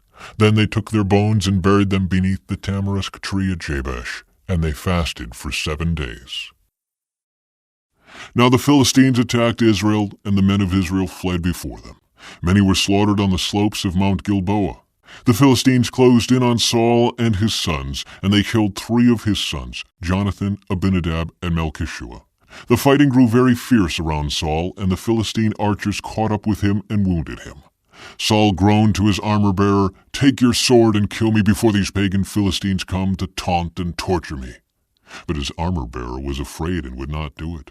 So Saul took his own sword and fell on it. When his armor-bearer realized that Saul was dead, he fell on his own sword and died. So Saul and his 3 sons died there together, bringing his dynasty to an end.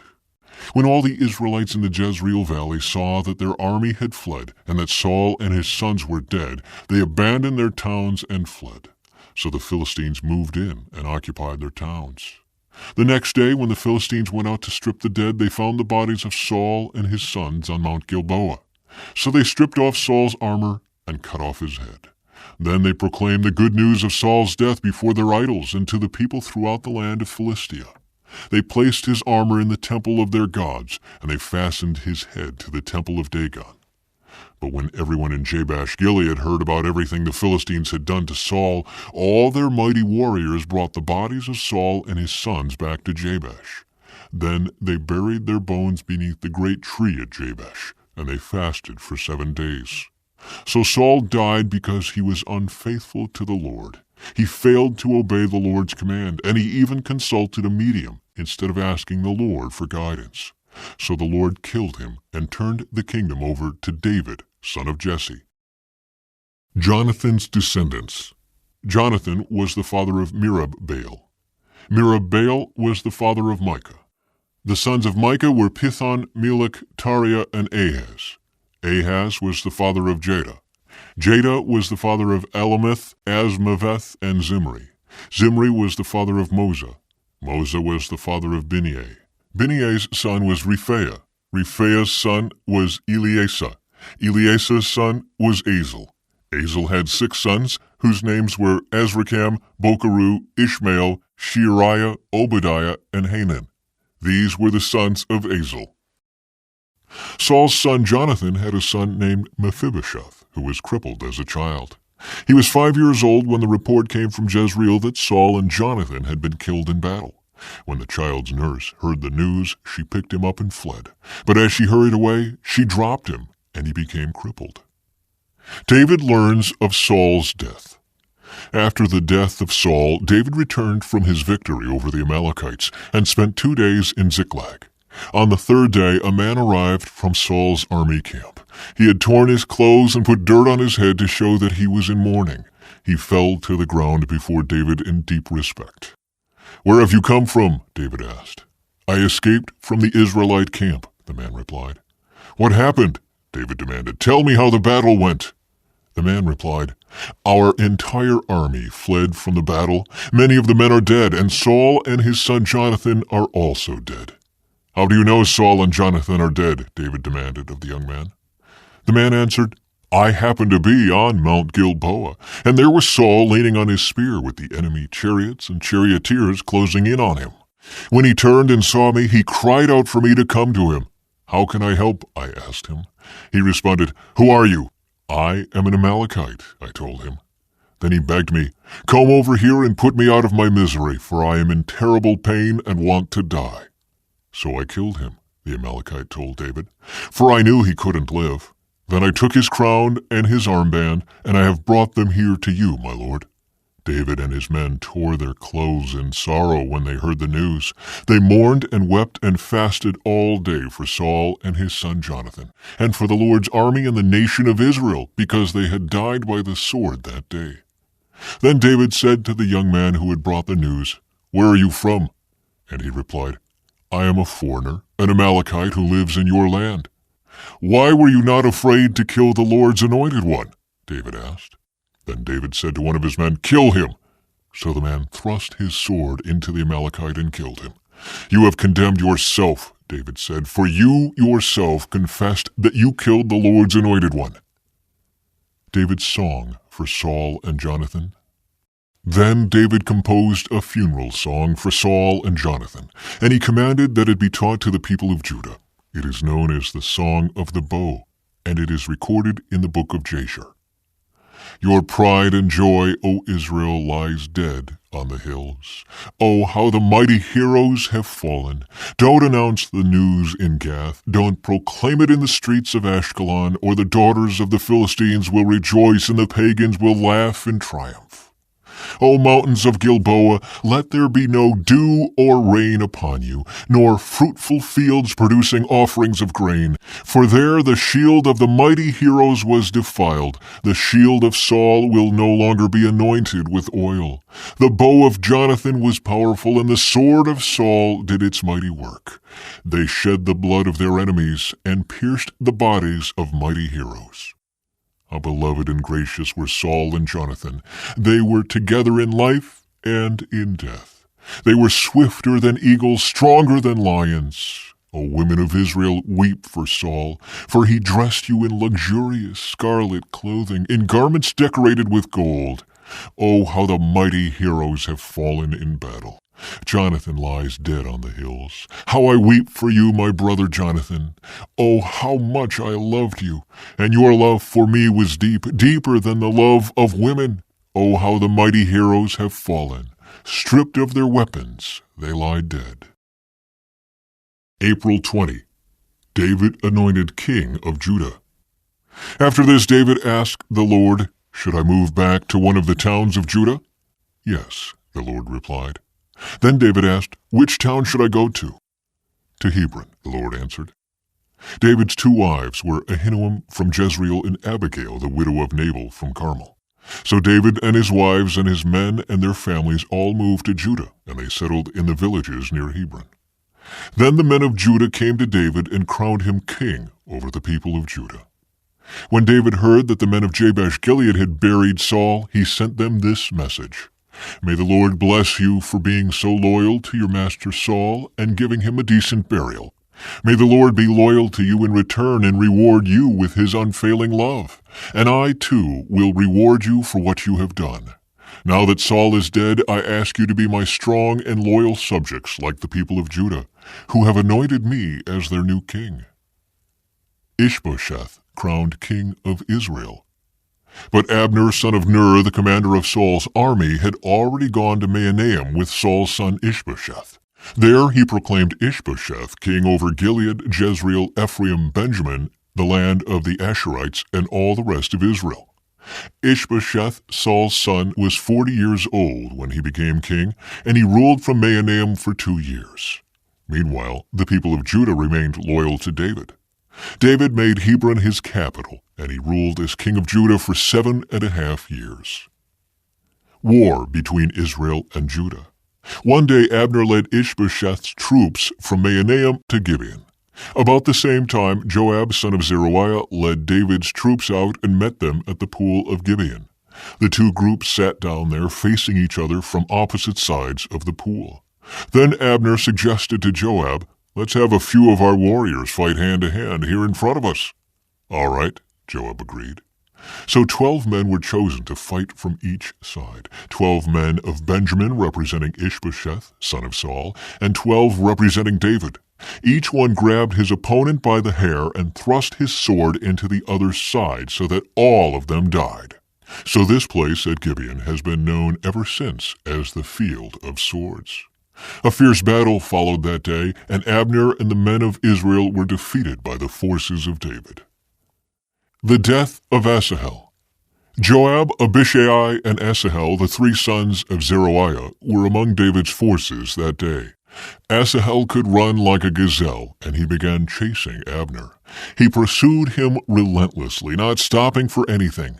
When Abner looked back and saw him coming, he called out, "Is that you, Asahel?"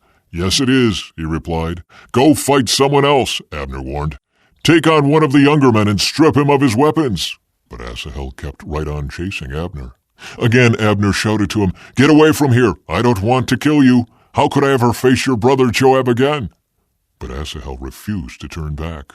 So Abner thrust the butt end of his spear through Asahel's stomach, and the spear came out through his back.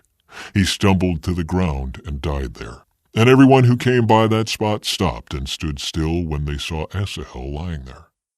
When Joab and Abishai found out what had happened, they set out after Abner. The sun was just going down as they arrived at the hill of Ammah near Giah, along the road to the wilderness of Gibeon. Abner's troops from the tribe of Benjamin regrouped there at the top of the hill to take a stand.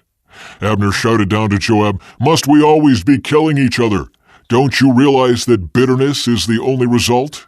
When will you call off your men from chasing their Israelite brothers?" Then Joab said, "God only knows what would have happened if you hadn't spoken, for we would have chased you all night if necessary." So Joab blew the ram's horn, and his men stopped chasing the troops of Israel. All that night Abner and his men retreated through the Jordan Valley. They crossed the Jordan River, traveling all through the morning, and didn't stop until they arrived at Mahanaim. Meanwhile, Joab and his men also returned home.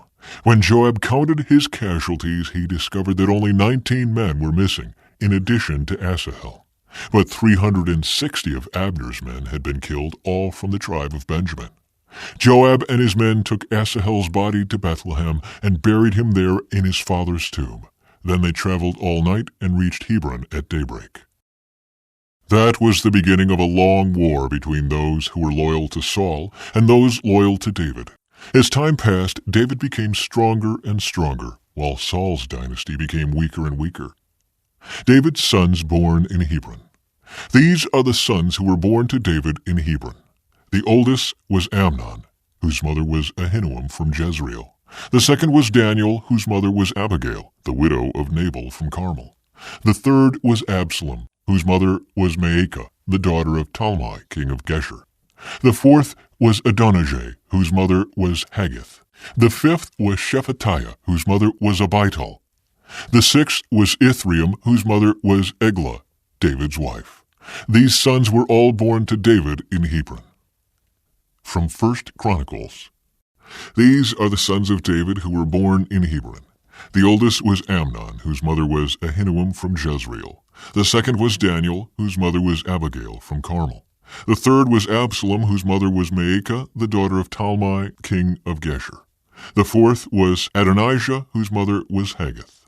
The fifth was Shephatiah, whose mother was Abital. The sixth was Ithream, whose mother was Eglah, David's wife. These 6 sons were born to David in Hebron, where he reigned 7.5 years. From 2 Samuel. David's mightiest men. These are the names of David's mightiest warriors.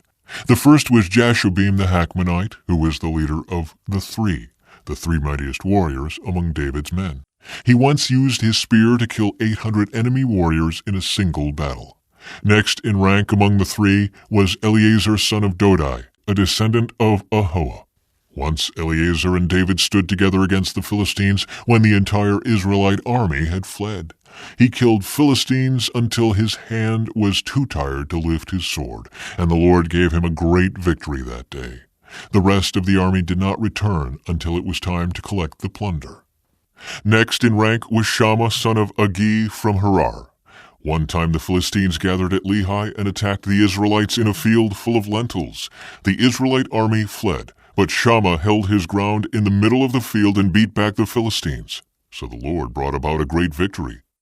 Once during the harvest, when David was at the cave of Adullam, the Philistine army was camped in the valley of Rephaim.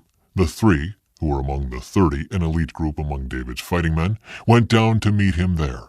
David was staying in the stronghold at the time, and a Philistine detachment had occupied the town of Bethlehem. David remarked longingly to his men, "Oh, how I would love some of that good water from the well by the gate in Bethlehem." So the 3 broke through the Philistine lines, drew some water from the well by the gate in Bethlehem, and brought it back to David.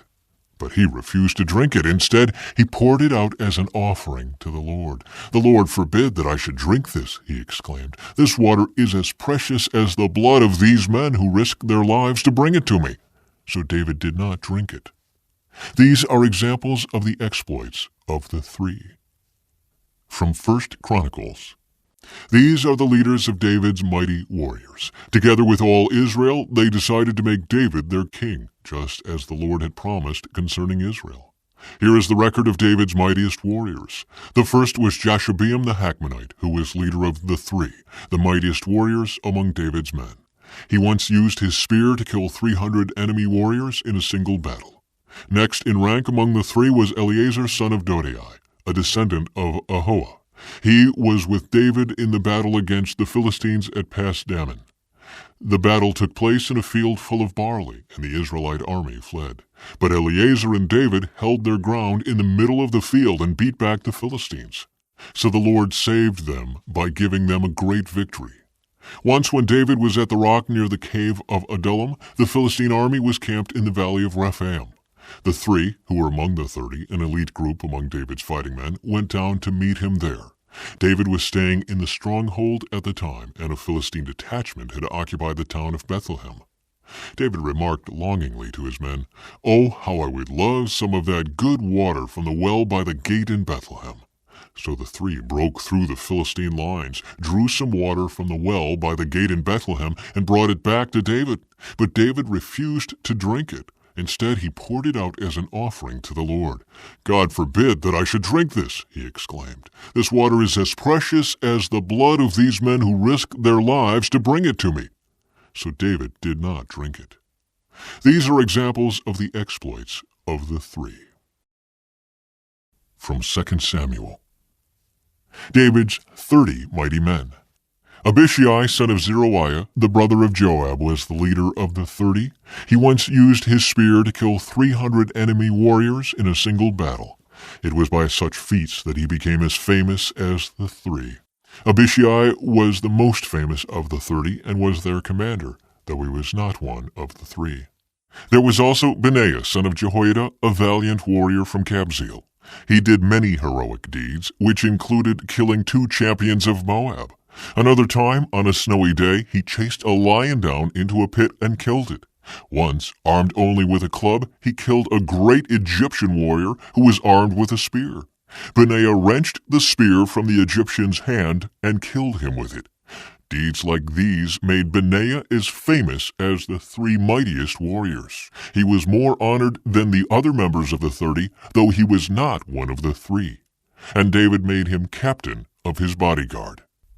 Other members of the 30 included Asahel, Joab's brother, Elhanan, son of Dodo, from Bethlehem, Shammah from Herod, Elika from Herod, Helez from Pelon, Ira son of Ikish from Tekoa, Abiezer from Anathoth, Sibbecai from Husha, Zalmon from Ahoa, Maharai from Netophah, Helid son of Baanah from Netophah, Ithai son of Ribai from Gibeah in the land of Benjamin, Benaiah from Pirathon, Hurai from Nael Gaash, Abi Alban from Arabah, Asmaveth from Bahurim, Eliabah from Shaalbon, the sons of Jashan, Jonathan son of Shagi from Harar, Ahiam son of Shear from Hayar, Eliphalet son of Ahasbai from Maacah, Eliam son of Ahithophel from Gilo, Hezro from Carmel, Pearai from Arba, Igal son of Nathan from Zobah, Bani from Gad, Zelik from Ammon, Naharai from Beeroth, Joab's armor-bearer, Ira from Jatir, Gareb from Jatir, Uriah the Hittite. There were 37 in all. From 1 Chronicles. Abishai, the brother of Joab, was the leader of the 30. He once used his spear to kill 300 enemy warriors in a single battle. It was by such feats that he became as famous as the three. Abishai was the most famous of the 30 and was their commander, though he was not one of the three. There was also Benaiah, son of Jehoiada, a valiant warrior from Kabzeel. He did many heroic deeds, which included killing 2 champions of Moab. Another time, on a snowy day, he chased a lion down into a pit and killed it. Once, armed only with a club, he killed an Egyptian warrior who was 7.5 feet tall, and whose spear was as thick as a weaver's beam. Benaiah wrenched the spear from the Egyptian's hand and killed him with it. Deeds like these made Benaiah as famous as the 3 mightiest warriors. He was more honored than the other members of the 30, though he was not one of the 3. And David made him captain of his bodyguard. David's mighty warriors also included Asahel, Joab's brother, Elhanan, son of Dodo, from Bethlehem, Shammah from Harod, Helez from Pelon, Ira, son of Ikish, from Tekoa, Abiezer from Anathoth, Sibbecai from Husha, Zalmon from Ahoa, Maharai from Netophah, Helid, son of Baanah, from Netophah, Ithai, son of Ribai, from Gibeah in the land of Benjamin, Benaiah from Pirathon, Hurai from near Nahal Gaash, Abi Alban from Arabah, Asmaveth from Bahurim, Eliabah from Shaalbon, the sons of Jashan from Gizon, Jonathan, son of Shagi, from Harar, Ahiam, son of Shear, from Hayar, Eliphel, son of Hefer from Mechirah, Ahijah from Pelon, Hezro from Carmel, Pearai, son of Hezbai, Joel, the brother of Nathan, Mibhar, son of Hagrai, Zelik from Ammon, Naharai from Beeroth, Joab's armor-bearer, Ira from Jatir, Gareb from Jatir, Uriah the Hittite, Zabad, son of Ali, Adinah, son of Shiza, the Reubenite leader, who had 30 men with him, Hanan, son of Maacah, Joshaphat from Mithnah, Uzziah from Ashtaroth, Shammah and Jeiel, the sons of Hotham, from Aror, Jediel, son of Shimri, Joah, his brother, from Tiz, Eliel from Mehavah, Jerubiah and Joshaviah, the sons of Elnaam, Ithma from Moab, Eliel and Obed, Jaziel from Zobah. April 21. Abner joins forces with David. As the war between the house of Saul and the house of David went on, Abner became a powerful leader among those loyal to Saul. One day, Ishbosheth, Saul's son, accused Abner of sleeping with one of his father's concubines, a woman named Rizpah, daughter of Aiah.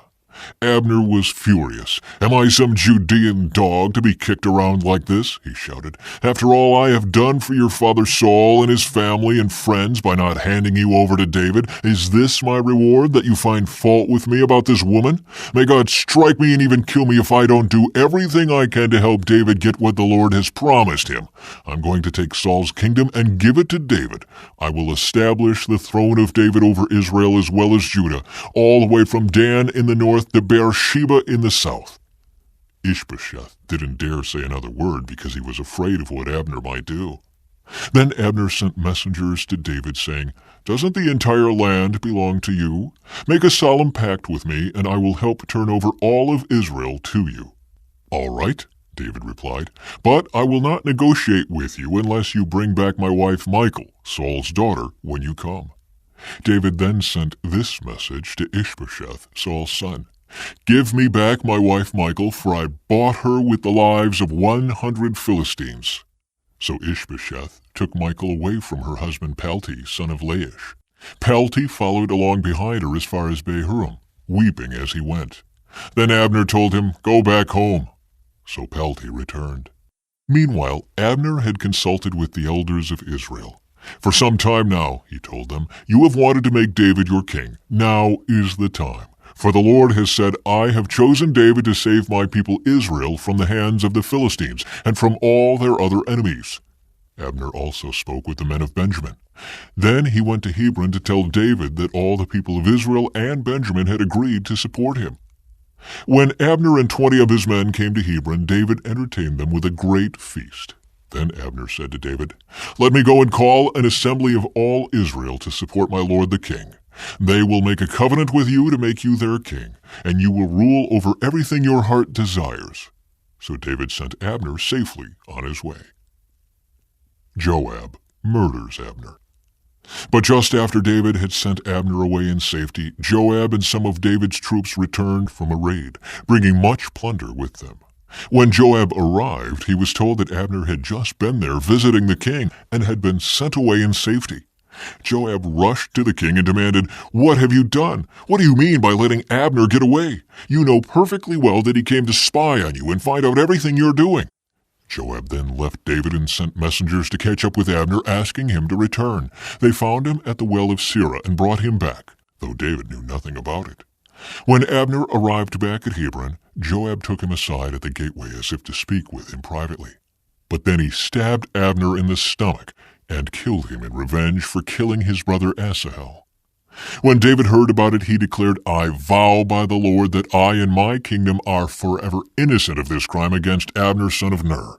Joab and his family are the guilty ones. May the family of Joab be cursed in every generation with a man who has open sores or leprosy, or who walks on crutches, or dies by the sword, or begs for food." So Joab and his brother Abishai killed Abner because Abner had killed their brother Asahel at the battle of Gibeon. David mourns Abner's death. Then David said to Joab and all those who were with him, "Tear your clothes and put on burlap. Mourn for Abner." And King David himself walked behind the procession to the grave. They buried Abner in Hebron, and the king and all the people wept at his graveside. Then the king sang this funeral song for Abner. "Should Abner have died as fools die? Your hands were not bound, your feet were not chained. No, you were murdered, the victim of a wicked plot." All the people wept again for Abner. David had refused to eat anything on the day of the funeral, and now everyone begged him to eat. But David had made a vow, saying, "May God strike me and even kill me if I eat anything before sundown." This pleased the people very much. In fact, everything the king did pleased them. So everyone in Judah and all Israel understood that David was not responsible for Abner's murder. Then King David said to his officials, "Don't you realize that a great commander has fallen today in Israel? And even though I am the anointed king, these 2 sons of Zeruiah, Joab and Abishai, are too strong for me to control. So may the Lord repay these evil men for their evil deeds." The murder of Ishbosheth. When Ishbosheth, Saul's son, heard about Abner's death at Hebron, he lost all courage, and all Israel became paralyzed with fear. Now there were 2 brothers, Baanah and Rechab, who were captains of Ishbosheth's raiding parties. They were sons of Rimmon, a member of the tribe of Benjamin who lived in Beeroth. The town of Beeroth is now part of Benjamin's territory because the original people of Beeroth fled to Gittaim, where they still live as foreigners. Saul's son Jonathan had a son named Mephibosheth, who was crippled as a child. He was 5 years old when the report came from Jezreel that Saul and Jonathan had been killed in battle. When the child's nurse heard the news, she picked him up and fled. But as she hurried away, she dropped him, and he became crippled. One day, Rechab and Baanah, the sons of Rimmon from Beeroth, went to Ishbosheth's house around noon as he was taking his midday rest. The doorkeeper, who had been sifting wheat, became drowsy and fell asleep. So Rechab and Baanah slipped past her. They went into the house and found Ishbosheth sleeping on his bed. They struck and killed him and cut off his head. Then, taking his head with them, they fled across the Jordan Valley through the night. When they arrived at Hebron, they presented Ishbosheth's head to David. "Look," they exclaimed to the king, "here is the head of Ishbosheth, the son of your enemy Saul, who tried to kill you. Today the Lord has given my lord the king revenge on Saul and his entire family." But David said to Rechab and Baanah, "The Lord who saves me from all my enemies is my witness. Someone once told me Saul is dead, thinking he was bringing me good news, but I seized him and killed him at Ziklag. That's the reward I gave him for his news. How much more should I reward evil men who have killed an innocent man in his own house and on his own bed? Shouldn't I hold you responsible for his blood and rid the earth of you?" So David ordered his young men to kill them, and they did. They cut off their hands and feet and hung their bodies beside the pool in Hebron. Then they took Ishbosheth's head and buried it in Abner's tomb in Hebron. April 22. David becomes king of all Israel. Then all the tribes of Israel went to David at Hebron and told him, "We are your own flesh and blood. In the past, when Saul was our king, you were the one who really led the forces of Israel. And the Lord told you, 'You will be the shepherd of my people Israel. You will be Israel's leader.'" So there at Hebron, King David made a covenant before the Lord with all the elders of Israel, and they anointed him king of Israel. From 1 Chronicles. Then all Israel gathered before David at Hebron and told him, "We are your own flesh and blood. In the past, even when Saul was king, you were the one who really led the forces of Israel. And the Lord your God told you, 'You will be the shepherd of my people Israel. You will be the leader of my people Israel.'" So there at Hebron, David made a covenant before the Lord with all the elders of Israel, and they anointed him king of Israel, just as the Lord had promised through Samuel. These are the numbers of armed warriors who joined David at Hebron. They were all eager to see David become king instead of Saul, just as the Lord had promised. From the tribe of Judah there were 6,800 warriors armed with shields and spears. From the tribe of Simeon there were 7,100 brave warriors. From the tribe of Levi there were 4,600 warriors. This included Jehoiada, leader of the family of Aaron, who had 3,700 under his command. This also included Zadok, a brave young warrior, with 22 members of his family who were all officers. From the tribe of Benjamin, Saul's relatives, there were 3,000 warriors. Most of the men from Benjamin had remained loyal to Saul until this time. From the tribe of Ephraim, there were 20,800 brave warriors, each highly respected in his own clan. From the half-tribe of Manasseh, west of the Jordan, 18,000 men were designated by name to help David become king. From the tribe of Issachar, there were 200 leaders of the tribe with their relatives. All these men understood the signs of the times and knew the best course for Israel to take.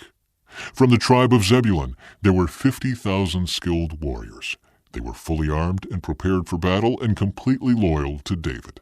From the tribe of Naphtali, there were 1,000 officers and 37,000 warriors armed with shields and spears. From the tribe of Dan, there were 28,600 warriors, all prepared for battle.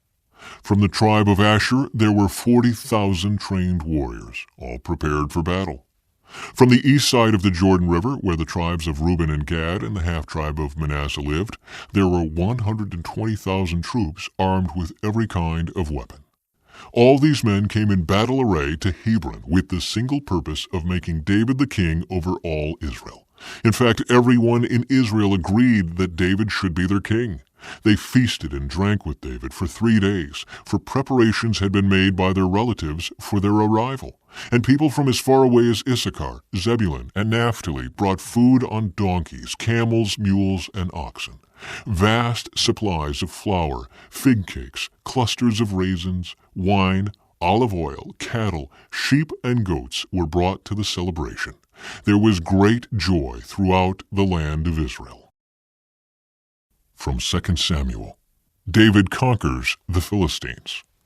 When the Philistines heard that David had been anointed king of Israel, they mobilized all their forces to capture him. But David was told they were coming, so he went into the stronghold. The Philistines arrived and spread out across the valley of Rephaim. So David asked the Lord, "Should I go out to fight the Philistines? Will you hand them over to me?" The Lord replied to David, "Yes, go ahead. I will certainly hand them over to you." So David went to Baal Perazim and defeated the Philistines there. "The Lord did it," David exclaimed. "He burst through my enemies like a raging flood." So he named that place Baal Perazim, which means the Lord who burst through. The Philistines had abandoned their idols there, so David and his men confiscated them. But after a while the Philistines returned and again spread out across the valley of Rephaim. And again David asked the Lord what to do. "Do not attack them straight on," the Lord replied. "Instead, circle around behind and attack them near the poplar trees. When you hear a sound like marching feet in the tops of the poplar trees, be on the alert. That will be the signal that the Lord is moving ahead of you to strike down the Philistine army." So David did what the Lord commanded, and he struck down the Philistines all the way from Gibeon to Gezer. From 1 Chronicles. When the Philistines heard that David had been anointed king over all Israel, they mobilized all their forces to capture him. But David was told they were coming, so he marched out to meet them. The Philistines arrived and made a raid in the valley of Rephaim. So David asked God, "Should I go out to fight the Philistines? Will you hand them over to me?" The Lord replied, "Yes, go ahead. I will hand them over to you." So David and his troops went up to Baal Perazim and defeated the Philistines there. "God did it," David exclaimed. "He used me to burst through my enemies like a raging flood." So they named that place Baal Perazim, which means the Lord who bursts through. The Philistines had abandoned their gods there, so David gave orders to burn them. But after a while, the Philistines returned and raided the valley again. And once again David asked God what to do. "Do not attack them straight on," God replied. "Instead, circle around behind and attack them near the poplar trees. When you hear a sound like marching feet in the tops of the poplar trees, go out and attack. That will be the signal that God is moving ahead of you to strike down the Philistine army." So David did what God commanded, and they struck down the Philistine army all the way from Gibeon to Gezer. So David's fame spread everywhere, and the Lord caused all the nations to fear David. From 2 Samuel. David captures Jerusalem. David then led his men to Jerusalem to fight against the Jebusites, the original inhabitants of the land who were living there. The Jebusites taunted David, saying, "You'll never get in here. Even the blind and lame could keep you out." For the Jebusites thought they were safe. But David captured the fortress of Zion, which is now called the City of David.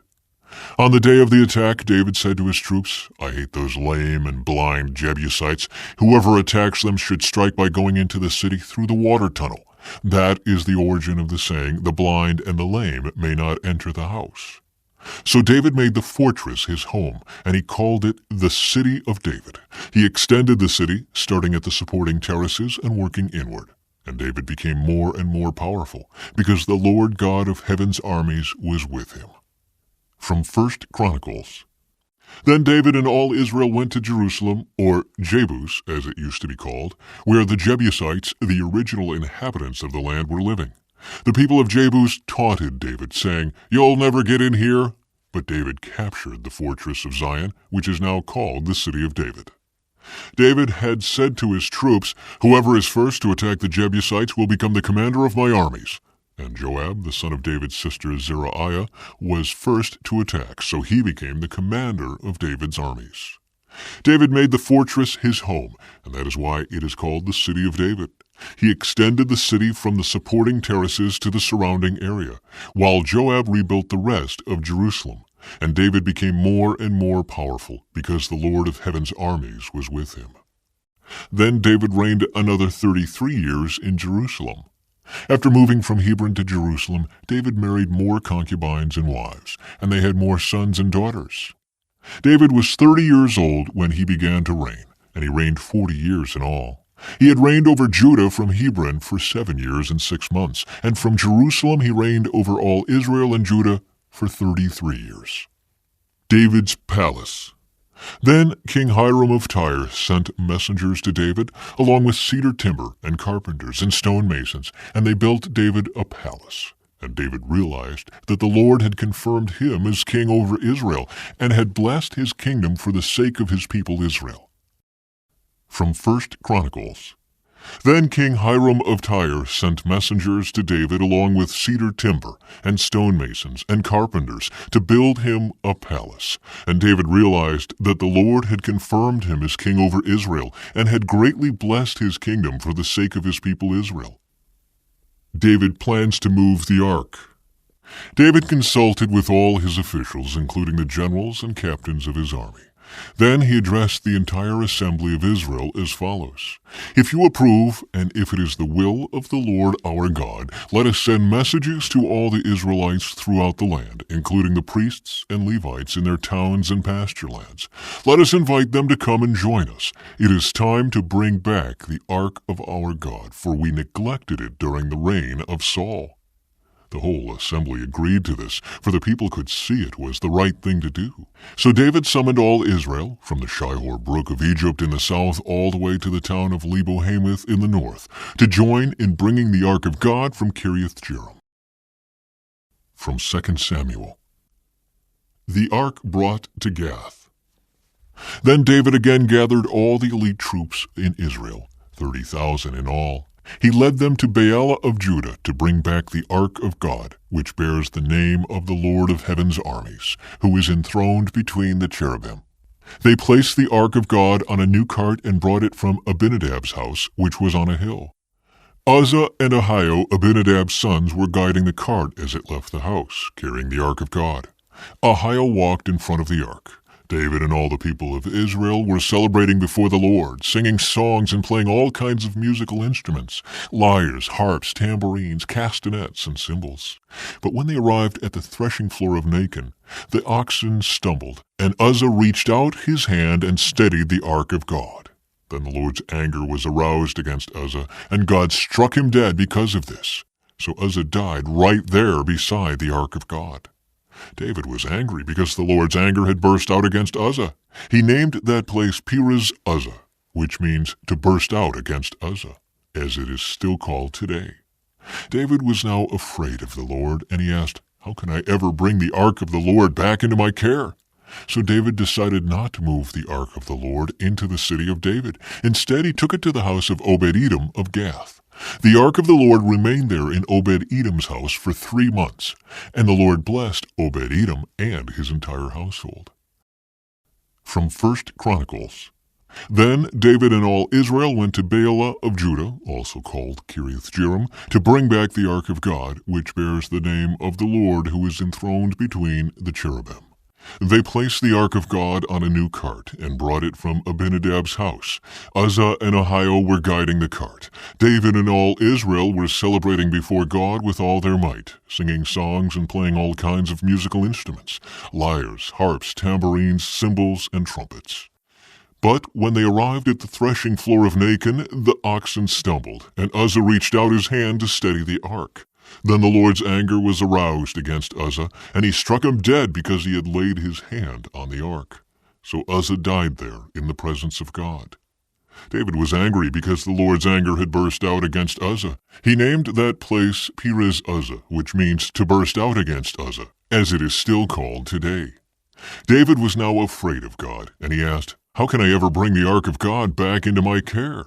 So David did not move the ark into the city of David.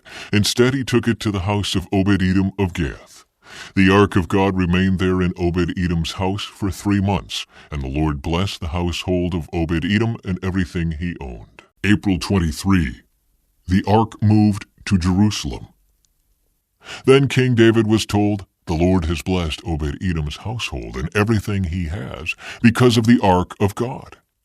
David now built several buildings for himself in the city of David. He also prepared a place for the ark of God and set up a special tent for it. Then he commanded, "No one except the Levites may carry the ark of God. The Lord has chosen them to carry the ark of the Lord and to serve him forever." Then David summoned all Israel to Jerusalem to bring the ark of the Lord to the place he had prepared for it. This is the number of the descendants of Aaron, the priests, and the Levites who were called together.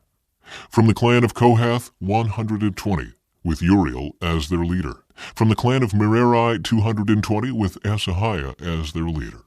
From the clan of Gershon, 130, with Joel as their leader. From the descendants of Elizaphan, 200, with Shemaiah as their leader. From the descendants of Hebron, 80, with Eliel as their leader.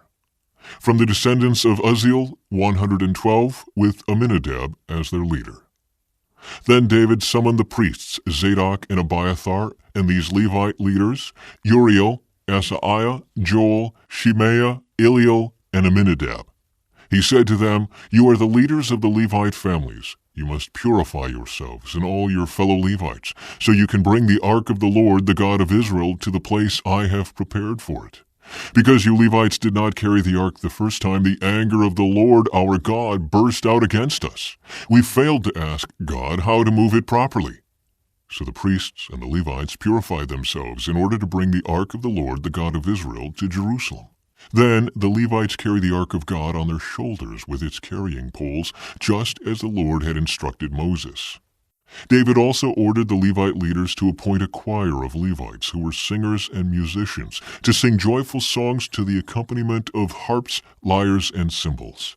So the Levites appointed Heman, son of Joel, along with his fellow Levites, Asaph, son of Berechiah, and Ethan, son of Cushiah, from the clan of Merari. The following men were chosen as their assistants: Zechariah, Jahaziel, Shemiramoth, Jehiel, Unai, Eliab, Benaiah, Maaseiah, Mattithiah, Eliphalahu, Micniah, and the gatekeepers Obed-Edom and Jeiel. The musicians, Heman, Asaph, and Ethan, were chosen to sound the bronze cymbals. Zechariah, Aziel, Shemiramoth, Jehiel, Unai, Eliab, Maaseiah, and Benaiah were chosen to play the harps. Mattithiah, Eliphalahu, Micniah, Obed-Edom, Jeiel, and Azaziah were chosen to play the lyres. Kenaniah, the head Levite, was chosen as the choir leader because of his skill. Berechiah and Elkanah were chosen to guard the ark. Shebaniah, Joshaphat, Nethanel, Amasai, Zechariah, Benaiah, and Eleazar, all of whom were priests, were chosen to blow the trumpets as they marched in front of the ark of God. Obed-Edom and Jehiah were chosen to guard the ark. Moving the ark to Jerusalem. Then David and the elders of Israel and the generals of the army went to the house of Obed-Edom to bring the ark of the Lord's covenant up to Jerusalem with a great celebration. And because God was clearly helping the Levites as they carried the ark of the Lord's covenant, they sacrificed 7 bulls and 7 rams. David was dressed in a robe of fine linen, as were all the Levites who carried the ark, and also the singers, and Kenaniah the choir leader. David was also wearing a priestly garment. So all Israel brought up the ark of the Lord's covenant with shouts of joy, the blowing of ram's horns and trumpets, the crashing of cymbals, and loud playing on harps and lyres. So David went there and brought the ark of God from the house of Obed-Edom to the city of David with a great celebration. After the men who were carrying the ark of the Lord had gone 6 steps, David sacrificed a bull and a fattened calf. And David danced before the Lord with all his might, wearing a priestly garment. So David and all the people of Israel brought up the ark of the Lord with shouts of joy and the blowing of ram's horns. Michal's contempt for David. But as the ark of the Lord entered the city of David, Michal, the daughter of Saul, looked down from her window. When she saw King David leaping and dancing before the Lord, she was filled with contempt for him. From 1 Chronicles. But as the ark of the Lord's covenant entered the city of David, Michal, the daughter of Saul, looked down from her window. When she saw King David skipping about and laughing with joy, she was filled with contempt for him. From 2 Samuel.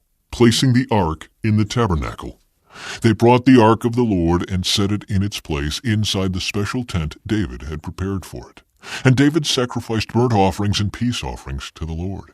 When he had finished his sacrifices, David blessed the people in the name of the Lord of heaven's armies. Then he gave to every Israelite man and woman in the crowd a loaf of bread, a cake of dates, and a cake of raisins. From 1 Chronicles. They brought the ark of God and placed it inside the special tent David had prepared for it. And they presented burnt offerings and peace offerings to God. When he had finished his sacrifices, David blessed the people in the name of the Lord. Then he gave to every man and woman in all Israel a loaf of bread, a cake of dates, and a cake of raisins. David appointed the following Levites to lead the people in worship before the ark of the Lord, to invoke his blessings, to give thanks, and to praise the Lord, the God of Israel. Asaph, the leader of this group, sounded the cymbals. Second to him was Zechariah, followed by Jeiel, Shemiramoth, Jehiel, Mattithiah, Eliab, Benaiah, Obed-Edom, and Jeiel. They played the harps and lyres. The priests, Benaiah and Jehaziel, played the trumpets regularly before the ark of God's covenant. David's Song of Praise. On that day, David gave to Asaph and his fellow Levites this song of thanksgiving to the Lord. Give thanks to the Lord and proclaim his greatness. Let the whole world know what he has done. Sing to him, yes, sing his praises. Tell everyone about his wonderful deeds. Exult in his holy name. Rejoice, you who worship the Lord. Search for the Lord and for his strength. Continually seek him. Remember the wonders he has performed, his miracles, and the rulings he has given. You children of his servant Israel, you descendants of Jacob, his chosen ones. He is the Lord our God. His justice is seen throughout the land. Remember his covenant forever, the commitment he made to 1,000 generations.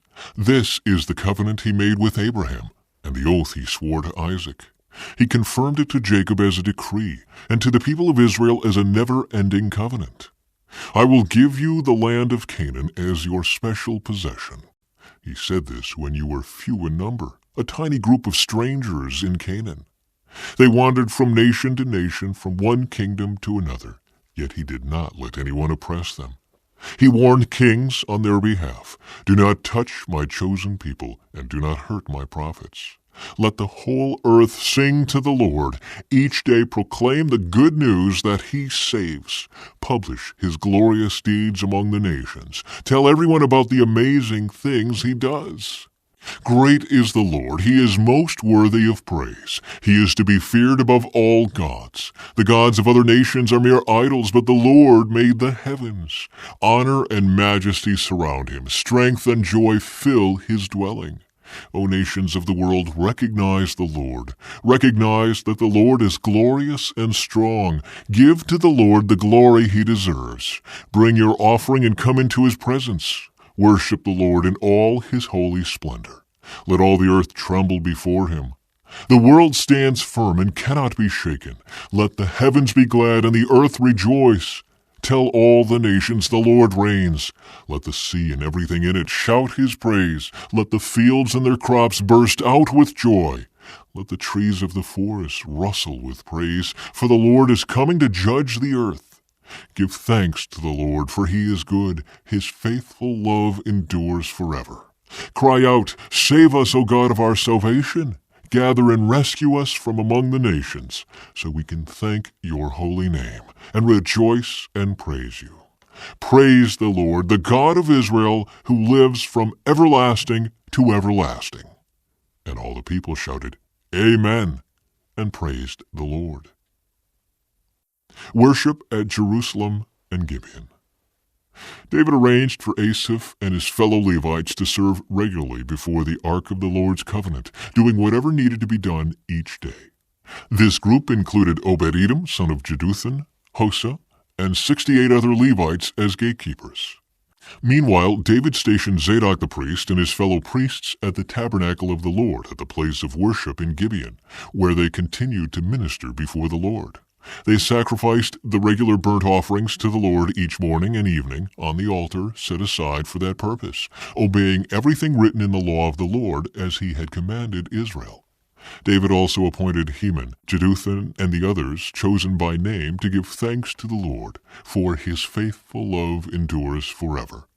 They used their trumpets, cymbals, and other instruments to accompany their songs of praise to God, and the sons of Jeduthun were appointed as gatekeepers. David returns home. Then all the people returned to their homes, and David turned and went home to bless his own family. From 2 Samuel. Then all the people returned to their homes.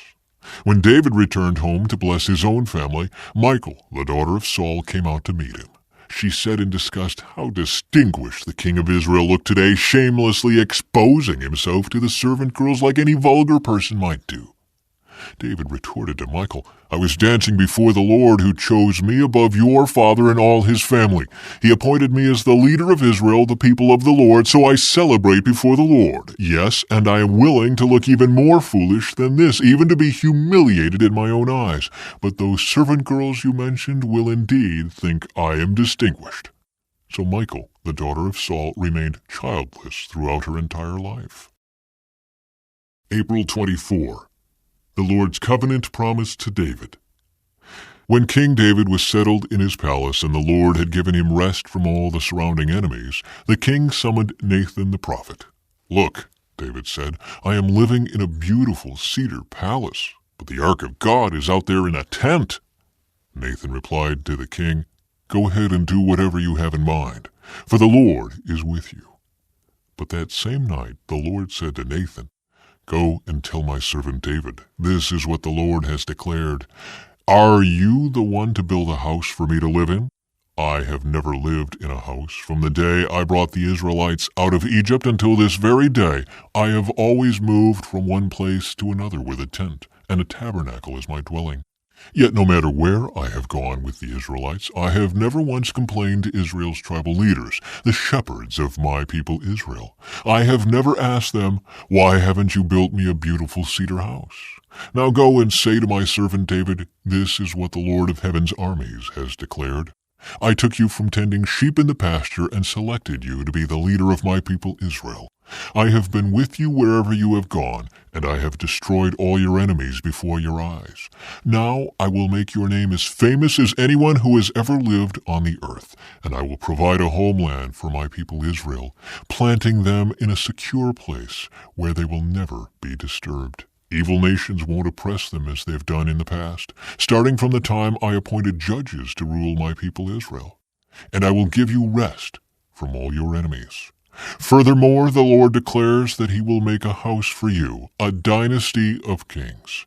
For when you die and are buried with your ancestors, I will raise up one of your descendants, your own offspring, and I will make his kingdom strong. He is the one who will build a house, a temple for my name, and I will secure his royal throne forever. I will be his father, and he will be my son. If he sins, I will correct and discipline him with the rod, like any father would do. But my favor will not be taken from him as I took it from Saul, whom I removed from your sight. Your house and your kingdom will continue before me for all time, and your throne will be secure forever." So Nathan went back to David and told him everything the Lord had said in this vision. From 1 Chronicles. When David was settled in his palace, he summoned Nathan the prophet. "Look," David said, "I am living in a beautiful cedar palace, but the ark of the Lord's covenant is out there under a tent." Nathan replied to David, "Do whatever you have in mind, for God is with you." But that same night God said to Nathan, "Go and tell my servant David, this is what the Lord has declared. You are not the one to build a house for me to live in. I have never lived in a house from the day I brought the Israelites out of Egypt until this very day. My home has always been a tent, moving from one place to another in a tabernacle.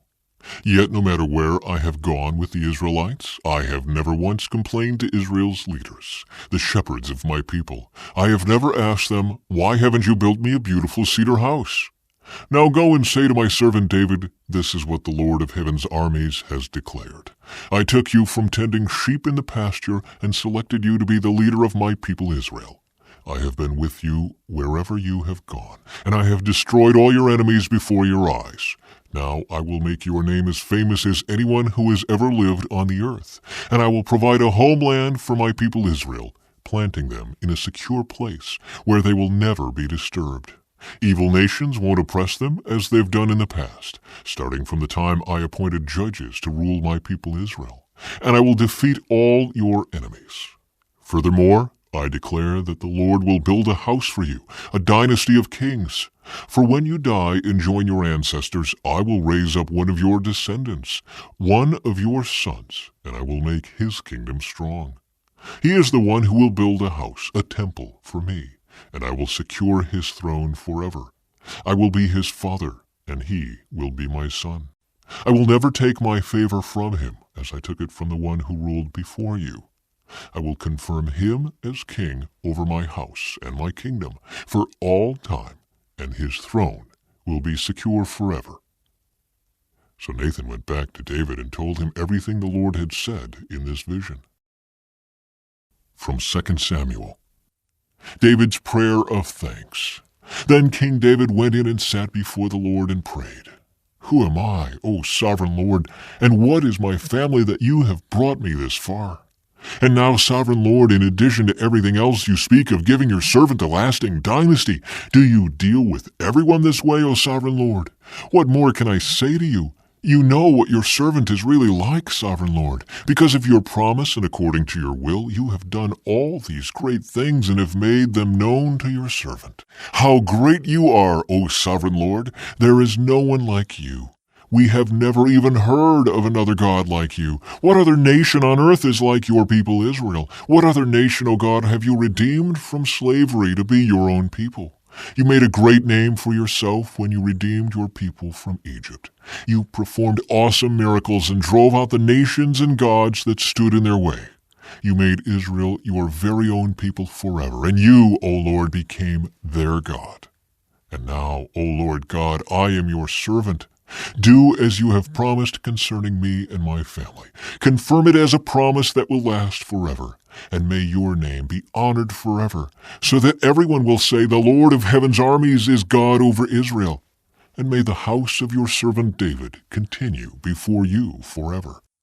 O Lord of heaven's armies, God of Israel, I have been bold enough to pray this prayer to you because you have revealed all this to your servant, saying, I will build a house for you, a dynasty of kings. For you are God, O sovereign Lord. Your words are truth, and you have promised these good things to your servant. And now may it please you to bless the house of your servant, so that it may continue forever before you. For you have spoken, and when you grant a blessing to your servant, O sovereign Lord, it is an eternal blessing. From 1 Chronicles. Then King David went in and sat before the Lord and prayed, Who am I, O Lord God, and what is my family that you have brought me this far? And now, O God, in addition to everything else, you speak of giving your servant a lasting dynasty? You speak as though I were someone very great, O Lord God. What more can I say to you about the way you have honored me? You know what your servant is really like. For the sake of your servant, O Lord, and according to your will, you have done all these great things and have made them known. O Lord, there is no one like you. We have never even heard of another God like you. What other nation on earth is like your people Israel? What other nation, O God, have you redeemed from slavery to be your own people? You made a great name for yourself when you redeemed your people from Egypt. You performed awesome miracles and drove out the nations that stood in their way.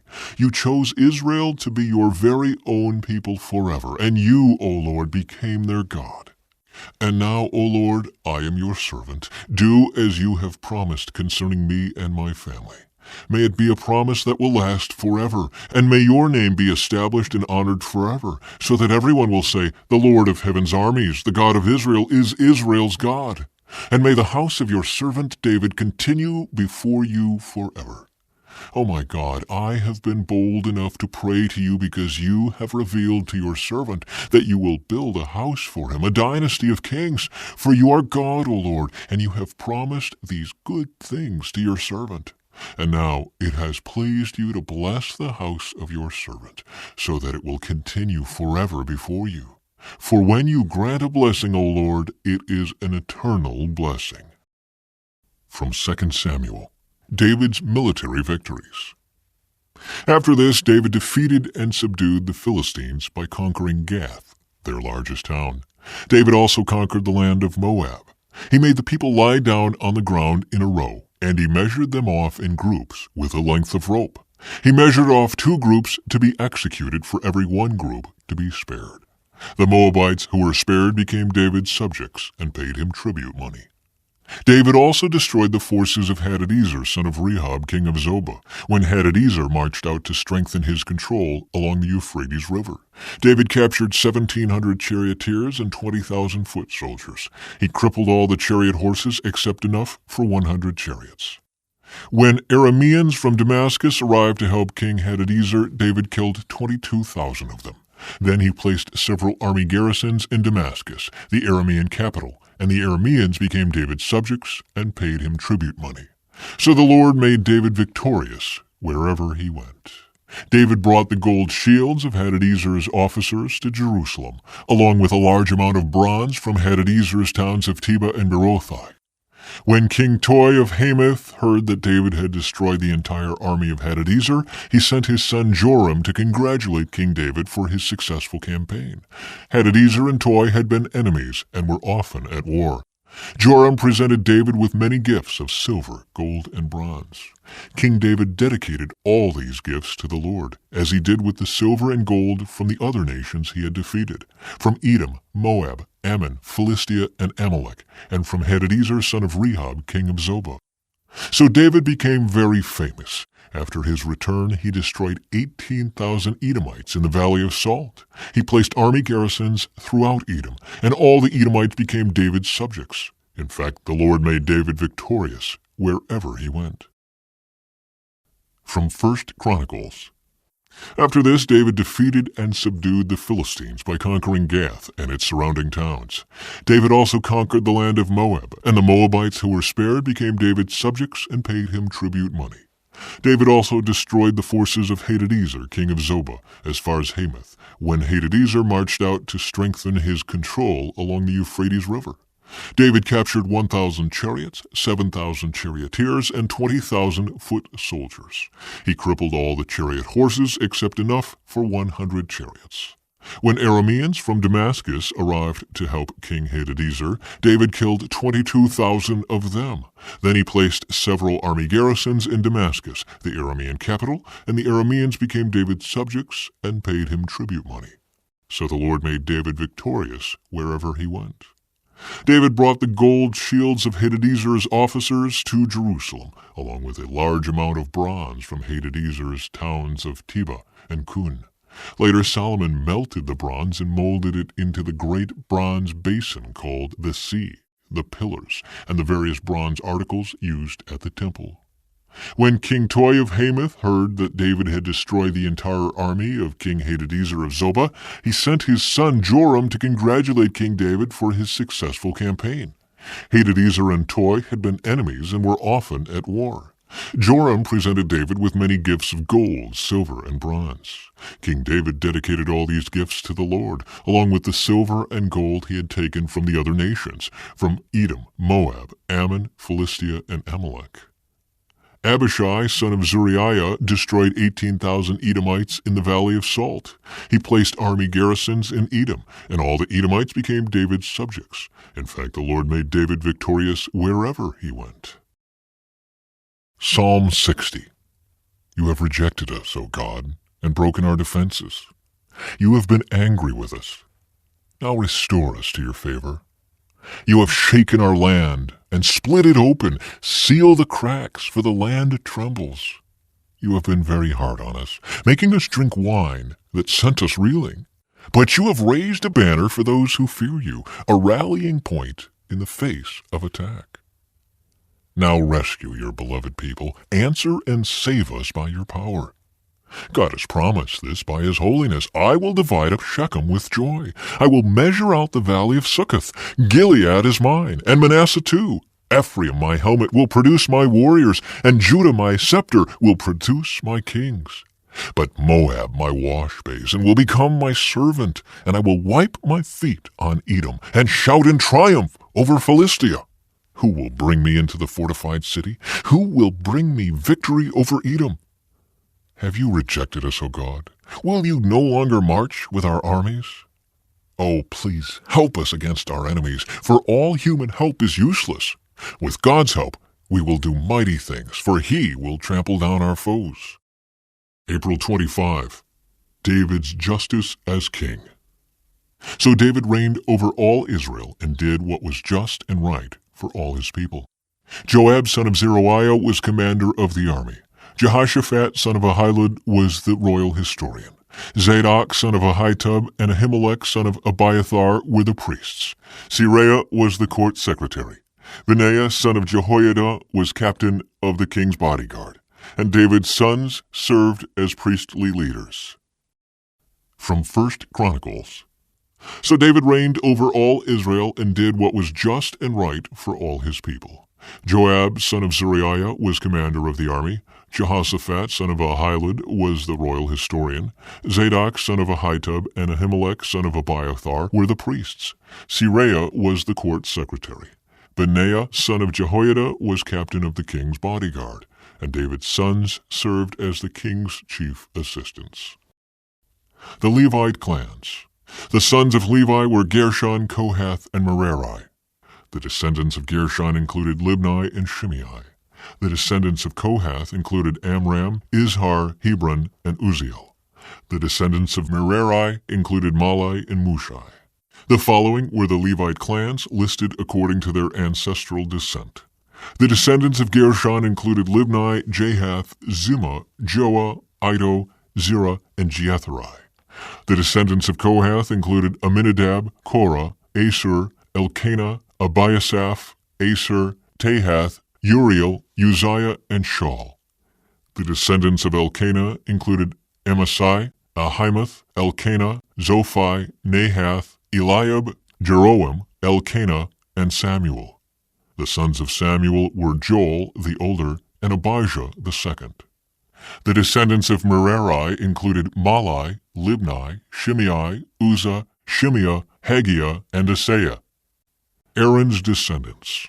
The descendants of Aaron were Eleazar, Phinehas, Abishua, Bukai, Uzzi, Zerahiah, Meraiah, Amariah, Ahitub, Zadok, and Ahimaaz. The temple musicians. David assigned the following men to lead the music at the house of the Lord after the ark was placed there. They ministered with music at the tabernacle until Solomon built the temple of the Lord in Jerusalem. They carried out their work, following all the regulations handed down to them. These are the men who served along with their sons. Heman, the musician, was from the clan of Kohath. His genealogy was traced back through Joel, Samuel, Elkanah, Jeroam, Eliel, Toah, Zoph, Elkanah, Mahath, Amasai, Elkanah, Joel, Azariah, Zephaniah, Tahath, Aser, Abiasaph, Korah, Izhar, Kohath, Levi, and Israel. Heman's first assistant was Asaph, from the clan of Gershon.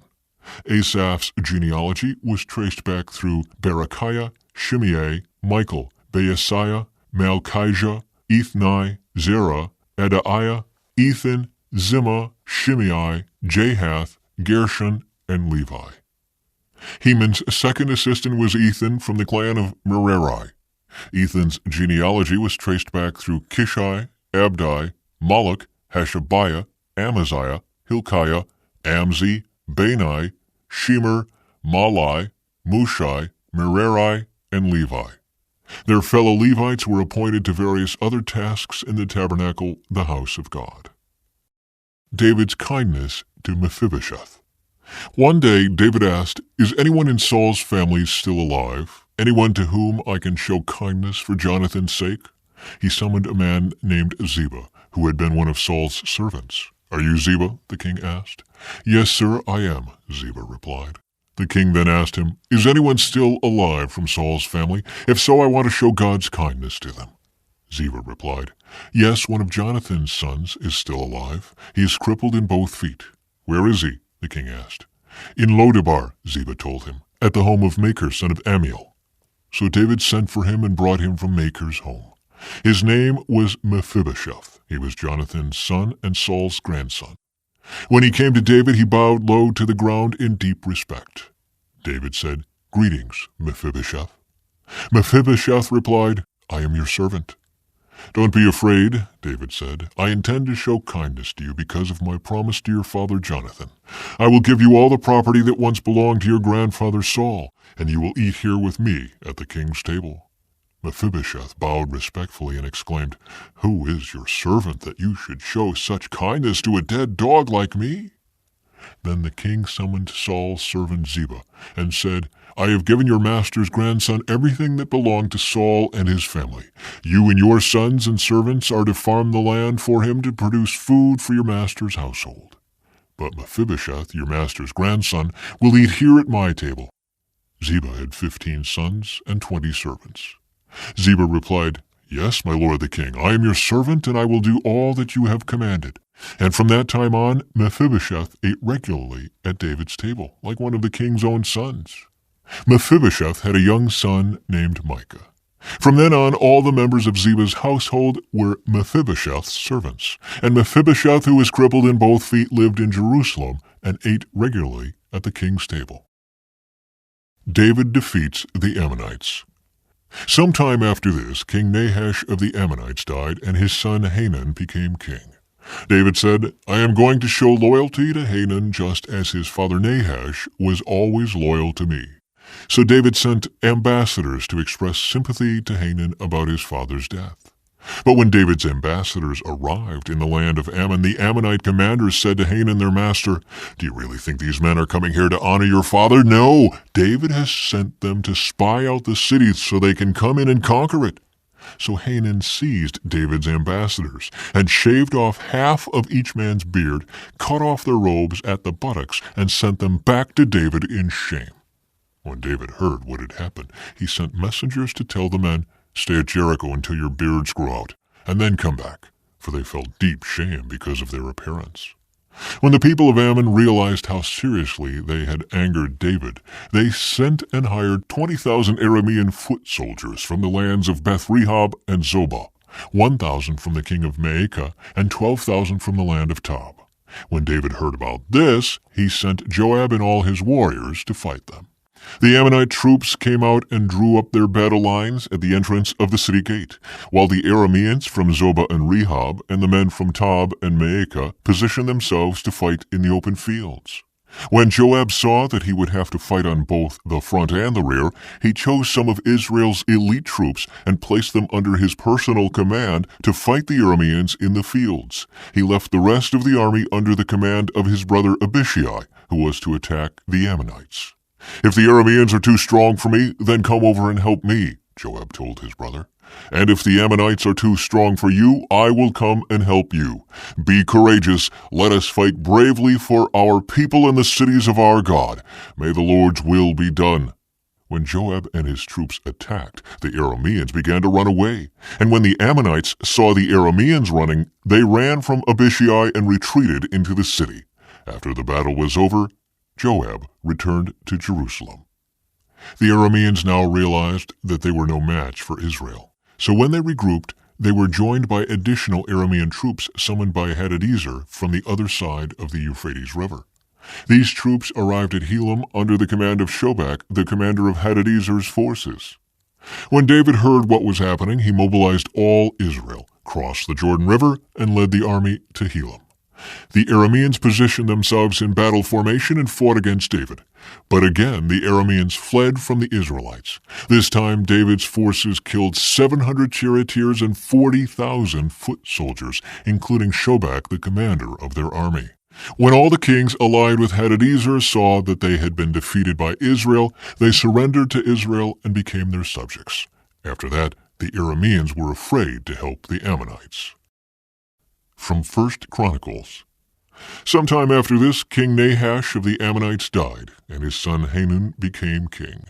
David said, "I am going to show loyalty to Hanun because his father Nahash was always loyal to me." So David sent messengers to express sympathy to Hanun about his father's death. But when David's ambassadors arrived in the land of Ammon, the Ammonite commander said to Hanun, "Do you really think these men are coming here to honor your father? No, David has sent them to spy out the land so they can come in and conquer it." So Hanun seized David's ambassadors and shaved them, cut off their robes at the buttocks, and sent them back to David in shame. When David heard what had happened to the men, he sent messengers to tell them, "Stay at Jericho until your beards grow out, and then come back," for they felt deep shame because of their appearance. When the people of Ammon realized how seriously they had angered David, Hanun and the Ammonites sent 75,000 pounds of silver to hire chariots and charioteers from Aram-Naharaim, Aram-Maacah, and Zobah. They also hired 32,000 chariots and secured the support of the king of Maacah and his army. These forces camped at Medeba, where they were joined by the Ammonite troops that Hanun had recruited from his own towns. When David heard about this, he sent Joab and all his warriors to fight them. The Ammonite troops came out and drew up their battle lines at the entrance of the city, while the other kings positioned themselves to fight in the open fields. When Joab saw that he would have to fight on both the front and the rear, he chose some of Israel's elite troops and placed them under his personal command to fight the Arameans in the fields. He left the rest of the army under the command of his brother Abishai, who was to attack the Ammonites. "If the Arameans are too strong for me, then come over and help me," Joab told his brother. "And if the Ammonites are too strong for you, I will help you. Be courageous, let us fight bravely for our people and the cities of our God. May the Lord's will be done." When Joab and his troops attacked, the Arameans began to run away. And when the Ammonites saw the Arameans running, they also ran from Abishai and retreated into the city. Then Joab returned to Jerusalem.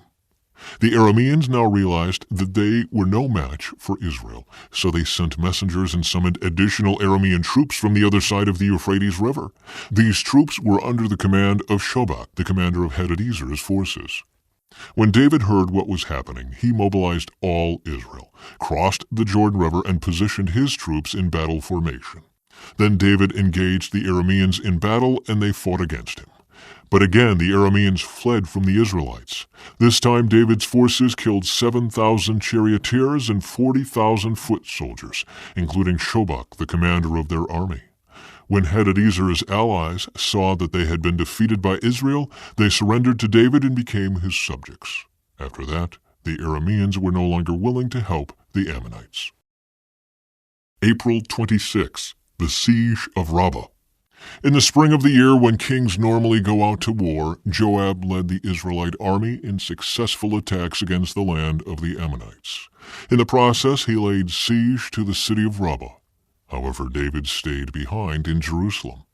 In the spring of the year, when kings normally go out to war, David sent Joab and the Israelite army to fight the Ammonites. They destroyed the Ammonite army and laid siege to the city of Rabbah. However, David stayed behind in Jerusalem. David and Bathsheba.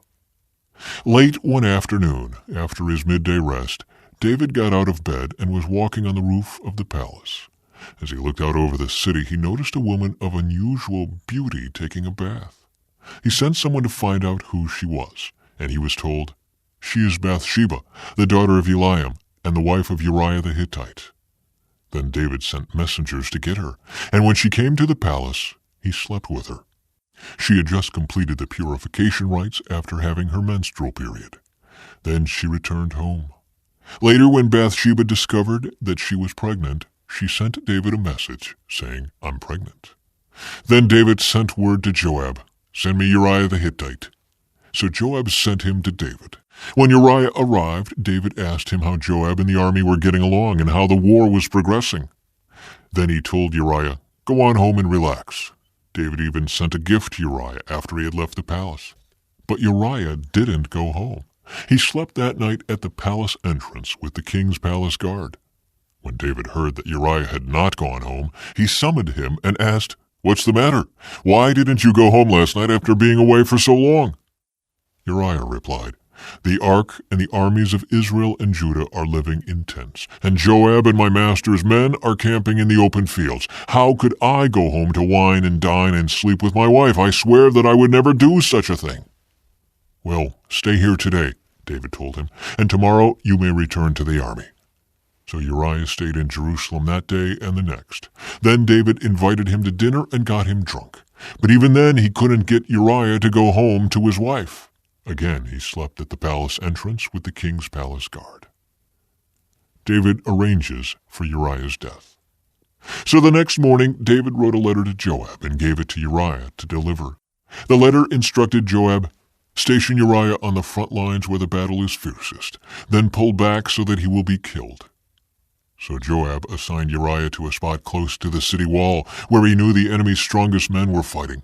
And when the enemy soldiers came out of the city to fight, Uriah the Hittite was killed along with several other Israelite soldiers. Then Joab sent a battle report to David.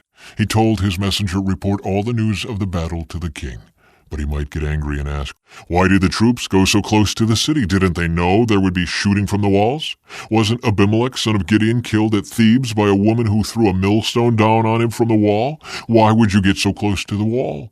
Then tell him Uriah the Hittite was killed too. So the messenger went to Jerusalem and gave a complete report to David.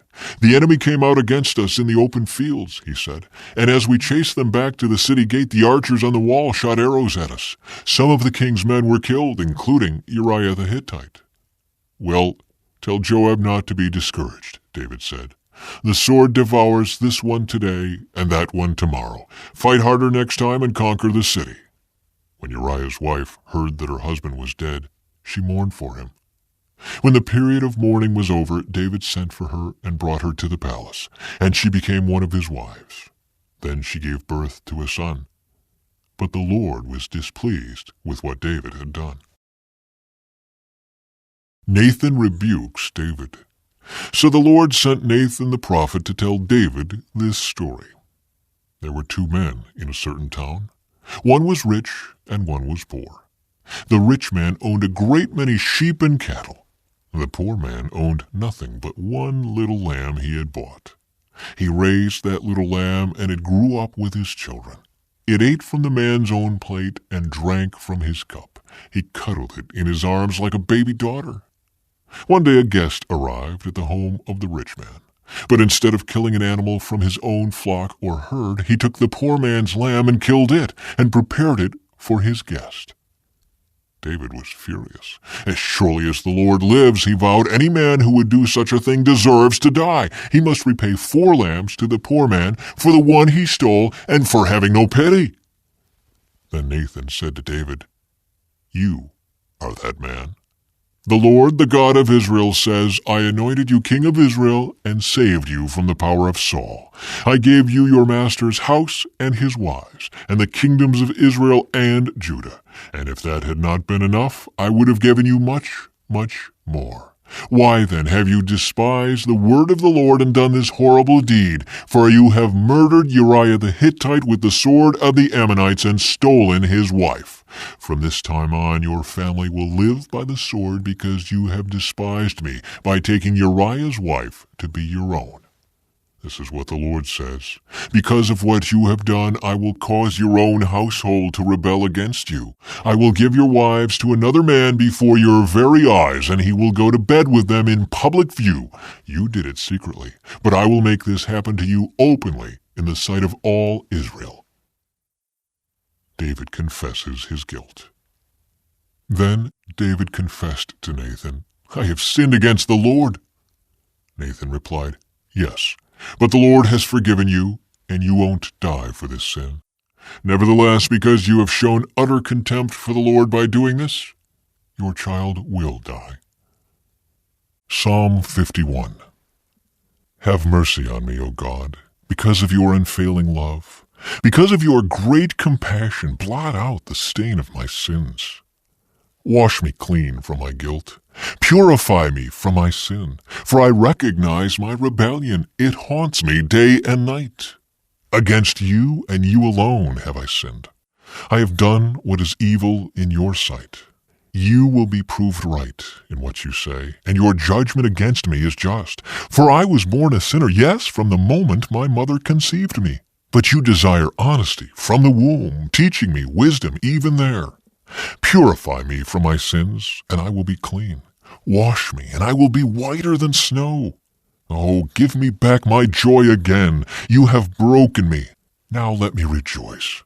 Don't keep looking at my sins. Remove the stain of my guilt. Create in me a clean heart, O God. Renew a loyal spirit within me. Do not banish me from your presence, and don't take your Holy Spirit from me. Restore to me the joy of your salvation, and make me willing to obey you. Then I will teach your ways to rebels, and they will return to you. Forgive me for shedding blood, O God who saves. Then I will joyfully sing of your forgiveness. Unseal my lips, O Lord, that my mouth may praise you. You do not desire a sacrifice, or I would offer one. You do not want a burnt offering. The sacrifice you desire is a broken spirit. You will not reject a broken and repentant heart, O God. Look with favor on Zion and help her. Rebuild the walls of Jerusalem. Then you will be pleased with sacrifices offered in the right spirit, with burnt offerings and whole burnt offerings. Then bulls will again be sacrificed on your altar. Bathsheba's child dies. After Nathan returned to his home, the Lord sent a deadly illness to the child of David, Uriah's wife. David begged God to spare the child. He went without food and lay all night on the bare ground. The elders of his household pleaded with him to get up and eat with them, but he refused. Then, on the seventh day, the child died. David's advisers were afraid to tell him. He wouldn't listen to reason while the child was ill. They said, "What drastic thing will he do when we tell him the child is dead?" When David saw them whispering, he realized what had happened. "Is the child dead?" he asked. "Yes," they replied, "he is dead." Then David got up from the ground, washed himself, put on lotions, and changed his clothes. He went to the tabernacle and worshipped the Lord. After that he returned to the palace and was served food and ate. His advisers were amazed. "We don't understand you," they told him. "While the child was still living, you wept and refused to eat, but now that the child is dead, you have stopped your mourning and are eating again." David replied, "I fasted and wept while the child was alive, for I said, perhaps the Lord will be gracious to me and let the child live. But why should I fast when he is dead? Can I bring him back again? I will go to him one day, but he cannot return to me." The birth of Solomon. Then David comforted Bathsheba, his wife, and slept with her. She became pregnant and gave birth to a son, and they named him Solomon. The Lord loved the child and sent word through Nathan the prophet that they should name him Jedediah, which means beloved of the Lord, as the Lord had commanded. David's children. These are the names of David's sons who were born in Jerusalem: Shemua, Shobab, Nathan, Solomon, Ibhar, Elishua, Nepheg, Japhiah, Elishama, Eliada, and Eliphalet. Then David married more wives in Jerusalem, and they had more sons and daughters. These are the names of David's sons who were born in Jerusalem: Shemua, Shobab, Nathan, Solomon, Ibhar, Elishua, Elpalet, Noga, Nepheg, Japhiah, Elishama, Eliada, and Eliphalet. Then David reigned another 33 years in Jerusalem. The sons born to David in Jerusalem included Shemua, Shobab, Nathan, and Solomon. Their mother was Bathsheba, the daughter of Ammiel. David also had 9 other sons: Ibhar, Elishua, Elpalet, Noga, Nepheg, Japhiah, Elishama, Eliada, and Eliphalet. These were the sons of David, not including his sons born to his concubines. Their sister was named Tamar. April 27. David captures Rabbah. Meanwhile, Joab was fighting against Rabbah, the capital of Ammon, and he captured the royal fortifications. Joab sent messengers to tell David, "I have fought against Rabbah and captured its water supply. Now bring the rest of the army and capture the city. Otherwise, I will capture it and get credit for the victory." So David gathered the rest of the army and went to Rabbah, and he fought against it and captured it. David removed the crown from the king's head, and it was placed on his own head. The crown was made of gold and set with gems, and it weighed 75 pounds. David took a vast amount of plunder from the city. He also made slaves of the people of Rabbah and forced them to labor with saws, iron picks, and iron axes, and to work in the brick kilns. That is how he dealt with the people of all the Ammonite towns. Then David and all the army returned to Jerusalem. When David arrived at Rabbah, he removed the crown from the king's head, and it was placed on his own head. The crown was made of gold and set with gems, and he found that it weighed 75 pounds. David took a vast amount of plunder from the city. He also made slaves of the people of Rabbah and forced them to labor with saws, iron picks, and iron axes. That is how David dealt with the people of all the Ammonite towns. Then David and all the army returned to Jerusalem. The rape of Tamar. Now David's son Absalom had a beautiful sister named Tamar, and Amnon, her half-brother, fell desperately in love with her. Amnon became so obsessed with Tamar that he became ill. She was a virgin, and Amnon thought he could never have her. But Amnon had a very crafty friend, his cousin Jonadab. He was the son of David's brother Shimei. One day Jonadab said to Amnon, "What's the trouble? Why should the son of a king look so dejected morning after morning?" So Amnon told him, "I'm in love with Tamar, my brother Absalom's sister." "Well," Jonadab said, "I'll tell you what to do. Go back to bed and pretend you are ill. When your father comes to see you, ask him to let Tamar come and prepare some food for you. Tell him you'll feel better if she prepares it as you watch and feeds you with her own hands." So Amnon lay down and pretended to be sick. And when the king came to see him, Amnon asked him, "Please let my sister Tamar come and cook my favorite dish as I watch. Then I can eat it from her own hands." So David agreed and sent Tamar to Amnon's house to prepare some food for him. When Tamar arrived at Amnon's house, she went to the place where he was lying down so he could watch her mix some dough. Then she baked his favorite dish for him. But when she set the serving tray before him, he refused to eat. "Everyone, get out of here," Amnon told his servants. So they all left. Then he said to Tamar, "Now bring the food into my bedroom and feed it to me here." So Tamar took his favorite dish to him. But as she was feeding him, he grabbed her and demanded, "Come to bed with me, my darling sister." "No, my brother," she cried. "Don't be foolish. Don't do this to me. Such wicked things aren't done in Israel. Where could I go in my shame? And you would be called one of the greatest fools in Israel. Please just speak to the king about it, and he will let you marry me." But Amnon wouldn't listen to her, and since he was stronger than she was, he raped her. Then suddenly Amnon's love turned to hate, and he hated her even more than he had loved her. "Get out of here," he snarled at her. "No, no," Tamar cried. "Sending me away now is worse than what you've already done to me." But Amnon wouldn't listen to her. He shouted for his servant and demanded, "Throw this woman out and lock the door behind her." So the servant put her out and locked the door behind her. She was wearing a long, beautiful robe, as was the custom in those days for the king's virgin daughters. But now Tamar tore her robe and put ashes on her head. And then, with her face in her hands, she went away crying. Her brother Absalom saw her and asked, "Is it true that Amnon has been with you?" "Well, my sister, keep quiet for now, since he's your brother. Don't you worry about it." So Tamar lived as a desolate woman in her brother Absalom's house. When King David heard what had happened, he was very angry. And though Absalom never spoke to Amnon about this, he hated Amnon deeply because of what he had done to his sister. Absalom's revenge on Amnon.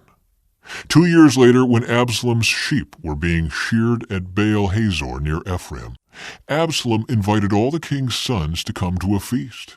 He went to the king and said, "My sheep shearers are now at work. Would the king and his servants please come to celebrate the occasion with me?"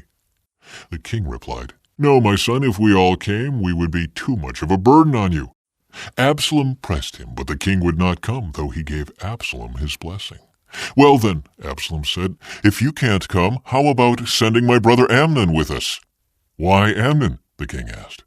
But Absalom kept on pressing the king until he finally agreed to let all his sons attend, including Amnon. So Absalom prepared a feast fit for a king. Absalom told his men, "Wait until Amnon gets drunk. Then at my signal, kill him. Don't be afraid, I'm the one who has given the command. Take courage and do it." So at Absalom's signal, they murdered Amnon. Then the other sons of the king jumped on their mules and fled. As they were on their way back to Jerusalem, this report reached David. Absalom has killed all the king's sons. Not one is left alive.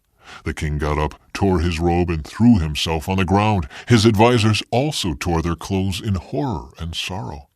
But just then Jonadab, the son of David's brother Shimei, arrived and said, "No, don't believe that all the king's sons have been killed. It was only Amnon. Absalom has been plotting this ever since Amnon raped his sister Tamar. No, my lord the king, your sons aren't all dead. It was only Amnon." Meanwhile, Absalom escaped. Then the watchman on the Jerusalem wall saw a great crowd coming toward the city from the west. He ran to tell the king, "I see a crowd of people coming from the Horonaim road along the side of the hill." "Look," Jonadab told the king, "there they are now. The king's sons are coming, just as I said." They soon arrived, weeping and sobbing, and the king and all his servants wept bitterly with them. And David mourned many days for his son Amnon. Absalom fled to his grandfather Talmai, son of Ammihud, the king of Geshur. He stayed there in Geshur for 3 years, and King David, now reconciled to Amnon's death, longed to be reunited with his son Absalom. Joab arranges for Absalom's return. Joab realized how much the king longed to see Absalom, so he sent for a woman from Tekoa who had a reputation for great wisdom. He said to her, "Pretend you are in mourning, wear mourning clothes, and don't put on lotions. Act like a woman who has been mourning for the dead for a long time. Then go to the king and tell him the story I am about to tell you." Then Joab told her what to say. When the woman from Tekoa approached the king, she bowed with her face to the ground in deep respect and cried out, "O king, help me." "What's the trouble?" the king asked. "Alas, I am a widow," she replied. "My husband is dead. My 2 sons had a fight out in the field, and since no one was there to stop it, one of them was killed. Now the rest of the family is demanding, 'Let us have your son. We will execute him for murdering his brother. He doesn't deserve to inherit his family's property.' They want to extinguish the only coal I have left, and my husband's name and family will disappear from the face of the earth." "Leave it to me," the king told her. "Go home and I'll see to it that no one touches him." "Oh, thank you, my lord the king," the woman from Tekoa replied. "If you are criticized for helping me, let the blame fall on me and on my father's house, and let the king and his throne be innocent." "If anyone objects," the king said, "bring him to me. I can assure you he will never complain again." Then she said, "Please swear to me by the Lord your God that you won't let anyone take vengeance against my son. I want no more bloodshed." "As surely as the Lord lives," he replied, "not a hair on your son's head will be disturbed." "Please allow me to ask one more thing of my lord the king," she said. "Go ahead and speak," he responded. She replied, "Why don't you do as much for the people of God as you have promised to do for me? You have convicted yourself in making this decision because you have refused to bring home your own banished son. All of us must die eventually. Our lives are like water spilled out on the ground, which cannot be gathered up again. But God does not just sweep life away. Instead, he devises ways to bring us back when we have been separated from him. I have come to plead with my lord the king because people have threatened me. I said to myself, perhaps the king will listen to me and rescue us from those who would cut us off from the inheritance God has given us. Yes, my lord the king will give us peace of mind again. I know that you are like an angel of God in discerning good from evil. May the Lord your God be with you." "I must know one thing," the king replied, "and tell me the truth." "Yes, my lord the king," she responded. "Did Joab put you up to this?"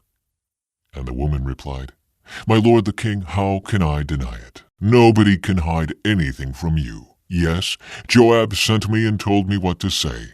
He did it to place the matter before you in a different light.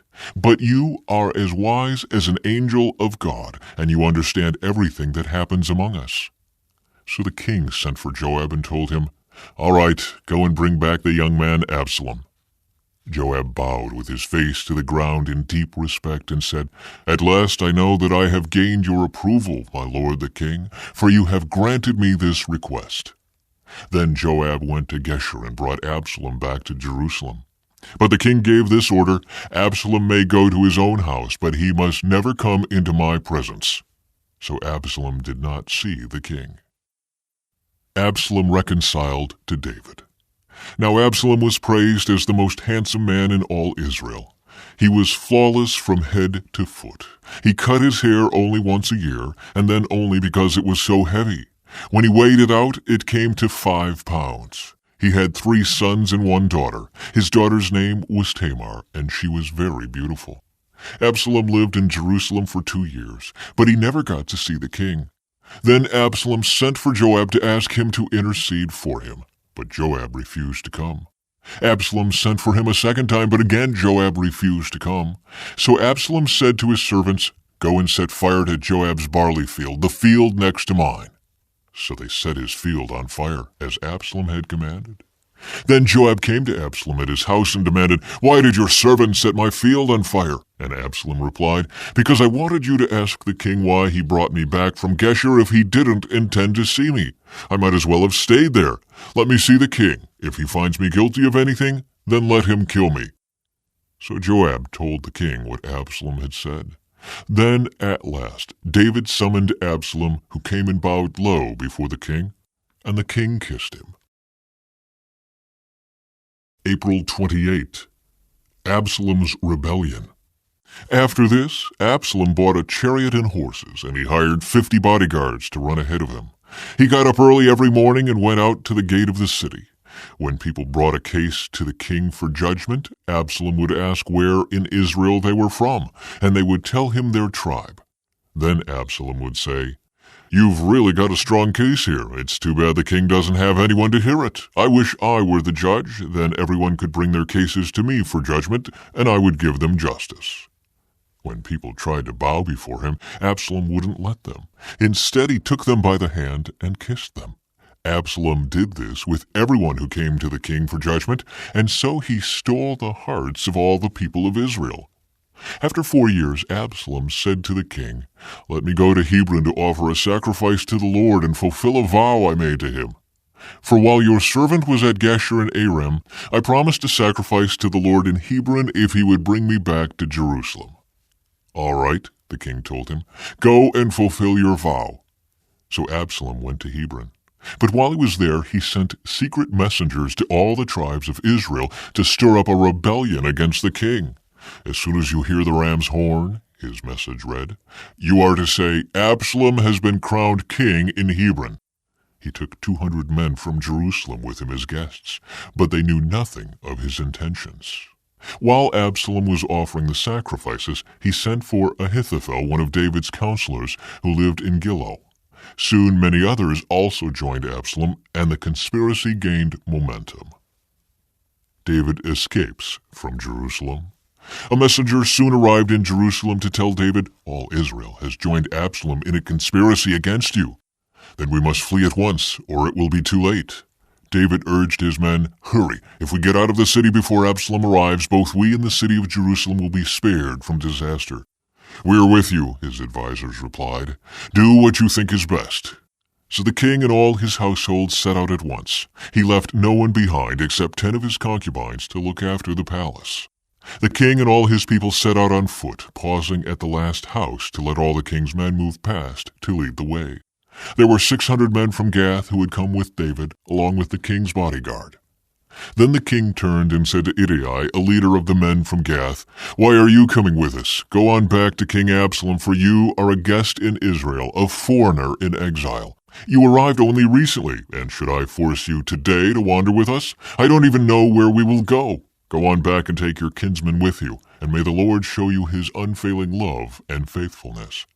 But Ittai said to the king, "I vow by the Lord and by your own life that I will go wherever my lord the king goes, no matter what happens, whether it means life or death." David replied, "All right, come with us."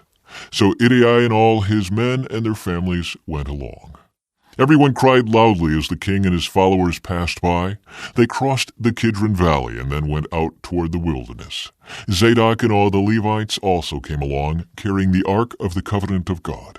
They set down the Ark of God, and Abiathar offered sacrifices until everyone had passed out of the city. Then the king instructed Zadok to take the Ark of God back into the city. "If the Lord sees fit," David said, "he will bring me back to see the Ark and the tabernacle again. But if he is through with me, then let him do what seems best to him." The king also told Zadok the priest, "Look, here is my plan. You and Abiathar should return quietly to the city with your son Ahimaaz and Abiathar's son Jonathan. I will stop at the shallows of the Jordan River and wait there for a report from you." So Zadok and Abiathar took the ark of God back to the city and stayed there. David walked up the road to the Mount of Olives, weeping as he went. His head was covered and his feet were bare as a sign of mourning. And the people who were with him covered their heads and wept as they climbed the hill. When someone told David that his adviser Ahithophel was now backing Absalom, David prayed, "O Lord, let Ahithophel give Absalom foolish advice." When David reached the summit of the Mount of Olives where people worshipped God, Hushai the Archite was waiting there for him. Hushai had torn his clothing and put dirt on his head as a sign of mourning. But David told him, "If you go with me, you will only be a burden. Return to Jerusalem and tell Absalom, I will now be your adviser, O king, just as I was your father's adviser in the past. Then you can frustrate and counter Ahithophel's advice. Zadok and Abiathar the priests will be there. Tell them about the plans being made in the king's palace, and they will send their sons Ahimaaz and Jonathan to tell me what is going on." So David's friend Hushai returned to Jerusalem, getting there just as Absalom arrived. David and Ziba. When David had gone a little beyond the summit of the Mount of Olives, Ziba, the servant of Mephibosheth, was waiting there for him. He had 2 donkeys loaded with 200 loaves of bread, 100 clusters of raisins, 100 bunches of summer fruit, and a wineskin full of wine. "What are these for?" the king asked Ziba. Ziba replied, "The donkeys are for the king's people to ride on, and the bread and summer fruit are for the young men to eat. The wine is for those who become exhausted in the wilderness." "And where is Mephibosheth, Saul's grandson?" the king asked him.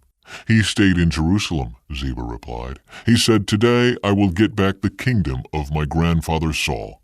"In that case," the king told Ziba, "I give you everything Mephibosheth owns." "I bow before you," Ziba replied. "May I always be pleasing to you, my lord the king." Shimei curses David. As King David came to Bahurim, a man came out of the village cursing them. It was Shimei, son of Gera, from the same clan as Saul's family. He threw stones at the king and the king's officers and all the mighty warriors who surrounded him. "Get out of here, you murderer, you scoundrel!" he shouted at David. "The Lord is paying you back for all the blood shed in Saul's clan. You stole his throne, and now the Lord has given it to your son Absalom. At last you will taste some of your own medicine, for you are a murderer." "Why should this dead dog curse my lord the king?" Abishai, son of Zeruiah, demanded. "Let me go over and cut off his head." "No," the king said. "Who asked your opinion, you sons of Zeruiah? If the Lord has told him to curse me, who are you to stop him?" Then David said to Abishai and to all his servants, "My own son is trying to kill me. Doesn't this relative of Saul have even more reason to do so? Leave him alone and let him curse, for the Lord has told him to do it. And perhaps the Lord will see that I am being wronged and will bless me because of these curses today." So David and his men continued down the road, and Shimei kept pace with them on a nearby hillside, cursing as he went, and throwing stones at David and tossing dust into the air. The king and all who were with him grew weary along the way, so they rested when they reached the Jordan River. Ahithophel advises Absalom. Meanwhile, Absalom and all the army of Israel arrived at Jerusalem, accompanied by Ahithophel. When David's friend Hushai the Archite arrived, he went immediately to see Absalom. "Long live the king!" he exclaimed. "Long live the king!" "Is this the way you treat your friend David?" Absalom asked him. "Why aren't you with him?" "I'm here because I belong to the man who is chosen by the Lord and by all the men of Israel," Hushai replied. "And anyway, why shouldn't I serve you? Just as I was your father's adviser, now I will be your adviser." Then Absalom turned to Ahithophel and asked him, "What should I do next?" Ahithophel told him, "Go and sleep with your father's concubines, for he has left them here to look after the palace.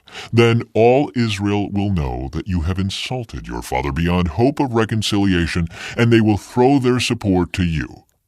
So they set up a tent on the palace roof where everyone could see it, and Absalom went in and had sex with his father's concubines. Absalom followed Ahithophel's advice just as David had done. For every word Ahithophel spoke seemed as wise as though it had come directly from the mouth of God. Now Ahithophel urged Absalom, "Let me choose 12,000 men to start out after David tonight. I will catch up with him while he is weary and discouraged. He and his troops will panic, and everyone will run away. Then I will kill only the king, and I will bring all the people back to you as a bride returns to her husband. After all, it is only one man's life that you seek. Then you will be at peace with all the people." This plan seemed good to Absalom and to all the elders of Israel. Hushai counters Ahithophel's advice. But then Absalom said, "Bring in Hushai the Archite. Let's see what he thinks about this." When Hushai arrived, Absalom told him what Ahithophel had said. Then he asked, "What is your opinion? Should we follow Ahithophel's advice? If not, what do you suggest?" "Well," Hushai replied to Absalom, "this time Ahithophel has made a mistake. You know your father and his men. They are mighty warriors. Right now, they are as enraged as a mother bear who has been robbed of her cubs. And remember that your father is an experienced man of war. He won't be spending the night among the troops. He is probably already hidden in some pit or cave. And when he comes out and attacks and a few of your men fall, there will be panic among your troops, and the word will spread that Absalom's men are being slaughtered. Then even the bravest soldiers, though they have the heart of a lion, will be paralyzed with fear.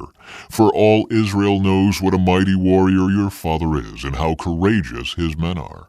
I recommend that you mobilize the entire army of Israel, bringing them from as far away as Dan in the north and Beersheba in the south. That way you will have an army as numerous as the sand on the seashore, and I advise that you personally lead the troops. When we find David, we'll fall on him like dew that falls on the ground. Then neither he nor any of his men will be left alive.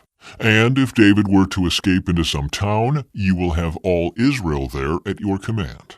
Then we can take ropes and drag the walls of the town into the nearest valley until every stone is torn down." Then Absalom and all the men of Israel said, "Hushai's advice is better than Ahithophel's." For the Lord had determined to defeat the counsel of Ahithophel, which really was the better plan, so that he could bring disaster on Absalom. April 29. David escapes through the wilderness. Hushai told Zadok and Abiathar the priests what Ahithophel had said to Absalom and the elders of Israel, and what he himself had advised instead. "Quick," he told them, "find David and urge him not to stay at the shallows of the Jordan River tonight. He must go across at once into the wilderness beyond. Otherwise he will die and his entire army with him." Jonathan and Ahimaaz had been staying at Enrogel so as not to be seen entering and leaving the city. Arrangements had been made for a servant girl to bring them the message they were to take to King David. But a boy spotted them at Enrogel, and he told Absalom about it. So they quickly escaped to Bahurim, where a man hid them down inside a well in his courtyard. The man's wife put a cloth over the top of the well and scattered grain on it to dry in the sun, so no one suspected they were there. When Absalom's men arrived, they asked her, "Have you seen Ahimaaz and Jonathan?" The woman replied, "They were here, but they crossed over the brook." Absalom's men looked for them without success and returned to Jerusalem. Then the two men crawled out of the well and hurried on to King David. "Quick," they told him, "cross the Jordan tonight." And they told him how Ahithophel had advised that he be captured and killed. So David and all the people with him went across the Jordan River during the night, and they were all on the other bank before dawn. When Ahithophel realized that his advice had not been followed, he saddled his donkey, went to his hometown, set his affairs in order, and hanged himself. He died there and was buried in the family tomb. David soon arrived at Mahanaim. By now, Absalom had mobilized the entire army of Israel and was leading his troops across the Jordan River. Absalom had appointed Amasa as commander of his army, replacing Joab, who had been commander under David. Amasa was Joab's cousin. His father was Jether, an Ishmaelite. His mother, Abigail, daughter of Nahash, was the sister of Joab's mother, Zeruiah. Absalom and the Israelite army set up camp in the land of Gilead. When David arrived at Mahanaim, he was warmly greeted by Shobai, son of Nahash, who came from Rabbah of the Ammonites, and by Makir, son of Amiel from Lodebar, and by Barzillai of Gilead from Rogelim. They brought sleeping mats, cooking pots, serving bowls, wheat and barley, flour and roasted grain, beans, lentils, honey, butter, sheep, goats, and cheese for David and those who were with him. For they said, "You must all be very hungry and tired and thirsty after your long march through the wilderness." Psalm 3. O Lord, I have so many enemies. So many are against me. So many are saying, "God will never rescue him." But you, O Lord, are a shield around me. You are my glory, the one who holds my head high. I cried out to the Lord, and he answered me from his holy mountain. I lay down and slept, yet I woke up in safety, for the Lord was watching over me. I am not afraid of 10,000 enemies who surround me on every side. Arise, O Lord, rescue me, my God. Slap all my enemies in the face. Shatter the teeth of the wicked. Victory comes from you, O Lord. May you bless your people. Psalm 63. O God, you are my God. I earnestly search for you. My soul thirsts for you. My whole body longs for you in this parched and weary land where there is no water. I have seen you in your sanctuary and gazed upon your power and glory. Your unfailing love is better than life itself. How I praise you! I will praise you as long as I live, lifting up my hands to you in prayer. You satisfy me more than the richest feast. I will praise you with songs of joy. I lie awake thinking of you, meditating on you through the night. Because you are my helper, I sing for joy in the shadow of your wings. I cling to you. Your strong right hand holds me securely. But those plotting to destroy me will come to ruin. They will go down into the depths of the earth. They will die by the sword and become the food of jackals. But the king will rejoice in God. All who trust in him will praise him, while liars will be silenced. Absalom's defeat and death. David now mustered the men who were with him and appointed generals and captains to lead them. He sent the troops out in 3 groups, placing one group under Joab, one under Joab's brother Abishai, son of Zeruiah, and one under Ittai, the man from Gath. The king told his troops, "I am going out with you." But his men objected strongly. "You must not go," they urged. "If we have to turn and run, and even if half of us die, it will make no difference to Absalom's troops. They will be looking only for you. You are with 10,000 of us, and it is better that you stay here in the town and send help if we need it." "If you think that's the best plan, I'll do it," the king answered. So he stood alongside the gate of the town as all the troops marched out in groups of hundreds and of thousands. And the king gave this command to Joab, Abishai, and Ittai, "For my sake, deal gently with young Absalom." And all the troops heard the king give this order to his commanders. So the battle began in the forest of Ephraim, and the Israelite troops were beaten back by David's men. There was a great slaughter that day, and 20,000 men laid down their lives. The battle raged all across the countryside, and more men died because of the forest than were killed by the sword. During the battle, Absalom happened to come upon some of David's men. He tried to escape on his mule, but as he rode beneath the thick branches of a great tree, his hair got caught in the tree. His mule kept going and left him dangling in the air. One of David's men saw what had happened and told Joab, "I saw Absalom dangling from a great tree." "What?" Joab demanded. "You saw him there and didn't kill him? I would have rewarded you with 10 pieces of silver and a hero's belt." "I would not kill the king's son for even 1,000 pieces of silver," the man replied to Joab. "We all heard the king say to you and Abishai and Ittai, 'For my sake, please spare young Absalom.' And if I had betrayed the king by killing his son, and the king would certainly find out who did it, you yourself would be the first to abandon me." "Enough of this nonsense," Joab said. Then he took 3 daggers and plunged them into Absalom's heart as he dangled, still alive, in the great tree. 10 of Joab's young armor-bearers then surrounded Absalom and killed him. Then Joab blew the ram's horn, and his men returned from chasing the army of Israel. They threw Absalom's body into a deep pit in the forest and piled a great heap of stones over it, and all Israel fled to their homes. During his lifetime, Absalom had built a monument to himself in the king's valley, for he said, "I have no son to carry on my name." He named the monument after himself, and it is known as Absalom's monument to this day. David mourns Absalom's death. Then Zadok's son Ahimaaz said, "Let me run to the king with the good news that the Lord has rescued him from his enemies." "No," Joab told him. "It wouldn't be good news to the king that his son is dead. You can be my messenger another time, but not today." Then Joab said to a man from Ethiopia, "Go tell the king what you have seen." The man bowed and ran off. But Ahimaaz continued to plead with Joab. "Whatever happens, please let me go too." "Why should you go, my son?" Joab replied.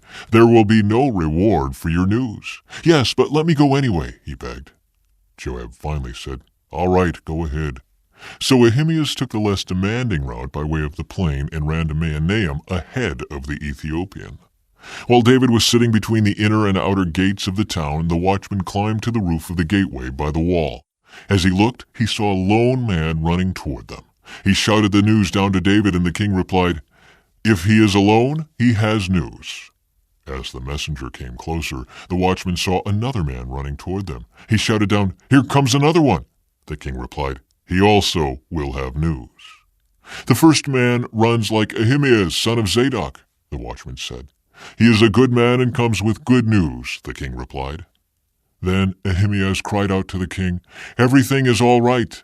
He bowed before the king with his face to the ground and said, "Praise to the Lord your God, who has handed over the rebels who dared to stand against my lord the king." "What about young Absalom?" the king demanded. "Is he all right?"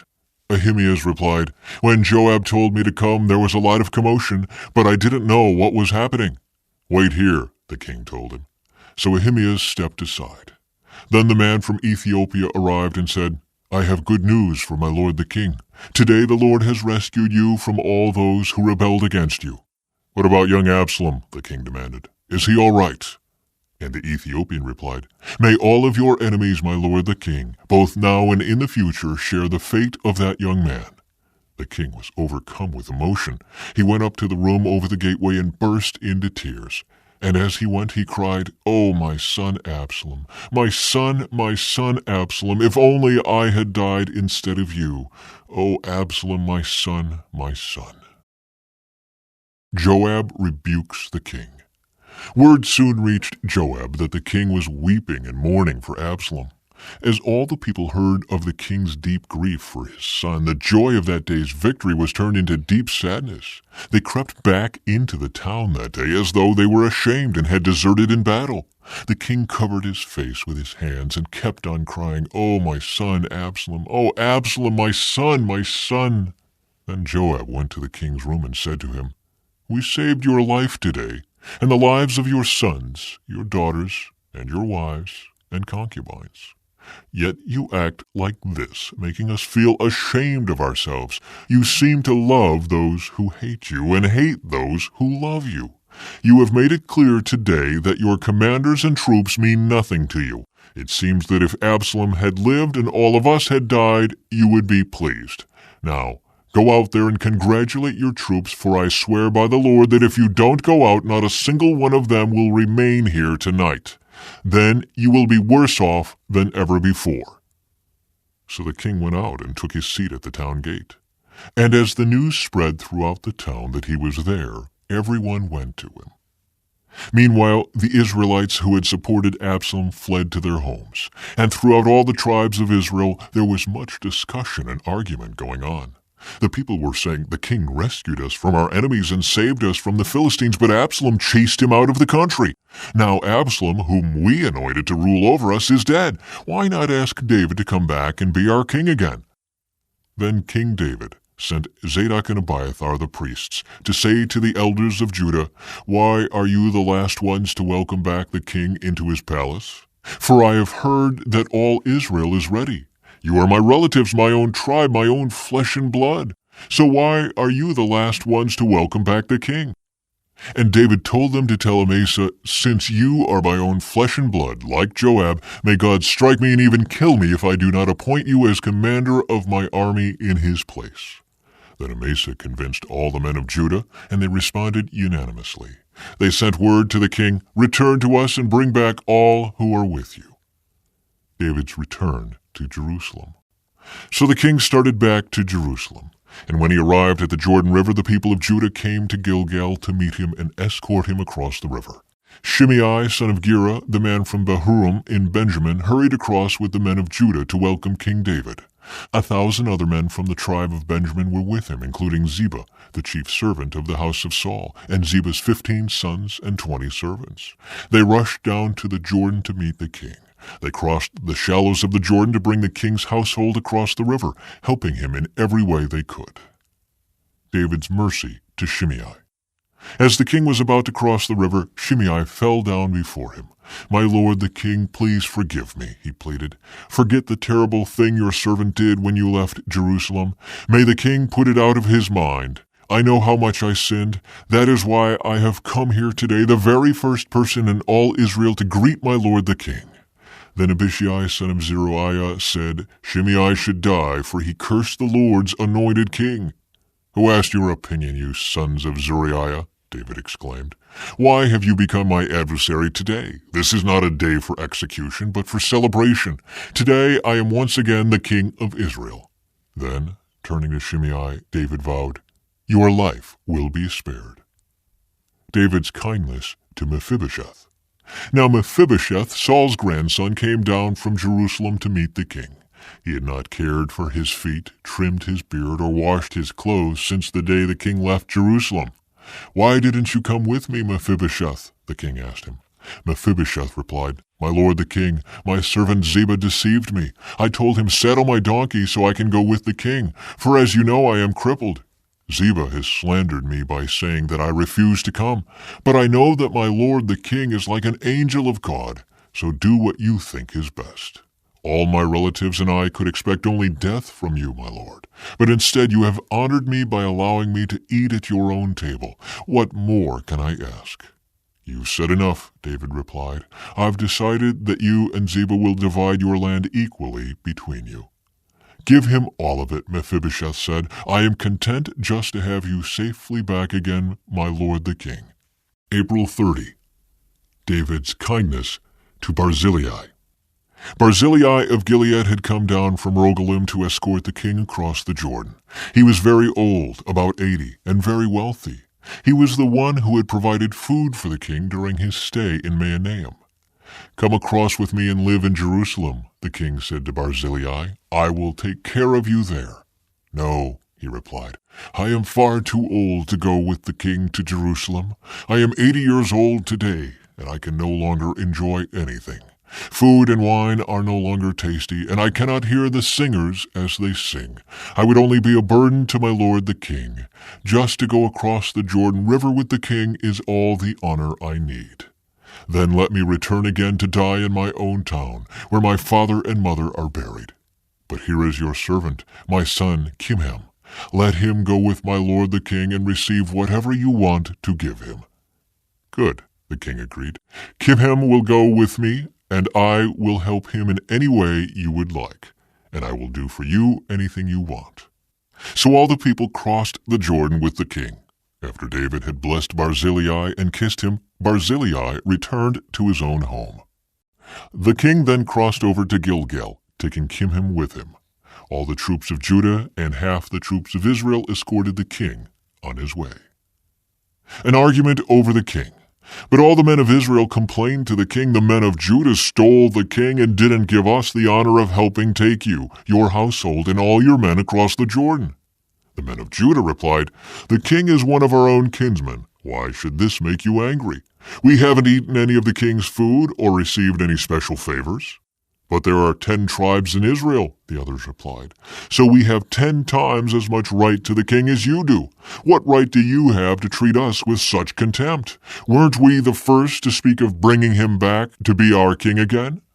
The argument continued back and forth, and the men of Judah spoke even more harshly than the men of Israel. The revolt of Sheba. There happened to be a troublemaker there named Sheba, son of Bichri, a man from the tribe of Benjamin. Sheba blew a ram's horn and began to chant, "Down with the dynasty of David! We have no interest in the son of Jesse. Come on, you men of Israel, back to your homes." So all the men of Israel deserted David and followed Sheba, son of Bichri. But the men of Judah stayed with their king and escorted him from the Jordan River to Jerusalem. When David came to his palace in Jerusalem, he took the 10 concubines he had left to look after the palace and placed them in seclusion. Their needs were provided for, but he no longer slept with them. So each of them lived like a widow until she died. Then the king told Amasa, "Mobilize the army of Judah within 3 days, and report back at that time." So Amasa went out to notify Judah, but it took him longer than the time he had been given. Then David said to Abishai, "Sheba, son of Bichri, is going to hurt us more than Absalom did. Quick, take my troops and chase after him before he gets into a fortified town where we can't reach him." So Abishai and Joab, together with the king's bodyguard and all the mighty warriors, set out from Jerusalem to go after Sheba. As they arrived at the great stone in Gibeon, Amasa met them. Joab was wearing his military tunic with a dagger strapped to his belt. As he stepped forward to greet Amasa, he slipped the dagger from its sheath. "How are you, my cousin?" Joab said, and took him by the beard with his right hand as though to kiss him.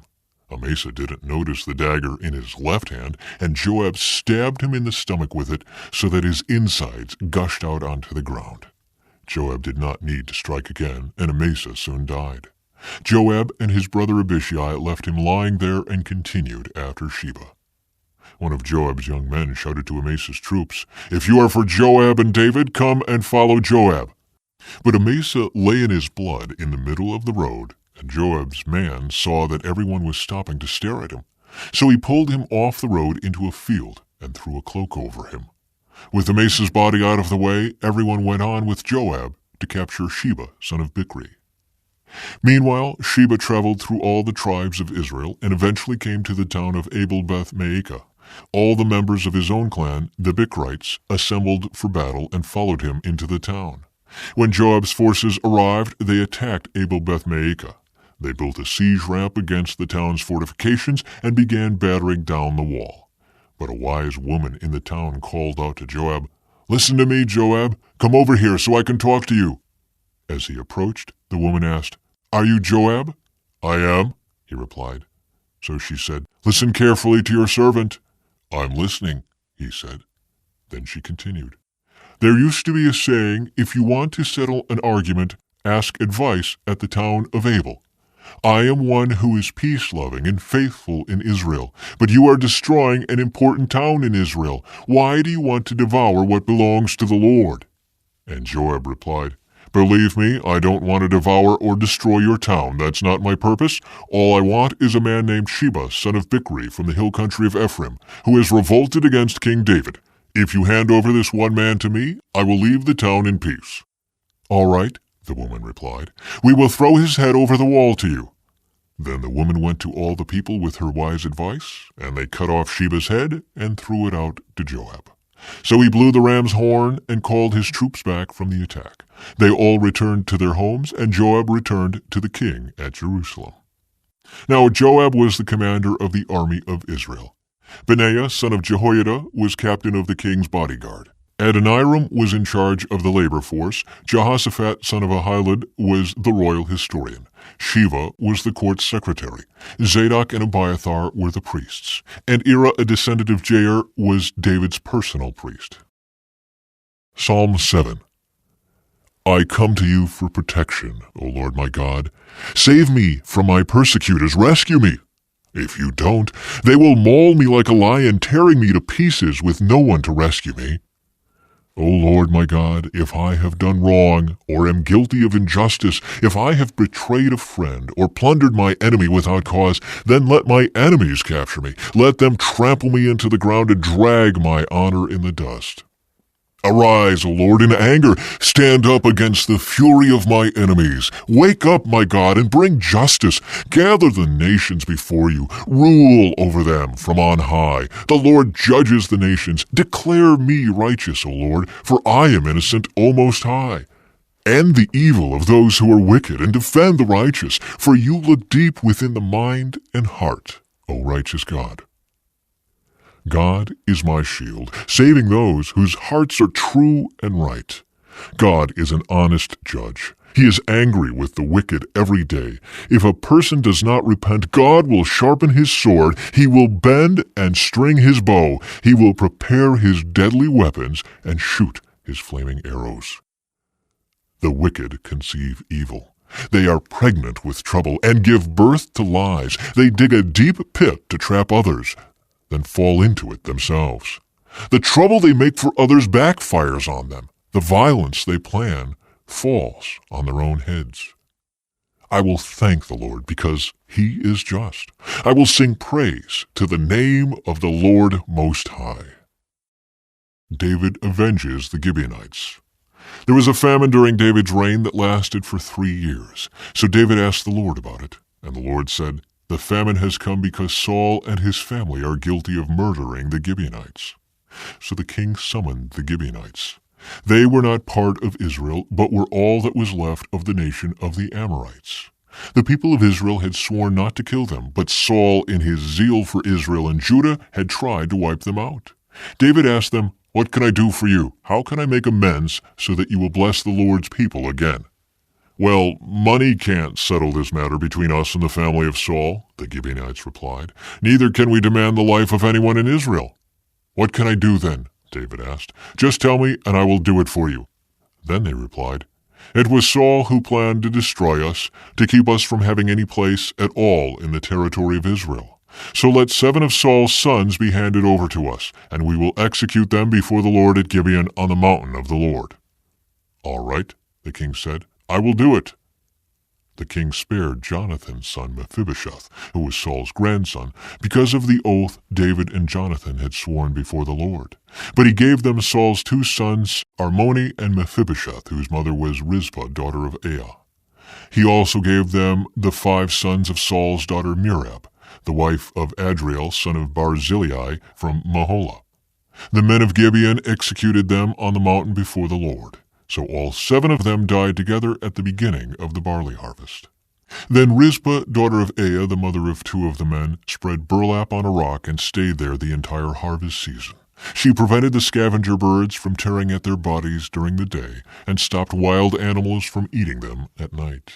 When David learned what Rizpah, Saul's concubine, had done, he went to the people of Jabesh-Gilead and retrieved the bones of Saul and his son Jonathan. When the Philistines had killed Saul and Jonathan on Mount Gilboa, the people of Jabesh-Gilead stole their bodies from the public square of Bethshan, where the Philistines had hung them. So David obtained the bones of Saul and Jonathan, as well as the bones of the men the Gibeonites had executed. Then the king ordered that they bury the bones in the tomb of Kish, Saul's father, at the town of Zelah in the land of Benjamin. After that, God ended the famine in the land. Battles against Philistine giants. Once again the Philistines were at war with Israel, and when David and his men were in the thick of battle, David became weak and exhausted. Ishbi-Benob was a descendant of the giants. His bronze spearhead weighed more than 7 pounds, and he was armed with a new sword. He had cornered David and was about to kill him. But Abishai, son of Zeruiah, came to David's rescue and killed the Philistine. Then David's men declared, "You are not going out to battle with us again. Why risk snuffing out the light of Israel?" After this, there was another battle against the Philistines at Gob. As they fought, Sibbecai from Husha killed Saph, another descendant of the giants. During another battle at Gob, Elhanan, son of Jair from Bethlehem, killed the brother of Goliath of Gath. The handle of his spear was as thick as a weaver's beam. In another battle with the Philistines at Gath, they encountered a huge man with 6 fingers on each hand and 6 toes on each foot, 24 in all, who was also a descendant of the giants. But when he defied and taunted Israel, he was killed by Jonathan, the son of David's brother Shimei. These 4 Philistines were descendants of the giants of Gath, but David and his warriors killed them. Battles against the Philistines. After this, war broke out with the Philistines at Gezer. As they fought, Sibbecai from Husha killed Saph, a descendant of the giants, and so the Philistines were subdued. During another battle with the Philistines, Elhanan, son of Jair, killed Lamai, the brother of Goliath of Gath. The handle of Lamai's spear was as thick as a weaver's beam. In another battle with the Philistines at Gath, they encountered a huge man with 6 fingers on each hand and 6 toes on each foot, 24 in all, who was also a descendant of the giants. But when he defied and taunted Israel, he was killed by Jonathan, the son of David's brother Shimei. These Philistines were descendants of the giants of Gath, but David and his warriors killed them.